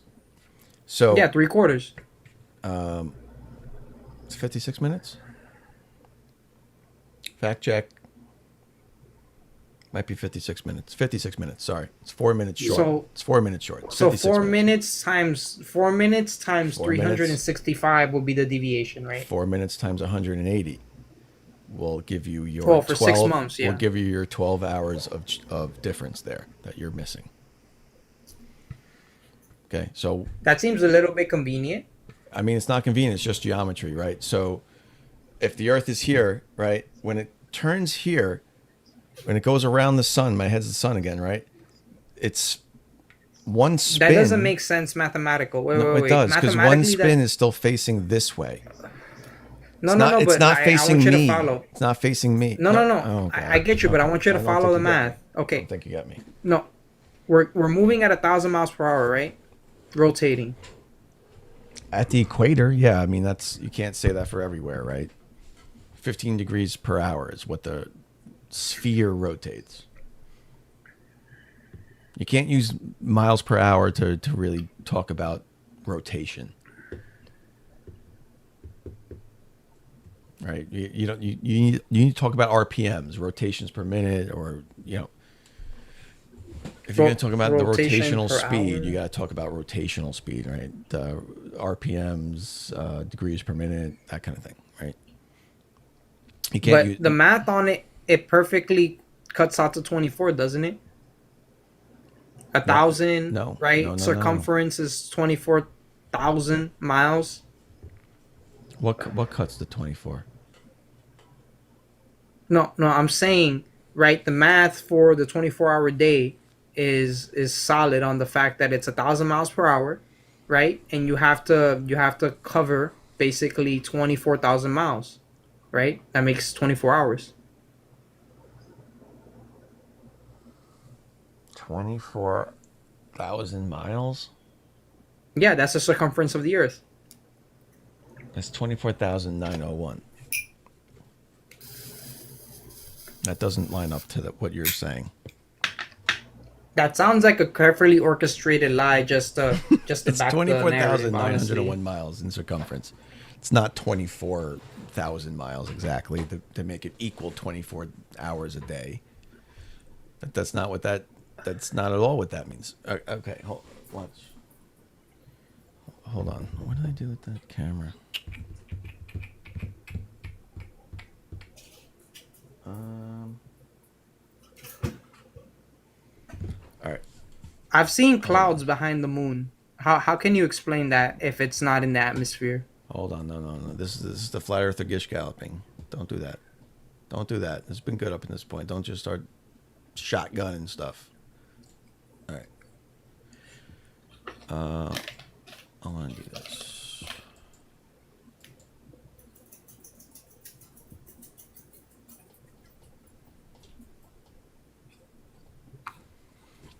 The only way for me to show this would be to pull my camera off my screen, and I don't want to do that.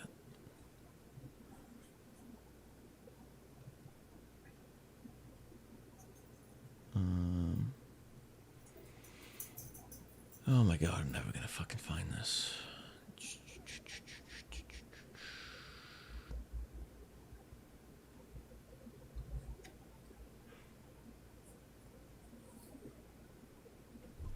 Yeah, it would be a miracle for me to find that. I'm sorry, it just seems like it's a little bit convenient. And after this argument started being made, all of a sudden the day is no longer 24 hours. Now it's 23 3/4. Well, that's kind of convenient. Solar, because a day, we just defined a day as the point in which the sun is in the same spot of the sky after a complete day, right? So that's solar noon. That's 24 hours. It's a made up term, right? But the actual ball of Earth spins 23 hours and 56 minutes. That's how long it takes to make one physical rotation of the Earth. And this is... And when was that established? Was it after 1958 by any chance? No, it wasn't after 1958. When was that established? What year? It was always established. No. It was no. Come on, bro. You're pulling that out of your ass, man. Come on. Try this. You know why we have leap years, right? That's the whole point of needing a leap year. So here we go. 4 years. I'm going to do this for you.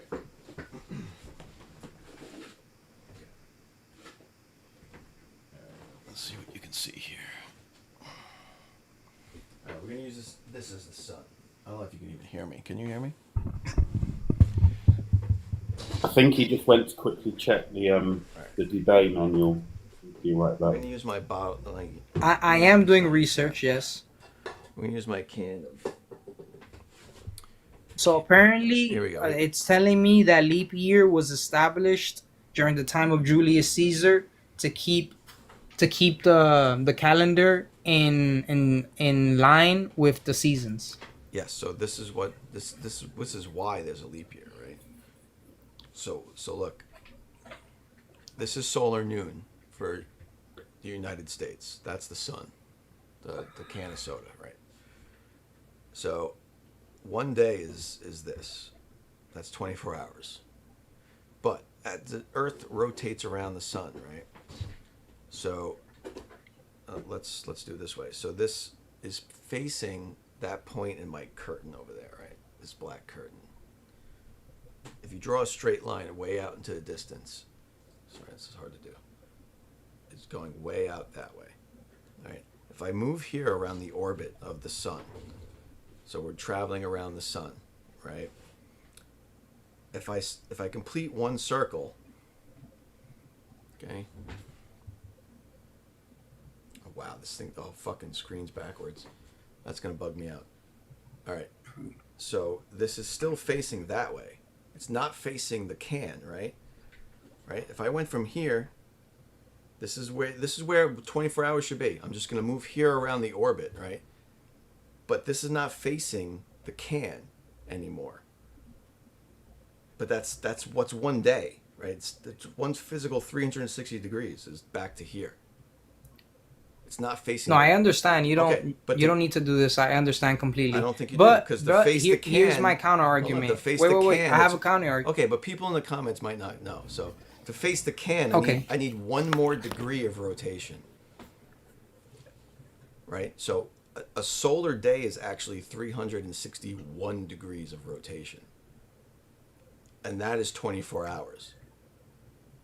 Okay. So as I go around the sun and I do this again, that would be one 360 degree rotation, but I need another degree to get back to facing the can here. So those degrees over 180 days, half a year is 180 degrees. By the time I get to the other side, I'm still facing the sun. Right? You guys say I should be facing away from the sun. But those extra 1 degrees of rotation as I go around, they add up sun, over time. They add up over time to 180 degrees, and I end up facing because that we just defined that as a solar day. All right, that's the only reason that happens is because that's a solar day. We define that. No, I have another theory. Okay, if the sun was local, and it could change speed, that would also achieve the same effect. So. The sun was local. And it could change speed. Okay. I mean, if pigs could fly, that could happen too, right? So like... can you disprove? Can you disprove that would achieve the same effect? I don't have to disprove it. Like, so what I'm showing you there on the floor there is just geometry. Right? If I have a ball circling another ball in an orbit, right? The way the geometry just works is why that works. Right? So now what you're saying is it could happen also with a local sun that's magically flying around flat Earth and magically changing speeds based on no physics we understand and based on nothing we can prove. Fine. Maybe. But mine works based on just geometry alone, right? The relationship of two spheres orbiting each other, and yours requires some magic. There's no magic involved. Maybe different fluctuations in the electromagnetic field that powers the sun, perhaps. So magic? Electromagnetism is not magic. When you apply it to a local sun floating around a flat Earth, I think that would apply to magic.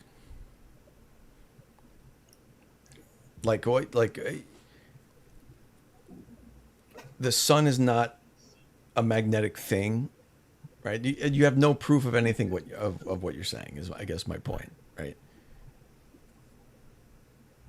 Right. You need to have a sun that somehow has an electromagnetic interaction with, I don't know, the atmosphere or the flat Earth. You're invoking all sorts of things that are just not happening, or that if they're happening, you can't prove they're happening. Right. So one is just geometry. There's two balls rotating around each other, and look, the math works out because there's two balls rotating around each other. And the other is, I don't know, there's some electromagnetic forces making the sun float around the Earth and change speeds and all this stuff. I mean, I guess it's possible if you could prove it's possible, but there's a host of other reasons why it couldn't be possible. Okay, on an unrelated note, do you remember the story of when NASA shot a rocket, or maybe it was a satellite, at the moon, and it rang like a bell for hours? Okay, I think this is where I wrap it up. No, I don't. No offense to you, it's almost 3:00 in the morning for me. No, yeah, I feel you. I gotta go to bed. No, I haven't heard that story. You gotta Google it when you can, bro. Hey, Chloe, sorry, man. Can I just finish off what I said? My reception went to shit. Yeah, go ahead. I'll be brief. So, hypnosis. Oh, yeah, hypnosis. It's just hypnos. The Greek god of time. Hypnos. Yeah, if I'm not mistaken. So hypnos. So you agreed with me that pressure would equal the same in a closed cylinder, right? In a closed vessel. Not throughout. At the same altitude. The law of thermodynamics requires that the pressure be the same over all parts of a vessel. The laws of thermodynamics and the laws of pressure say it is equal throughout an enclosed system. It's the same in a closed system. If that were true, there wouldn't be any pressure in the water. Any pressure differences in the water based off of altitude. Water is or depth. Water and depth. Perfect. So water has mass, and this is the question that I was asking you previously. So does gas. Atmosphere has mass as well. It's just more spread out in a larger volume. Perfect. What I was trying to get to is that all matter has mass. What is affecting that? What changes? What happens to matter? What happens to mass to turn it into a weight? I think that's the boson particle. No. It needs to have something applied to it. What is that something?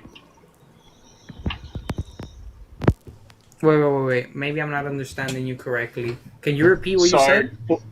What is the formula to turn mass into weight? I go based off a different formula that I actually created based off of one of my conversations, which is why I like having these conversations. Can I tell you my formula? Yep. Go for it. Go. Okay, let me see if I can remember it. I should have written it down because I am a stoner. But let me see if I can remember this. So the formula was, I think, volume, right? It was volume by density, and then altitude will give you weight. Wrong. Okay.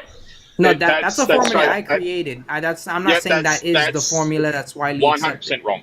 100% wrong. 100% wrong. Okay. All right. So okay. Weight is the measure of a force.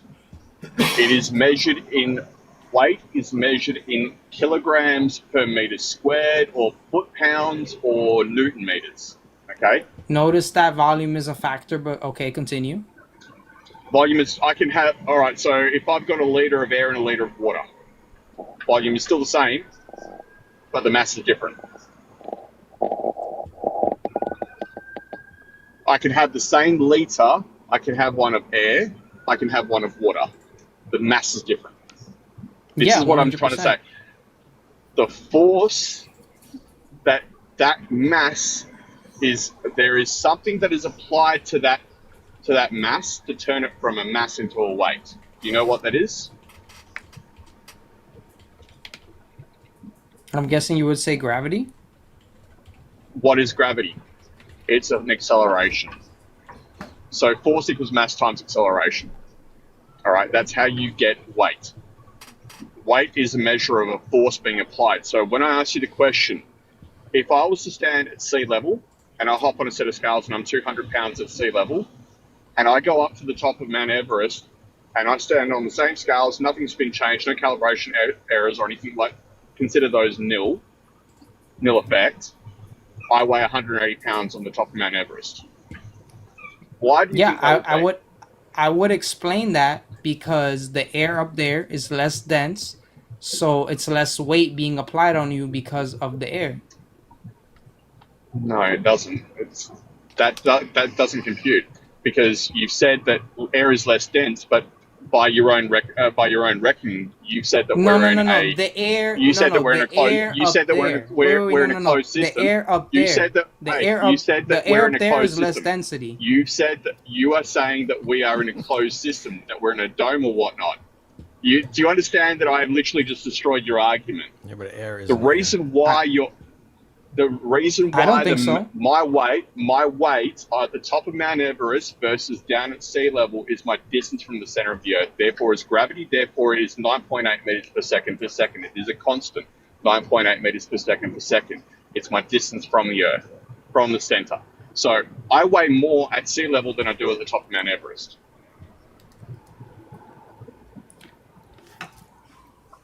Well, the formula that I theorized was to replace gravity. So yeah, I can't. In that sense, it's not necessary for gravity to even be a factor. That's Congrats, all. You have now.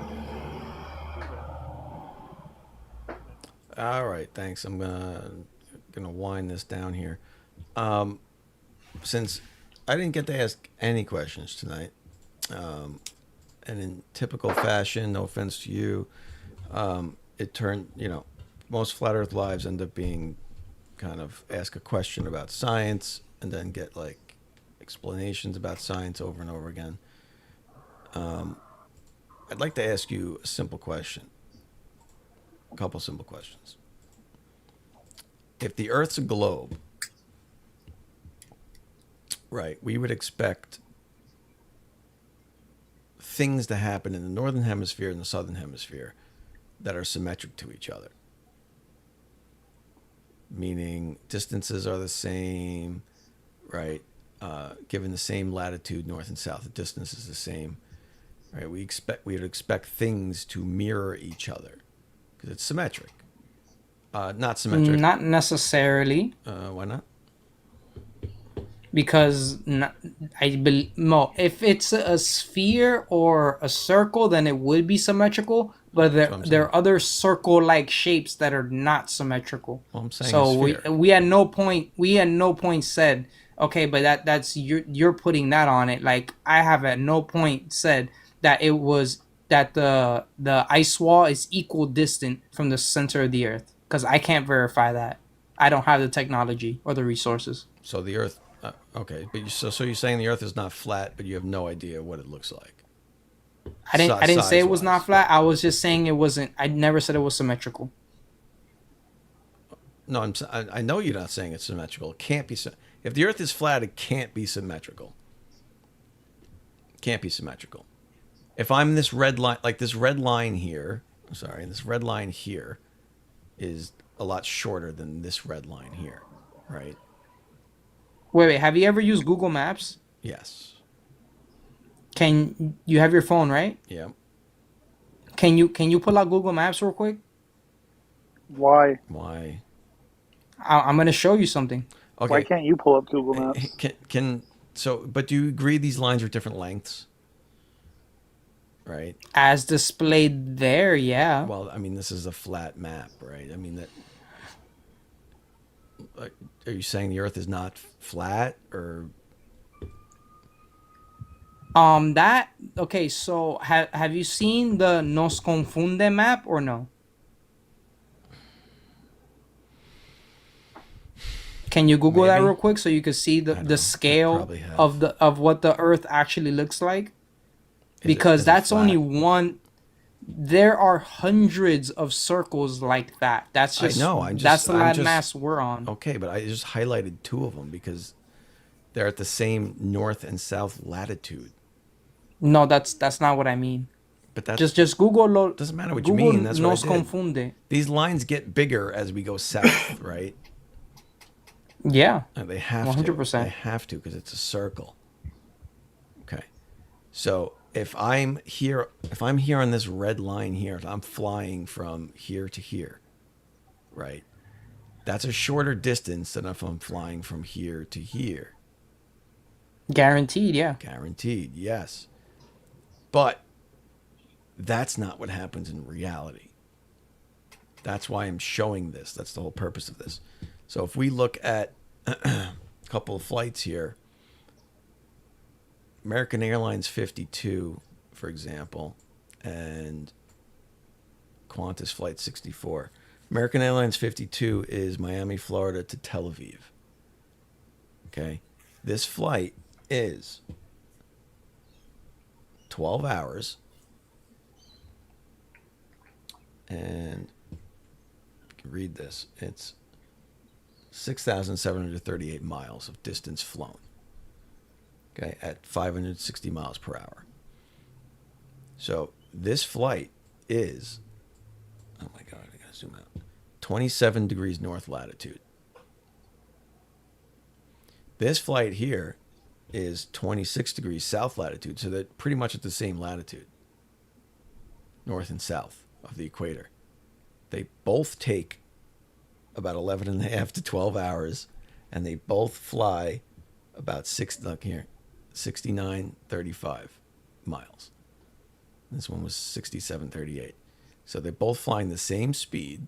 They're flying the same distance. Okay. They're flying the same time, about 12 hours. This happens because this is what's right. This is what we would expect on a globe. Same latitude north, same latitude south. We'd expect the same distance. We'd expect the same speed to get us there at the same time. Right? This is what I mean by symmetry. If we look at this on a flat Earth, even if you want to draw a straight line from one to the other, it's still going to be crazy different. Okay, this is the path from Miami to Tel Aviv, and this is the path from Johannesburg to Sydney. Okay, this is quadruple the time. This is quadruple the distance. You'd have to fly at quadruple the speed to get there in 12 hours if this is a 12-hour flight, right? Symmetry, right? Another example. China Flight 6, Qantas Flight 27, same thing. These are at 34 degrees north and south latitude. Both of them fly at about 7,000 miles in total distance, and they both fly at about 11 and a half hours. Same thing again, right? Symmetry. United States, New Zealand to Argentina here. All right, symmetry. Not symmetrical on flat Earth. So these are flights that fly every day, all day long. Direct flights. Symmetry, okay? You have Northern Hemisphere star trails and Southern Hemisphere star trails. For some reason,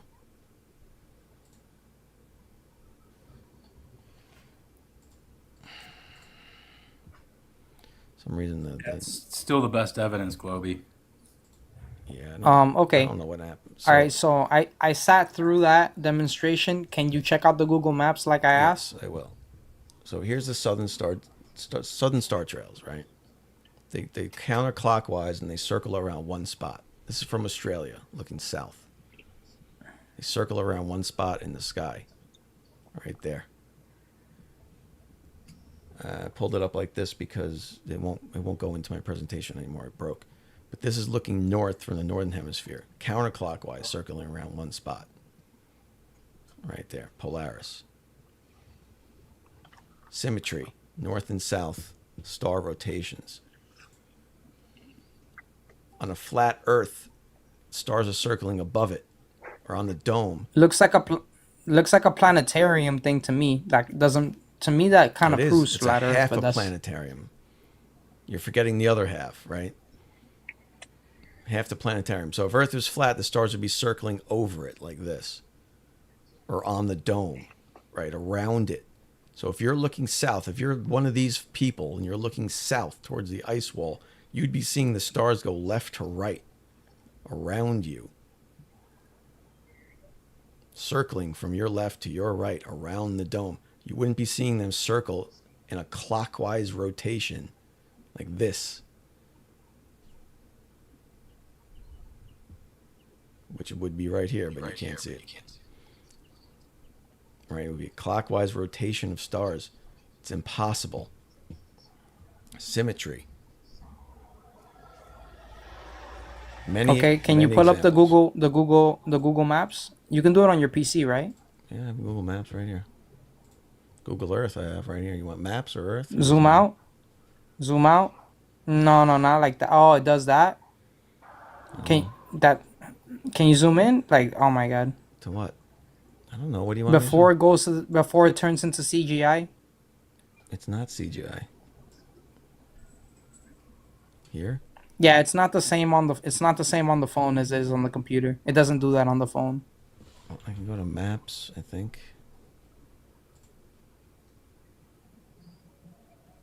I think that was Google Earth, not Google Maps. That was Google Earth. Yeah, that was Google Earth. Perfect. All right, zoom out. Oh, it does the same shit on the computer? I think you got to do it on your phone, bro. Or maybe turn on topography mode, maybe. And it might be accurate at that point. I mean, it's always accurate. Let's do terrain. Yeah, terrain mode. Try that.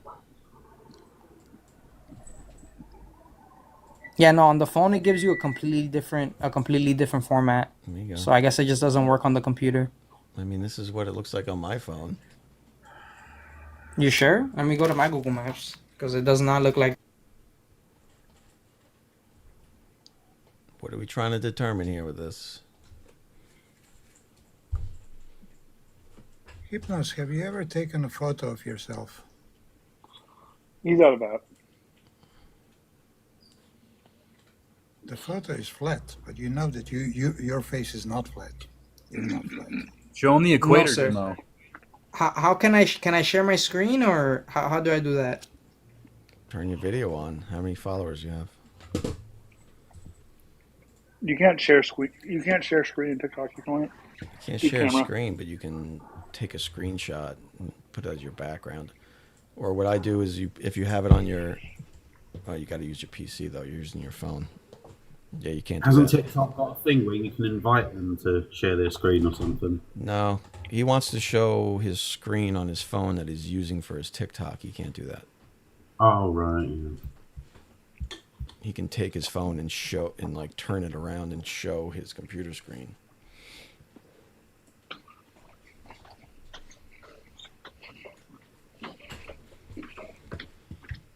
I'm actually intrigued to know where he's going with it, though. Sure. Well, I mean, I'm not optimistic, but No. But I'm interested to know. He didn't do what I thought he was going to do.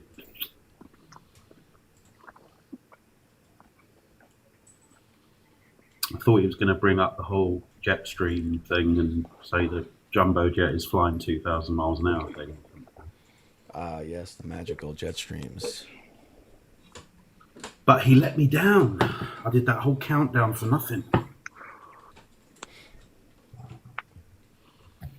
So here's another one I like. If you look at the lines of longitude, obviously they get bigger as you go south. That's obvious. It has to happen. Where'd he go? You have to have lines of longitude spreading out. Oh, he's gone. He dropped.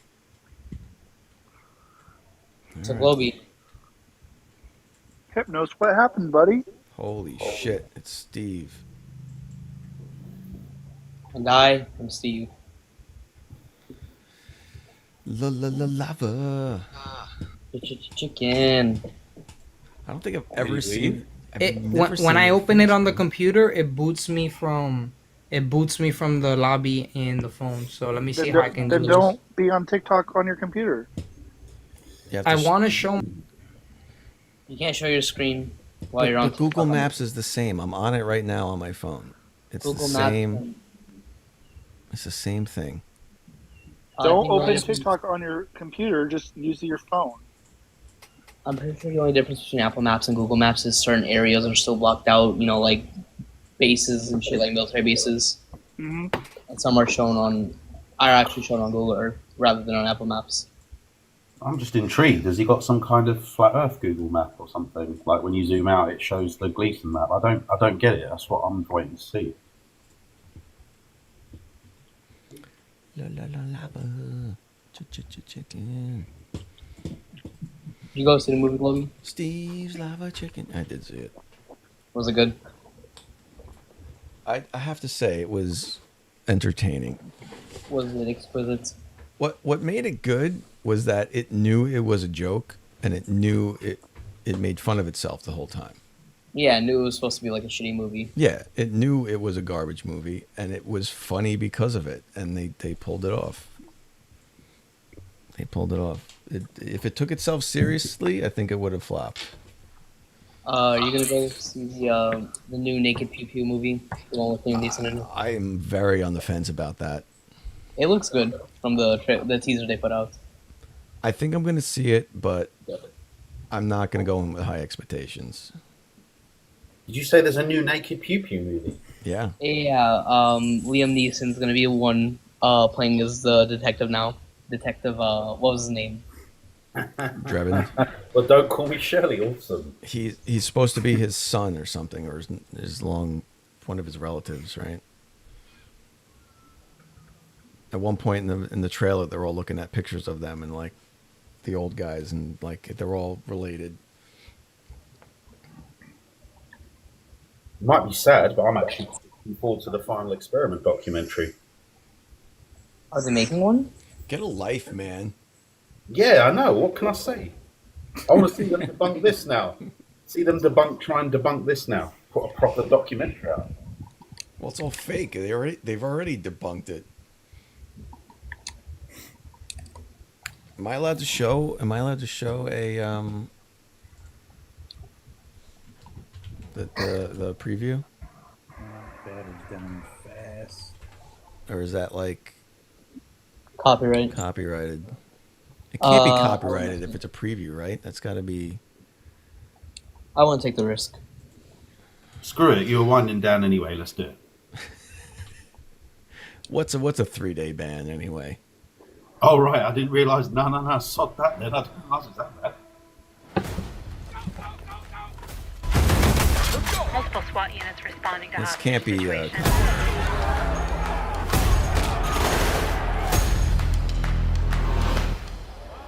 Hey, little girl, stop!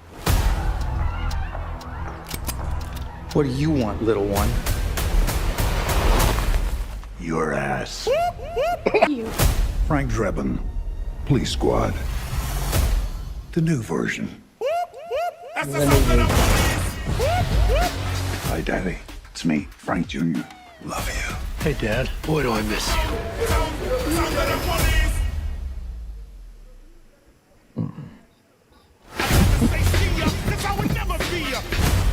I'm very excited for it. I mean, the OJ joke's pretty funny. Isn't that from Seth MacFarlane? It is Seth MacFarlane, but yeah, I just don't know if it's going to be Police Squad, right? I mean, it's not. Yeah, it's not naked. It's not going to be Naked Gun. You know what I mean? He's getting a lot of shit for that. For the OJ joke? Yeah, look it up. Really? Are people still defending OJ as if the trial's still going on? I thought we all understood that by now. Yeah, I thought we were all under the impression that he did it. Yeah. So, nah, he's innocent. Oh, is he? You're out of here. You're out of here. Funny thing, my two little brothers, for the meme, they really want a signed OJ jersey. from when he was yeah, they've been trying to get it for like $50. It's still on eBay. They've been trying to get it for like 8 months now. That's funny. Tell you what, I mean, who doesn't want that? Who wouldn't want like a signed O.J. Simpson jersey? I would. I'd I wouldn't pay. yeah. I wouldn't pay him for it. Well, It's not letting me do it so- on the computer. Can you just tell me what your point was? You can actually see the ice wall on my Google. I have a question. Do you have an iPhone? No, I have a functioning brain. Fuck you, Gobi. I got an iPhone. Sorry. May I ask a question? Sorry, I enjoy freedom. America. No, I Yeah, agree. yeah. No, so Yes, on my Gobi, Google yes. Maps, when you zoom out, you can see Antarctica, and it's not a continent; it's a wall around. When you zoom out. So I don't know. What? Yeah, I don't know why. I don't know why. I don't know why your Google Maps is taking you to All that right, here. CGI globe animation. All right, here. That's weird as fuck. Here's. Are you using the flat Earth map app? Here. This is Google Earth. No, I'm using Google Maps. This is Not Google Maps. Earth, Google Maps. This is Google Maps. I can't see too good. Can you May full I ask you a screen? question, please? I can see it. Oh, but you can't because it's on your phone. Okay. Lava. Okay, now can you show your phone now? My Let me floor see. looks a lot I just dirtier did than it is. I just did it, guys. Your floor looks fine. I'm like that. I shit just did behind it. I me. know exactly. Are you talking about how the screen doesn't go down anymore? Okay, now. Are you talking about all right, in Antarctica? how can the you go screen doesn't down? Wait, no, anymore? stay like that. All right, go down. Yeah. Yeah, right there. You see Antarctica. Yeah. Okay, go around. All right, go around. Yeah, I know what he's getting on that now. It doesn't end. All right, does that look like a Notice- continent oh, or does that look like a wall? Hypno. Can I point out something? Hypno. Can I It's point a out something real quick? circle. Have you ever cut a ball and flattened it? Hypno, can I point out that the continents keep reappearing over and over again? Africa and Yeah. Yeah, so but it's not scale. It is not scale to what they show on the globe model at all. Yeah, because our maps. it's laid out, dumbass. Was there? Have you ever peeled an orange? Oh my god. I think so.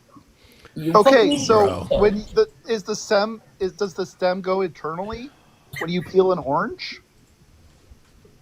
No. If you circle it around, it's just staying in one place. Also, why the fuck is the ice wall not at the top of it either? Like, why is it only at the bottom? Because it's all around. The Antarctica's the center. So when he was that's where scrolling the through, black we mountain only is. saw the bottom of South America, and we only saw the Where bottom is- of Africa. Where is Sigma Octantis on this? You just, my friend, I mean this with the utmost kindness. You don't have any spatial recognition. I don't think you have any kind of recognition or context clues. Like, you scroll all the way down, and then Yeah, but all right, because but look there's at a the map all right, but barrier, it compare. doesn't scroll. Look at the scale. Look at all right, go to Antarctica. Look at the difference in scale. because Google Maps is shit. All right, so look, if I show you a globe, I can't get rid of this stupid terrain thing. You can literally bring up any flat map. I'll do it from this scale. Now look, you can see Antarctica here, right? If I spin it, you always see Antarctica. That's all it's doing. But the scale is completely different. It's way larger. No, No, it's the same size. It's the same same size. I size, just the zoomed in a problem- little bit more. I can't. Well, see- this map is known to be false because Africa is like 7 times bigger than Europe. Okay. Or something like that. That's Africa the is 7 times bigger. That's the Mercator map you're trying to talk about. You saw that argument on West Wing back in the late 1990s. Yeah, these continents are all the proper scaling. The improper scaling is on the Mercator map, which is what we have seen in school when we were growing up. At least I don't know what they do now. It's gone. No, it's gone now. It is. Yeah, they changed it. So like this is what used to be hanging on like all the school walls, right? And yeah, it's way off. Look how, squished everything at the top is. And look how, large everything, it's really And the Arctic isn't even on that map. The South Pole isn't even on that map. Like barely. Yeah, it's like, squished at the bottom here.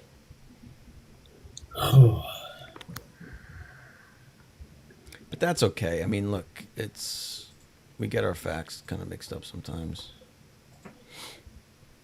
Anyway, Earth's a globe. You want to see the Earth being a globe?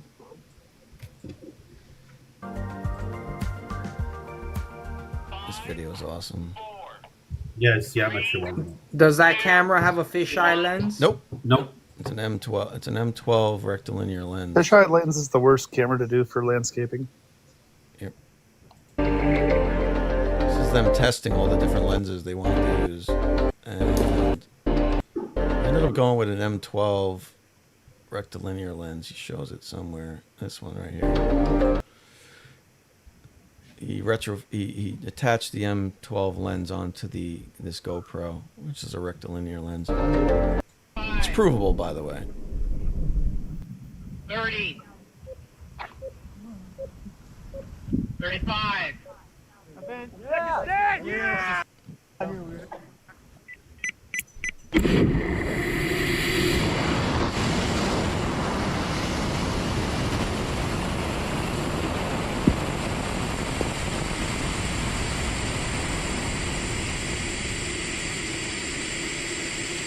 I see no curvature. That was premature. I see topography. Be patient. I see topography. Be patient.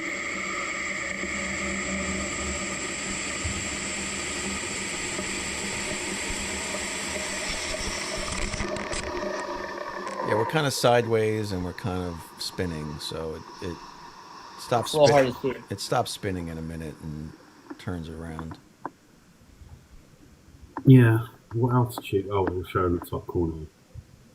And where was this, Netflix? No, this is No. Kip Dolgerdas. I don't know how to say his name. Dolgerdas? I don't know. Someone's gonna figure it out one day. But he's on YouTube. So if you notice, It looks pretty flat to me. Actually, I seen curvature just now. If you go back like by 1 second, I seen curvature. Yeah, I mean earlier we could see. Well, it's not. Like, see the dip? Yeah, I'll just fast forward because everyone's getting ADHD. Thank you. I have ADHD. Me too. If it was flat, could we see the whole of the planet? Yes, we can't. Curvature. I didn't see no curvature. Really? What do you define as curvature? That is definitely not a straight line. Yeah. I can't see. I can only see one continent. Can you pause it? Yes. Can you pause it? I'm going to pause it when you say there's. I'm going to pause it when it goes horizontal. There's a decent one. There's a better one where it's actually very horizontal. That was still a good one. I think the next rotation is better. It'd be easier just to ask, if we just ask him nicely, instead of saying, can you see curvature, tell us, would you use it as a straight edge? Right. Would you build a house with this line? There it is. Okay. So I don't see curvature there. So that's a straight line? I see curvature on the edges. If you look at both edges, they're curved in opposite ways. One side's drooping to the left, the other one's drooping to the right. I can't. That looks like lateral curvature, not longitudinal curvature. It's still curvature though. It's not long enough. Oh my god. Okay. I need something longer. Okay, let's put it flat here. A pretty big curve with that piece of paper right there. Right. Is that a curved piece of paper? Must be a curved piece of paper. So look, it's flat here with the line, but then over here, see that gap at the edge? Okay. Flat there with a that. coin is curved at the edges. That doesn't make it a sphere. Well, this makes it curved, how much bro. do you think we're seeing right there? How much of the total planet do you think we're seeing right there? Is that flat Earth? 10%, maybe. No. Maybe 1%. Okay, so if we see a 1% degree difference on 1%, and then you add those all up, wouldn't that be 360 degrees? Yeah, a coin has 360 degrees. It's still flat. Cool. No. Coins Yeah. aren't flat. Coins aren't flat. Coins are a circle, and they're Well, a nothing flat is really circle. nothing is really flat if you want to get into the Planck scale. Well, I think a piece of paper is flat. No, that's relative.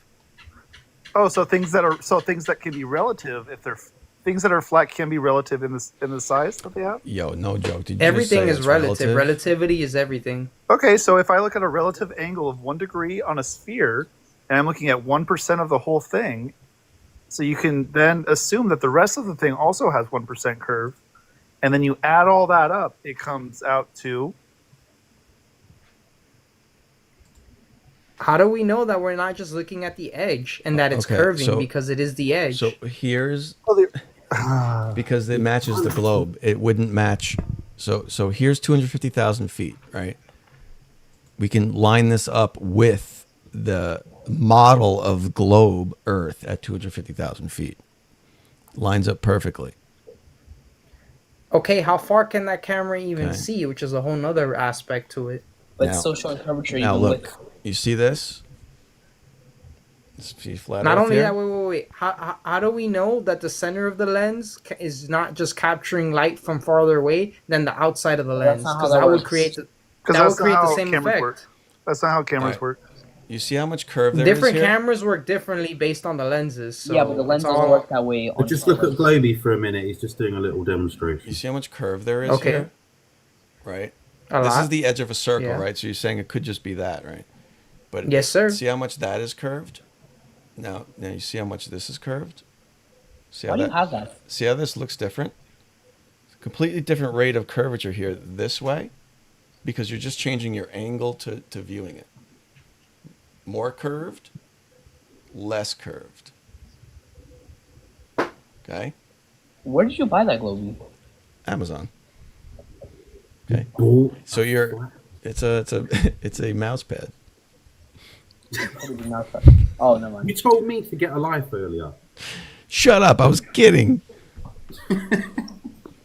So if you can do it with a plate, go grab a plate in your kitchen, right? If you look at it at an angle, the rate of curvature changes. It becomes oblong versus more circular. If you're looking straight at it, if you tilt it, it becomes oblong, right? So if this was a flat No, Earth, a flat plate looking thing, as this thing spun around, as this thing went up and down like this, the rate of curvature would change. You would see an oblong circle. You would see more of a curve.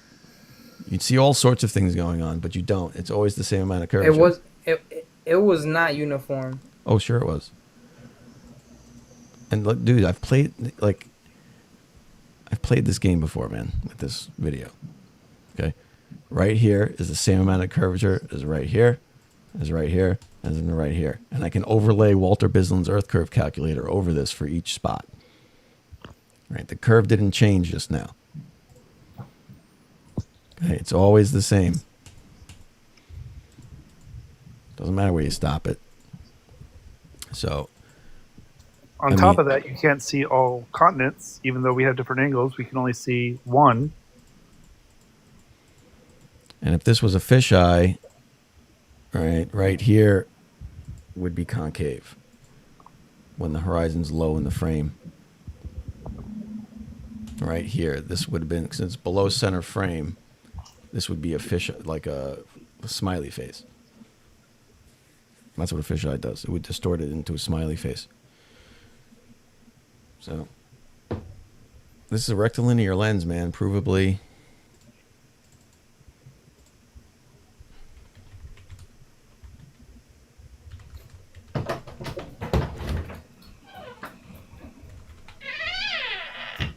I need some WD for So, if you look here, this is just proof of what a fisheye does. Okay. When this high altitude balloon pops, and this is a video that flat earthers love to use before they always cut it off before the balloon pops. But this is not flat. This is concave. It's clearly not flat. Looks like a slight smiley face. That it does. Right. I've seen videos where people they fly drones really high up with a non-fisheye lens and it's completely flat. So It seems like you could play with the angles to get whatever effect you wanted, really. No, And we're those not even videos. touching on editing, which at this point you can edit things so well, and you can't argue with me on this. You can edit things so hyper realistically that there's no physical human way to tell between fake and real. Yeah, That's there like is the whole issue metadata. with the deep fakes. Yeah, there's metadata you can look at on Yeah, there's videos. a ton of ways to do that. So first off, those high altitude balloon videos never, ever, ever prove to you what camera lens they're using. Ever. Not one example of a flat Earth high altitude balloon video that proves what fucking lens they're using. Never seen one. And the perfect example of a fisheye is this thing, right? Because watch how wobbly it gets, right? When it's down in center frame, it gets like a complete smiley face. So this is what a fisheye would do, right? It gets all crazy and wobbly. And this other video I showed you is clearly not doing that, right? It's very, very stable. Even when this pops, right, it doesn't go all wonky, right? So I'll pause it wherever you want. It's never a different shape than the shape of the Earth. So, I mean, we got videos like this that just fucking blow away anything you can claim. If Pookie wants to show up with his blurry video to Maryland or Delaware, wherever the fuck he was, and claim the Earth is All right, flat, I'm back. go ahead. It's dumb. Were you paying attention to what he was saying? I know. No. I appreciate. No, I had to use the bathroom. Yeah, no, I appreciate these conversations because they force me to, look at things from different perspectives, and to learn and try to if it wasn't for these conversations, I would have never came up with my formula for displacement without gravity. So that's fucking awesome. I'm not even going to touch that. I Yeah, gotta go to there's bed. about 4 ways I could suggest you prove that, but ultimately they're all going to fail because you're not accounting for the necessary factors. Real quick, this guy claims to be an amateur engineer, Who's but he that? couldn't answer. Hypno claimed to be an amateur engineer, but he couldn't answer a simple question that I gave him. No, I agree with that. That's true. I couldn't answer it, but I did research on it, and I came to a better understanding based off of that. So Cool. So you're going to engineering school? no, I would love to. I like mechanical engineering and electrical engineering. They're like passions of mine, but after seeing what happened to Nikola Tesla and various scientists like the Searle, the dude that made the Searle So generator, because other people failed, you're and going to allow yourself to fail. they didn't fail because their models were not profitable. They were buried and progress was held back, which is part of the reason we're one of the civilizations that's less technologically Okay, well, advanced. stop. Yeah. Hypnos, Yeah, what you go were ahead. saying is you were too scared to fail, is what you're saying. He also I'm not says scared to himself fail. teaching I don't himself. want to get. I don't want to get. I don't want to. I look up I don't and want to get fail. assassinated, bro. You're not gonna get fucking assassinated. There's a kid. There's a person of color on here who's turning trash into gasoline live on TikTok. He would be assassinated first before you do. But because you're not even Okay, going to try, okay. What happened? Wait. What happened to that dude that had $1 billion deal on Shark Tank with Damien that had a water power car? They're about to go through all the legal because it's really expensive to sell a car in America. Again, this does not. You are allowing yourself to fail before you even try. Okay, I'll give you another example. Tell me There's I'm wrong with that. No, Kombuto I don't from need Nigeria. examples. Hypnos, I don't need examples. All we need to know right now is you refuse to even try. You refuse to go to school. You refuse to prove any of this stuff because of fear. You are allowing. Wait. No. It's because the way science works right now, even though I understand it from a resource perspective, it's not beneficial. If you go to school for science and engineering, you basically have two paths. You're going to work for the government and they're going to control what you do and probably own what you do, or you're going to work for corporations, which is going to be the same thing. Corporations will fund your research and go ahead. There's another option. You become a YouTuber and you do cool shit without a government or a corporation aiding you or anything like that. Just doing it by yourself, such as backyard. Just learn it and do freelance. Like do your own, be your own boss. Well, that's actually what I want to do, but I want to get more. I'm not financially stable, honestly, right now. But when I am, I will dedicate some time to it. I don't want to dedicate too much time to that because in the end of the day, my life is not that long. I got like, what, another 20, 50 years if I'm lucky. You know? I don't want to be... You're 20. You're not fucking 80. I'm 30, but yeah. You're not going to pass at 50. Jesus, man. You don't know that. You don't know that. You're 30 Are you years old. stupid shit? You dancing in the road? Like, what are you doing, man? You are 30 years old, and you think because you might one day possibly have an idea that somebody might want, it is not worth to try to succeed in that idea, rather than live a life that you actually want to live. You would rather. I got more examples. I got more examples if you want. Fear. I don't care about examples. I'm talking about you. I'm talking about you right now. You are the only example I need. You would rather. That's not intellectually honest, but okay. I'm not trying to be intellectual. I'm trying to appeal to your emotions right now. But also, you would rather fail right now and every day until the end of your life than even try. Is that what you were telling me?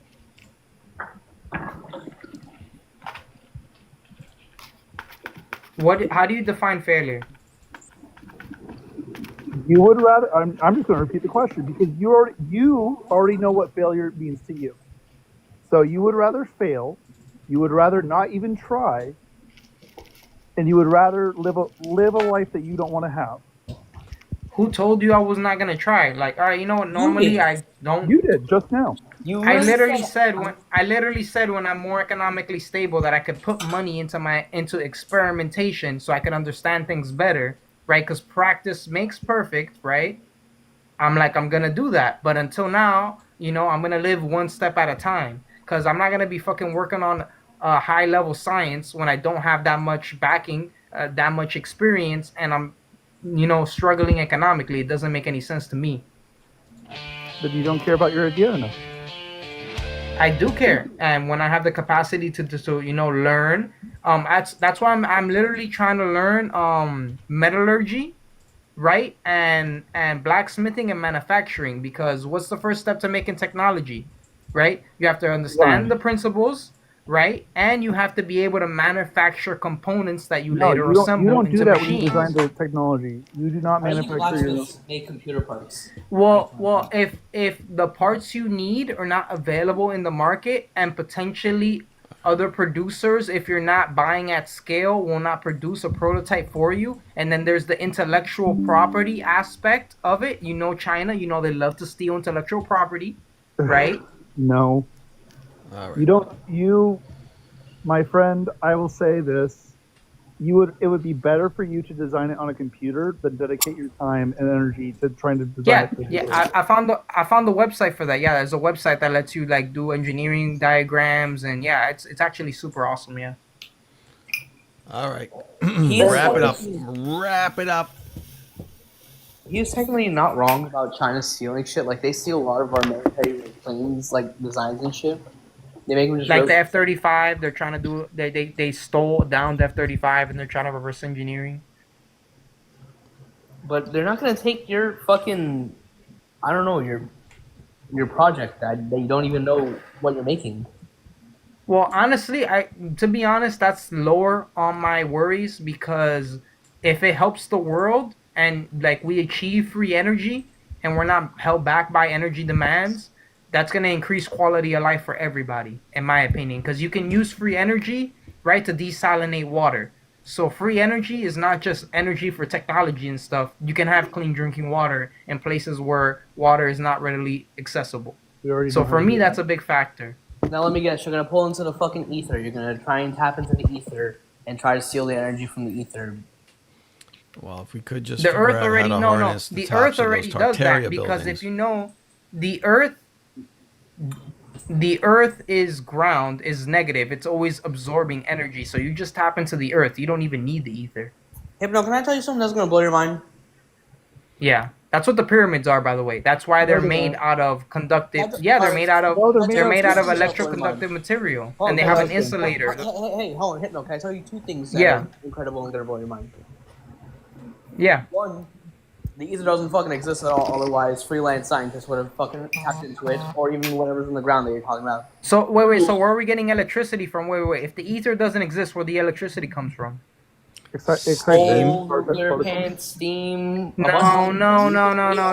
All those methods of producing. No. All those methods of producing, because I've studied this. I'm really well versed in. All those methods. Wait. All those methods of energy production all work based on turbine technology, right? No. You have the coils, right? You have the magnets. You spin the coil, and then the magnets push the atmospheric energy into the coil. That's how all of it. No, Nuclear that's power not how works it the same fucking way. works. That's not how it Yeah, works. nuclear power.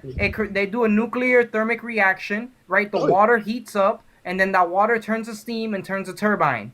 This is simple. You should know that. Yeah, I actually Hypnos I do because I work in nuclear. Up until that So if you point, want you're to see good. my job to me with some more, I'd love it. Where do you get the jump from steam turns a turbine into that's harnessing the ether?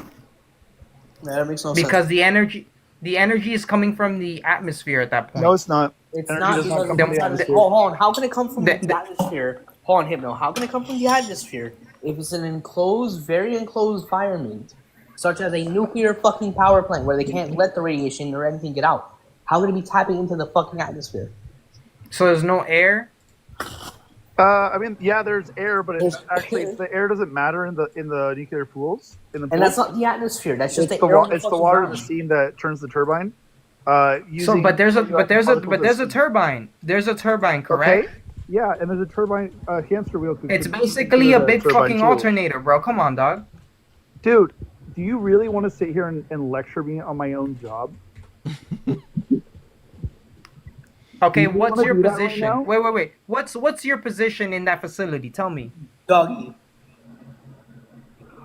Hello? So you want me? That's what I thought. That's what I really thought. want- Exactly, bro. You know, you're not an electrical engineer, so sit down, bro. No, I'm a nuclear environmentalist, actually. Yes. Okay, bro. Okay, come on, man. He's See, cracking. that's up. being Just warning bro. you. Fair warning, Hypno. Globy. Trying to do the appeal to authority does not work on me, bro. Sorry. Okay, Quick, Globy. He might say slur, so be ready.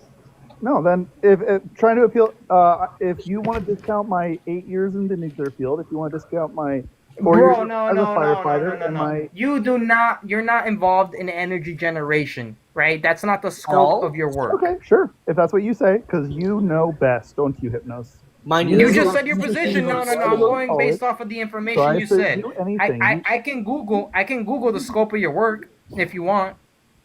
Sure, tell me what my job is. I'd love it. Okay, all right. Repeat what you said. You're I'm a nuclear environmentalist. Okay, all right. Let's. I'm interested about the appeal to authority. So Yeah. When I break, no, I when know I what break authority my he's leg, talking about. when I Also, break that's my not leg, in do my I go job to a description. plumber? I don't actually tell people what I do because I do work under certain contracts that I can't talk about. Yeah, I'm appealing to bedtime. Look, when the Yeah, can we? Yeah, honestly, Globy, I hijacked your live. I apologize. You deserve sleep. We don't even have to go into this. I don't want to. yeah, this is nonsense. It's at this point. so this is exactly what I thought. You're here to mitigate the environmental damage from nuclear, basically proper disposal and containment. Well, you have nothing to do with the energy generation. He's paid by Big Nuke. I mean, we all know that. Yeah, I'm paid pretty well to lie on TikTok too. So you're not the authority on energy generation or the mechanisms behind it. You're not I even mean, a you already said mechanical you don't have engineer. authority, so why does my job Neither are you. matter? So Hypnos, when you spin I something, understand. I understand how it works. when you spin you something and the magnet passes by coils of It wire. pushes. I know how it works. Where it pushes the electricity into the wire. Literally, it pushes it into it from the atmosphere. That's how it works. You can Google No. it. You can chat GPT it. That's exactly what it's going to tell you. ChatGPT, as we've told you in next live stream, is not a reliable source for anything, even basic math. We've already explained this to you that ChatGPT doesn't fucking work. Ask ChatGPT how many R's there are in the word definition, and it'll give you 3. ChatGPT misspelled the word level the other day for me when I was. You could ask ChatGPT if the Earth is if it's a flat surface or a globe, and it'll tell you that's actually a concave Earth. I once got to admit that it was a hot dog Earth. I should have screen capped that. But yeah, that's only one of my job descriptions. I have two. But I just say I'm a nuclear environmentalism because people won't really recognize what my other job description is. How do I even Google this? Does Mad nuclear scientist. electricity? Yeah, pretty much. I make people with superpowers. Really? I wish. That'd be so Oh. cool. I want retractable limbs. I mean, I can cut your limbs off for you. And, no, but I want them to retract like a turtle, like okay. and shit. What do you think about this, Globy? About what? Do you know anything about electricity at all? Probably more than you. No, I was asking Globy. Well, I'm. And no, I don't think you know more than me. No, not on electricity. Electricity in a turbine is not generated directly from the atmosphere. It's typically produced by converting mechanical energy into electrical energy using a generator connected to a rotating turbine. Here's how it works. Blah, blah, blah. Yeah, I don't know. What else would you like me to search? Because that's what it told me. But do you understand what you're reading? Did you read the whole thing? Yes. Yes, you did. So it induces an electrical current. But once again, E equals MC squared. It's not creating energy. MC squared doesn't have anything to do with this equation right now. Everything is connected, right? No. It induces. Just focus on. It induces a current in the coil. Where is the electricity coming from then? Means? What has the speed of light times mass got to do with this?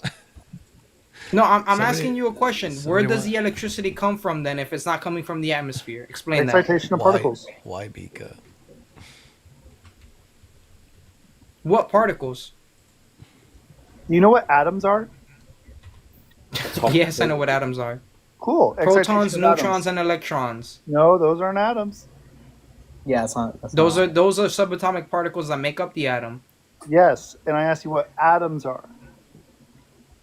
Atom was a. You gave me what the particles. They're 99. They're 99% empty space. That's what they are. They're nothing, and they're everything. So in your head. All right. I've had enough. Thank you.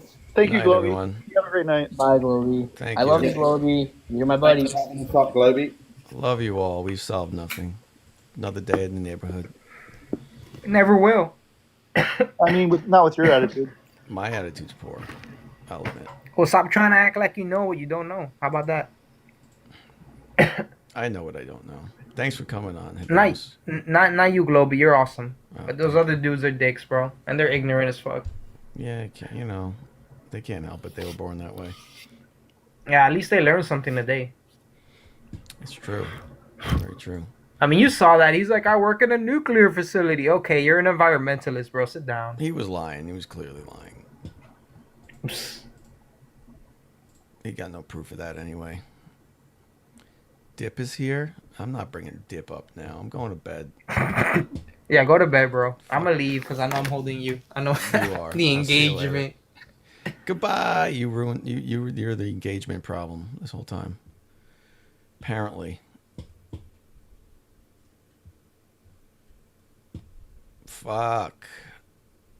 That was a weird. That got weird. Win fake engagement. Never seen the fake engagement warning from TikTok. That was crazy. Oh, run from Fred, huh, Dip? Okay. There you go. There's your invite, Dip. Let's discuss Fred. I'll give you 5 minutes. Discuss Fred. I want to hear your opinion on how I'm running. Okay. Come on up. Did you decline my invite? You didn't. Okay, there it is. No, I wasn't in. I actually left out. And then when he said that, I said, okay, I'm going to go back in. Oh, all right. What's up, Globy? No problem. Doing Honestly, good, man. Give me your best evidence of how I'm running from Fred. Well, to be honest with you, there's two ways of doing this. Now, I know he wants the account one, okay, and which actually would have been amazing to go through, but you kind of became a coward and ran away from that. So I could understand that. My thing is though, why can't you still come to my channel and have a nice conversation or a debate with him if you could? But instead of both, cursing each other and stuff, basically go through the science, if that makes sense. You bring your best evidence and he brings his. Because I'm not dumb. I know him. I see him. Okay. You know him. You've seen him. He's incapable of having a conversation. Once he's challenged and he doesn't have a mod mute button, he's going to go off the rails. This is my opinion, and I think I'm 100% right. So, well, what happens if you have no mods and he has no mods and you have no mods? Then we're just going to yell at each other.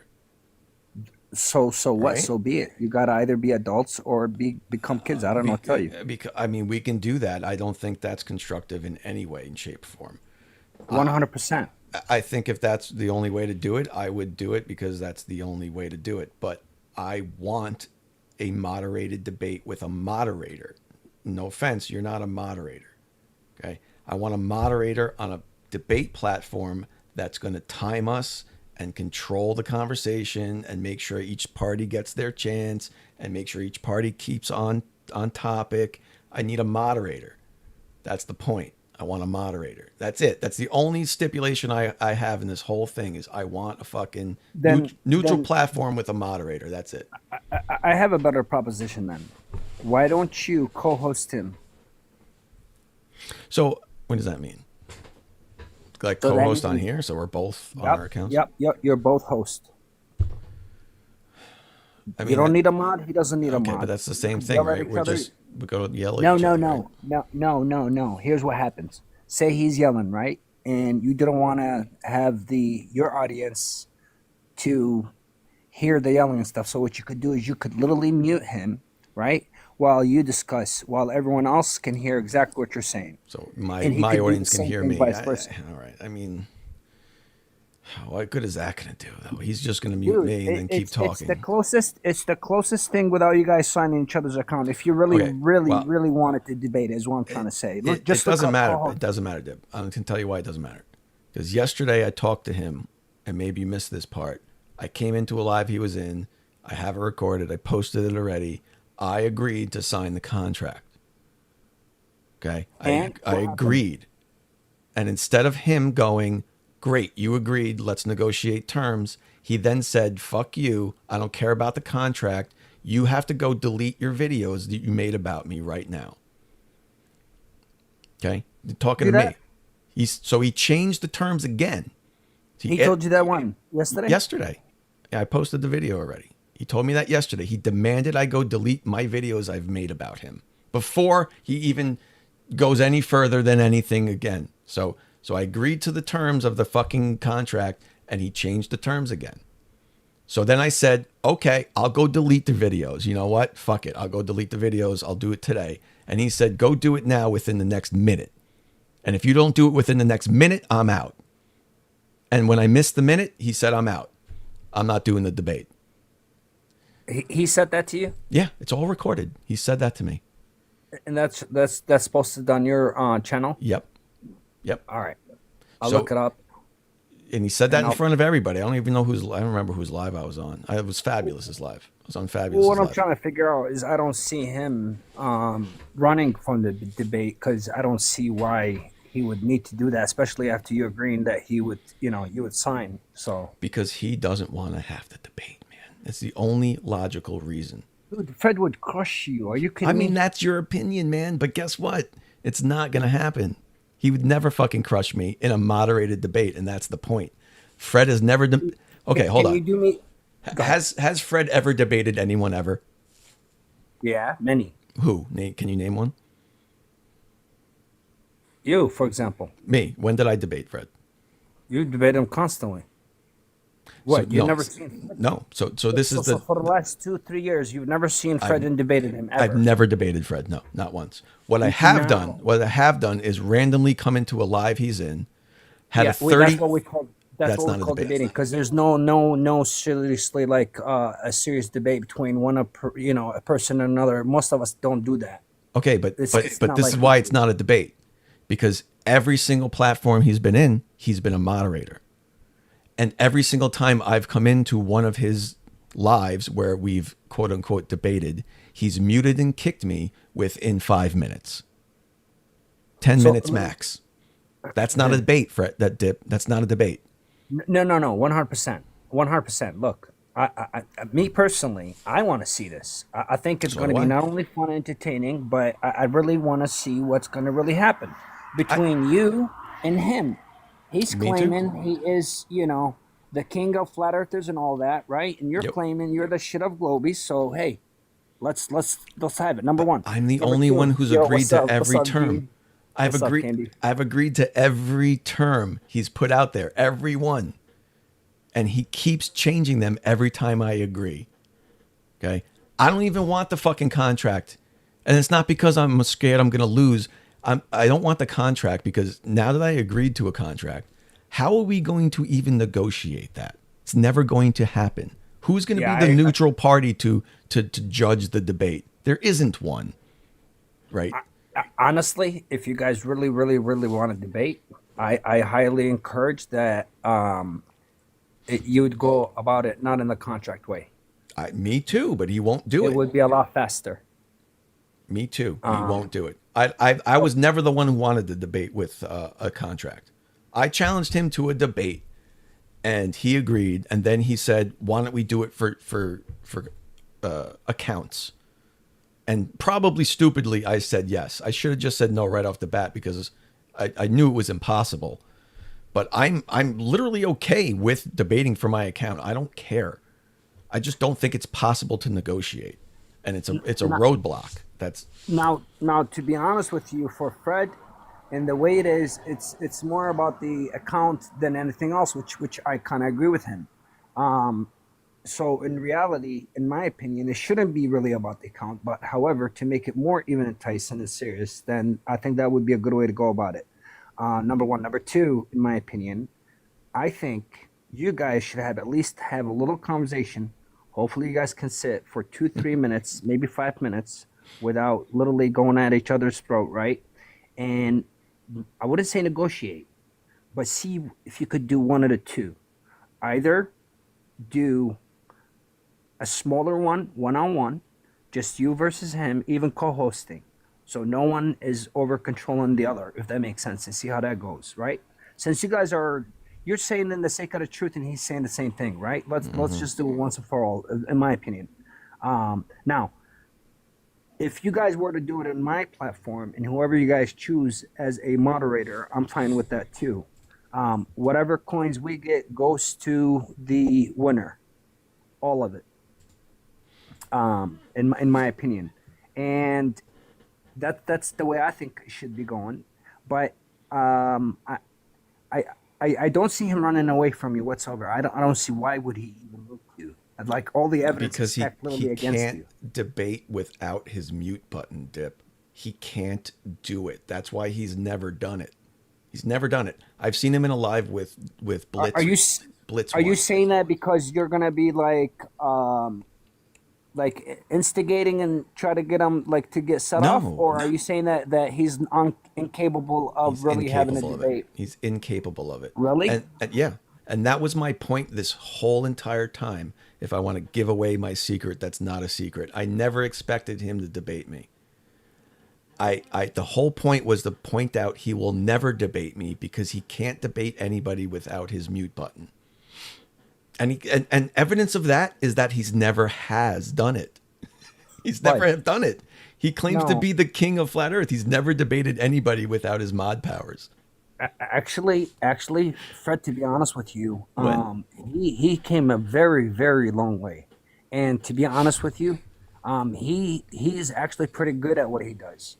The thing of him is I don't think that he's afraid of you. I do see him worried about the platform because it makes it difficult to go to someone else's platform. I've done it with Blitz for hours and hours daily, You remember back in the day. Yeah, but I'm not asking him to come to my platform. I'm not. The first thing I said was a neutral platform. So this is okay. So I wanted to see if you can see this from my side.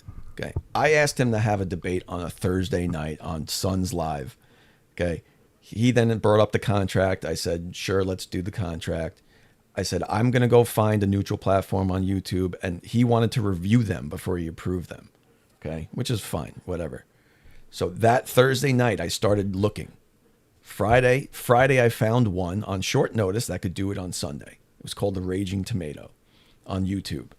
Okay, they've never even hosted a flat Earth debate before, so I thought it was perfect. They're not even involved in this fucking stupid world we're in. Okay, so I sent it to him on Friday. Now I'm trying to schedule a debate on Sunday. That's when he agreed to do the debate, considering or conditionally if we could agree to the terms. So we talked Thursday. We agreed to Sunday if we could agree to terms. I sent him on Friday a place to do the debate. He didn't look at it. He didn't acknowledge it. I DM'd him. I made him a video saying I found the place, look at it, blah, blah, blah.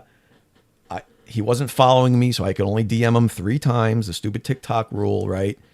I did whatever I could to contact him. He did not look at it Friday. He did not look at it Saturday. He posted 2 videos about other stuff during this time frame, but he ignored everything I sent him. On Saturday night, he went live. On Saturday afternoon, I made a video saying, I've tried to contact Fred. He's ignoring me for 2 days now. It seems like he's running. Because in my perspective, he's been ignoring me for 2 days, man. Okay? Maybe not to his perspective, but in my perspective, he's ignoring me for 2 days. The debate's Sunday. Now there's no time to do the debate Sunday. He's waited too long. So he's pissed that I made that video saying he was running. But from my perspective, he waited 2 fucking days and ignored me. Now it's Saturday night, and there's no chance of having the debate Sunday because he hasn't reviewed anything I've sent him. They can't schedule the debate for Sunday because it's too late. Okay? That's gone. So in my opinion, he was delaying and avoiding me. That's the whole fucking crux of the problem. And he won't let me speak. He won't let me even say that to him. Okay? Because he's just pissed that I made a video on Saturday saying he was running. Because he's, you said I'm running and blah, blah. Okay, well, in my opinion, you were running. If that's wrong, stop fucking running, right? So that's the whole crux of the problem. He made it impossible to have that debate on Sunday by ignoring me for 2 days. And that pissed me off. So that's it. To me, that means he was running. Since then, he's refused to talk to me. He's blocked me on all his channels. Okay. He claims to want to remove me from TikTok so badly and have this debate, but he's blocked me everywhere. He's never once contacted me about the debate to try to schedule it or set it up or negotiate it. Not once. Well, let me ask you this. So how are you going to answer this? I was literally in his channel. He was literally sending you messages. He was literally podcasting, going like, "Hey, look." On Saturday night. No. It was literally that night. I was the one who was actually there telling him to make sure that you speak to him. And you had him blocked. I remember that day. Dude, come on, man. I got it all recorded, man. I'll go pull up my DMs right now. He didn't respond to me until Saturday night. We can go look at him right now. Here. I'm not editing these. Actually, can I even pull him up because he has me blocked? I think so. Cyber Night. I just want to know what's the bottom line and why are you guys, avoiding each other? That's what's looking like. I'm not going to say you're running. I'm not going to say he's running, but that's what it's looking like. It looks like, Here they are right here. I'm not comparing it to Tyson Holyfield, but you know what I mean? No, it's ridiculous. It's blown completely out of proportion. I just want to debate. This is blown completely out of proportion. Exactly. So here's April 3rd. What's April 3rd? April 3rd was a Thursday, like I said. Okay. Thursday night. And so it's even worse than that. I said Friday I contacted him. Thursday night, I contacted him and said the Raging Tomato is able to do the debate. They just need an email or something, blah, blah, blah. That's April 3rd. That's Thursday. April 4th, Friday. Moderator needs your contact info. That's the last message I could send him because he wasn't following me. So I was cut off after that. Nothing from him until the 5th. Okay. Now, the 5th is, let's do the math, Saturday. What does that even mean? I don't know. Month is crushing you. You mean what the fuck? I don't even know what that means. What does that mean? Nothing was set in stone. You claimed victory already. Typical Globe troll. So he's responding to the video I made on Saturday saying, you've been ignoring me for 2 days. It looks like you're running. I can't edit these. These are the comments right from him. Okay. He ignored me for 2 days. And then was on Saturday pissed off that I said he was running. Okay. And then these are all the messages you're probably talking about, but this is all Saturday and Sunday, or it's all Saturday, the April 5th. Okay. And then I just start yelling at him. 2 hours. So 2 hours since you messaged me and you claim I've ran. All right. So Looney, look, one second, please. It's crazy, man. The whole thing's fucking crazy. One second. So Looney Tunes, I don't want to report McGloby's life, bro, but I don't know why you're calling me that when you know I'm 100% Semite. So for you to say that, you're being anti-Semite. I could literally report you. I'm actually already speaking to attorneys in regards to that, because where I come from, bud, if I would have said some shit, they would have said that would be anti-Semite, right? But here's what's going on. Since I am a 100% Semite, and I know I am, right? Anything you say, that's being anti-Semitic, number one. Number two, I will take some serious actions if it makes sense. Please stop. All right. Just message him separately. I don't know why you're talking about that. Thank you. Yeah. Well, I'm just trying to say, like, I don't understand why these people, like, bring that stuff. But in regards to Fred, what I'm trying to figure out, man, is why can't you guys really have a good debate? How about this? If not in my platform, how about Son of Africa's? No. He's pretty genuine, and you know he's going to be fair. No. Even if Why he's not? fair, he's not going to be a moderator. What? I need someone to moderate the debate. I need someone to say, Fred, stay on topic. I need someone to say, Fred, your time is up. I need someone to say, Globy, now's your time to talk. Your time is up, Globy. Between me and Son of Africa, I think we can manage it. I don't think you can. None of you have ever demonstrated you can pull that off. I'm sorry, What are you Dip. talking about? Because you Fred kick was- me on the regular. Son constantly stays quiet while Fred destroys his lives with his mod powers. Not when you guys are having a serious debate. Yes, and it's yes. you and him. No, Yes. no, hold on He a second, watches bud. it Hold happen. on. He loves the fucking drama. He watches that happen. Look, This is we nonsense. all do. We all do. Everyone loves entertainment, even yourself, right? But what we're saying Sure. is there's a difference between you going in and you got two people are having a little debate, right? Or 3, 4, right? And then you just participate. That's a different issue. That's not what I'm trying to do. I'm trying to have a serious debate between you and him. He's intelligent. You know your shit when it comes to the globe. Doesn't matter. Let's dude. have him. There's Huh? no reason why either side should be against a neutral fucking moderator on a debate platform. There's zero reason. That's the thing. And sorry, you and Son are not neutral. I'm not Me and crazy Son for are saying not- that. So how about your host? How about you as do a it and I'll let co-host? Chardock moderate it? What? How about I'll do it and I'll let Chardock moderate it? You think anyone would agree to that? So you want me to do it, host it, and Chardock moderate it? Yeah. Would you Okay, agree to how that? about Chardock and Son of Africa? How do you have two moderators? Why not? How does two moderators work? Do they fight with each other? Who's going to moderate the mods? Well, the final breakout would be the polls. Or if the polls are not going to be, I guess, good because you guys would easily overtake it if you invite too many people, right? This is crazy, So man. we- I got to go to bed, man. It's 4:00 in the morning. All All I right. want is a neutral fucking moderator. That's all I want. That's my only stipulation. Fred won't do it. He wants contracts signed. I agreed to sign contracts, and now he wants me to delete my videos before he'll agree to sign contracts. He's off his fucking rocker. He's done everything to avoid this debate. I don't care. I don't care anymore. I don't care anymore. Okay. I've done I've bent over backwards for him. I've bent over backwards for him. So you're saying that if he comes back and he says, "Okay, let's do it tomorrow," you would do it? 100%. If we could find a neutral platform on YouTube, no contracts, I'll do it tomorrow. If he wants to sign contracts, we can try to negotiate contracts. God knows that's never going to happen. Okay, but that's him avoiding. To my opinion, him demanding that is him avoiding the debate. I will debate tomorrow with no contracts. Easy peasy. All right, fair enough. So have a good night. Thank you for having me up. I'll go ahead and discuss that with him, and we'll see what we can do. All right, make it happen because I want it to happen. I do. I want to, man. I just want to see it because it's actually going to be beyond entertaining, to say the least. Yeah, it surely will be entertaining, if nothing else.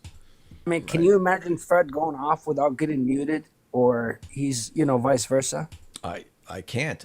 I can't imagine someone being able to talk to Fred without him being able to mute somebody, right, for long enough to make a point. Like, that's what I'm interested in seeing, right? Because let's put it this way: his definition of he thinks he's flat smacked me, right? He says it all the time. Flat smacks everyone. His definition of flat smack, and you guys all do this. The word flat smack means talk over, mute, and kick. That's the definition of flat smack, right? He's talking about the time I was talking about TFE with him, and he's talking about the fucking sun circling Antarctica, and he yelled at me, muted me, and kicked me, and that's his fucking flat smack. That's he debated me and won. That's fucking ridiculous, man. By anybody's standards. It's all right. Here's your chance to return the favor. So when you guys do a good debate this time, and do it legally, do it kosher, then I think you guys should look. In my opinion, you guys should co-host. If you don't want to do the co-host, then we could do it either my platform or Son's platform. We could bring Chardock. We could bring in Son of Africa, and maybe figure out maybe one other person. I mean, maybe if there's a moderator from each side, maybe that'll work. I don't know. That sounds like chaos too, but yeah, that would work. I'd at least be willing to do that. That's probably the minimum I'd do. You choose one, and I think he should be able to choose one. That's fine. I'd be fine with that if he's willing to do that. But again, he's gonna want a contract signed. So that's a whole nother problem. All right, let me discuss that with him. And now, if he insists on the contract and stuff, since you already agreed, then you guys can take it from there. So apparently, you can sign contracts with the pseudonym, right? So sure. The lawyers just need to know, what the pseudonym, whose pseudonym is for who, right? Yeah, you could write McGlovey. Right. The other party doesn't need to know my name, so I'm willing to do that. Which is what I said to him yesterday, and then he changed the fucking terms. So if he's willing to do that, you can talk to him and figure it out. Yeah, I'll go ahead and reach out to him. I'll send him a DM, and I'll try to talk to him in person and see if we can do something or make something happen. All right. Sounds good. Appreciate you, bro. Thanks, man. For having me. Have a good night. Bye. Cheers, man. Bye.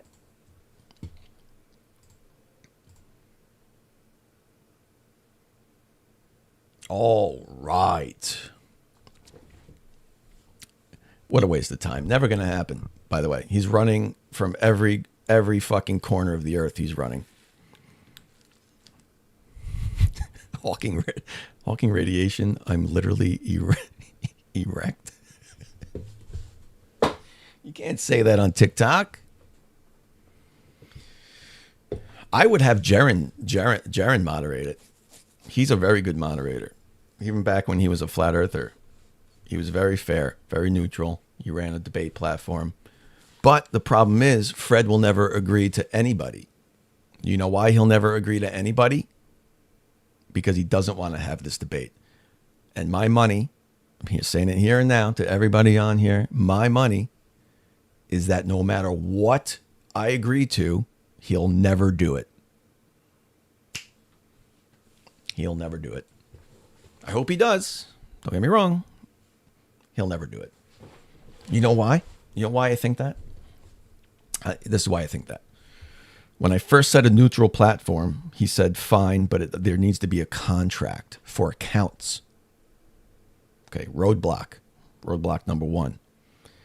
Then when I said, no, I'm not giving you my legal name, because I'm not doxing myself, to you. He said 3 days later, I'm going live tomorrow. You show up to my account, we'll do it then.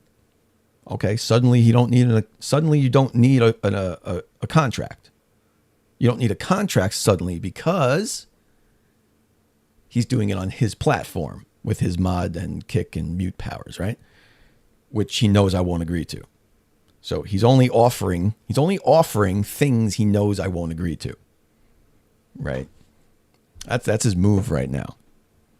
Right? So then I finally agreed to the contract, and he changed it again to I have to go delete my videos within 1 minute of the conversation we were having.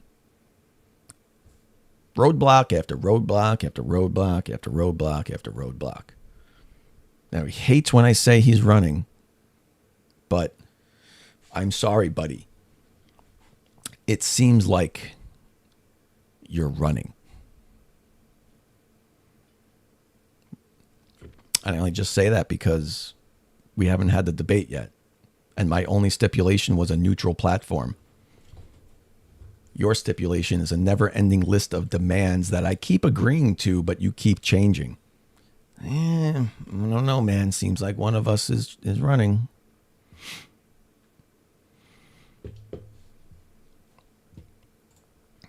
This shit's hilarious. No, it's like...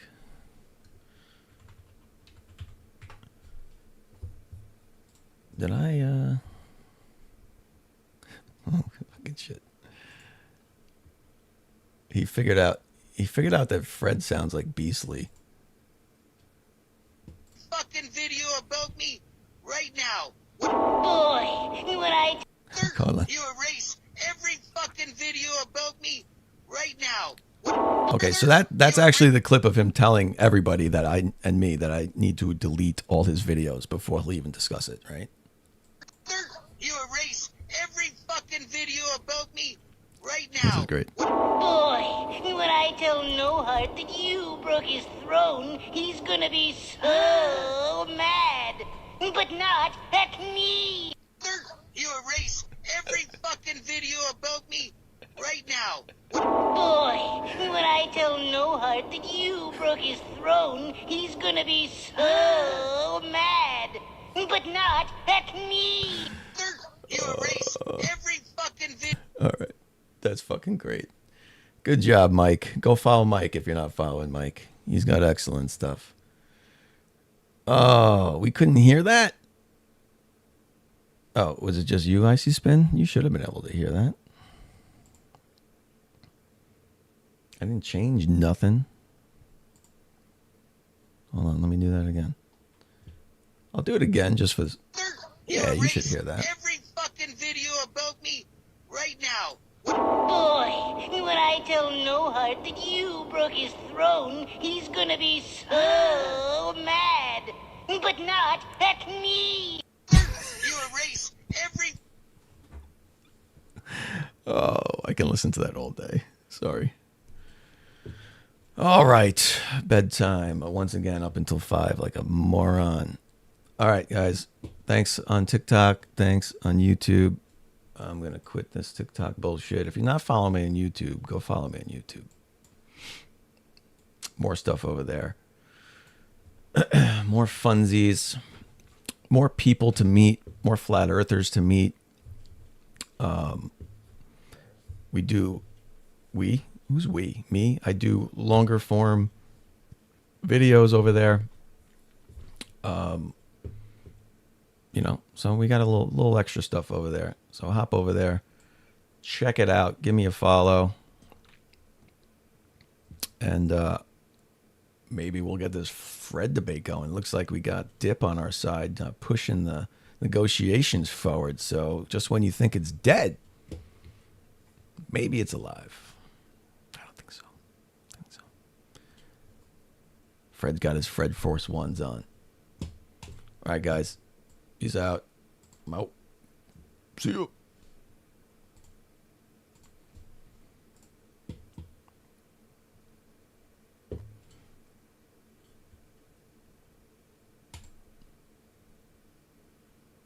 God damn, that was a 5-hour live?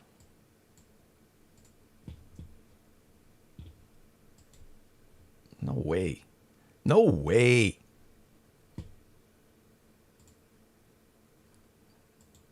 No way. That was a 5-hour live? How'd that happen? These fucking things get out of control, man.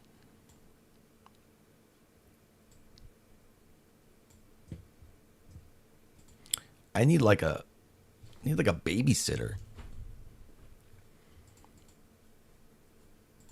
Someone needs to like come smack me in the back of the head and say, "Hey, time's up, dick. Get the fuck off fucking online. Stop arguing with these idiots." Oh my god.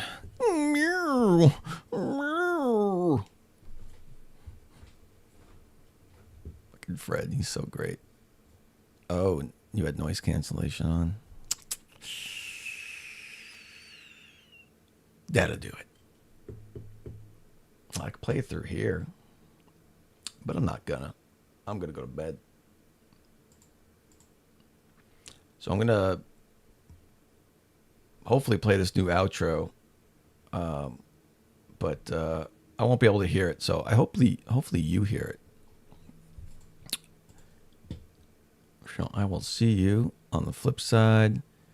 Enjoy the outro. Thank you for the gifts. Did I miss any live chats? I don't think I did.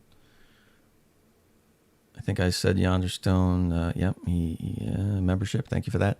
Icy Spin. Oh yeah, still here. What evidence did I miss? Yeah, you didn't miss any evidence when you looked away for the... Well, you could have looked away for the entire live and you would have came back and not missed any evidence.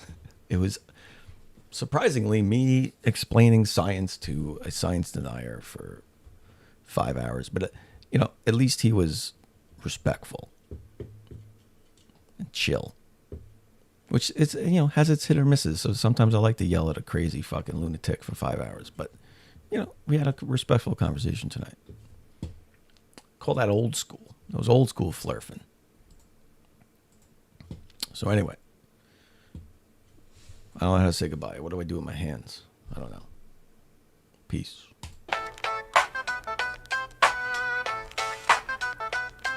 Yeah. Yeah. Fucking. You came loud with your half-baked script, talking big shit like you're fully equipped. But I'm armed with the facts, got the truth on lock. You got YouTube links, I got peer-reviewed stock. Science hits harder than your fake-ass claim. Now you're sweating bullets trying to shift the blame. You said, do your research, I fucking did. Turns out you're just a clueless keyboard kid. Get fucking stuffed, take your lies and shove them. I'm done with your bullshit, truth is above it. Cry in your comments, I'm done being bluff. Here's a hard dose of fact, get fucking stuffed. You scream, wait, like you cracked the code, but it's flat out dumb and you just got owned. You Googled a meme, I dropped equations. You bring confusion, I bring damn citations. Every debate, you duck and you weave, cause the truth burns worse than you could believe. You got Dunning, Kruger inked on your soul, while I'm lighting up logic and taking control. Talk louder, dumbass, just helps me win, while you fall apart like a theory that's thin. You're stuck in denial, I'm stuck in the facts, and I'm backhand lies like I'm swinging an axe. You get fucking stuck, take your crap and flush it. The BS you spew, I crush it, combust it. You brought a spoon to a gunfight, bruv. Now eat your own words, get fucking stuffed. This ain't a debate, it's a verbal slay. You walked in dumb and got schooled today. Next time you rant, better come correct or get fucking stuffed with no intellect.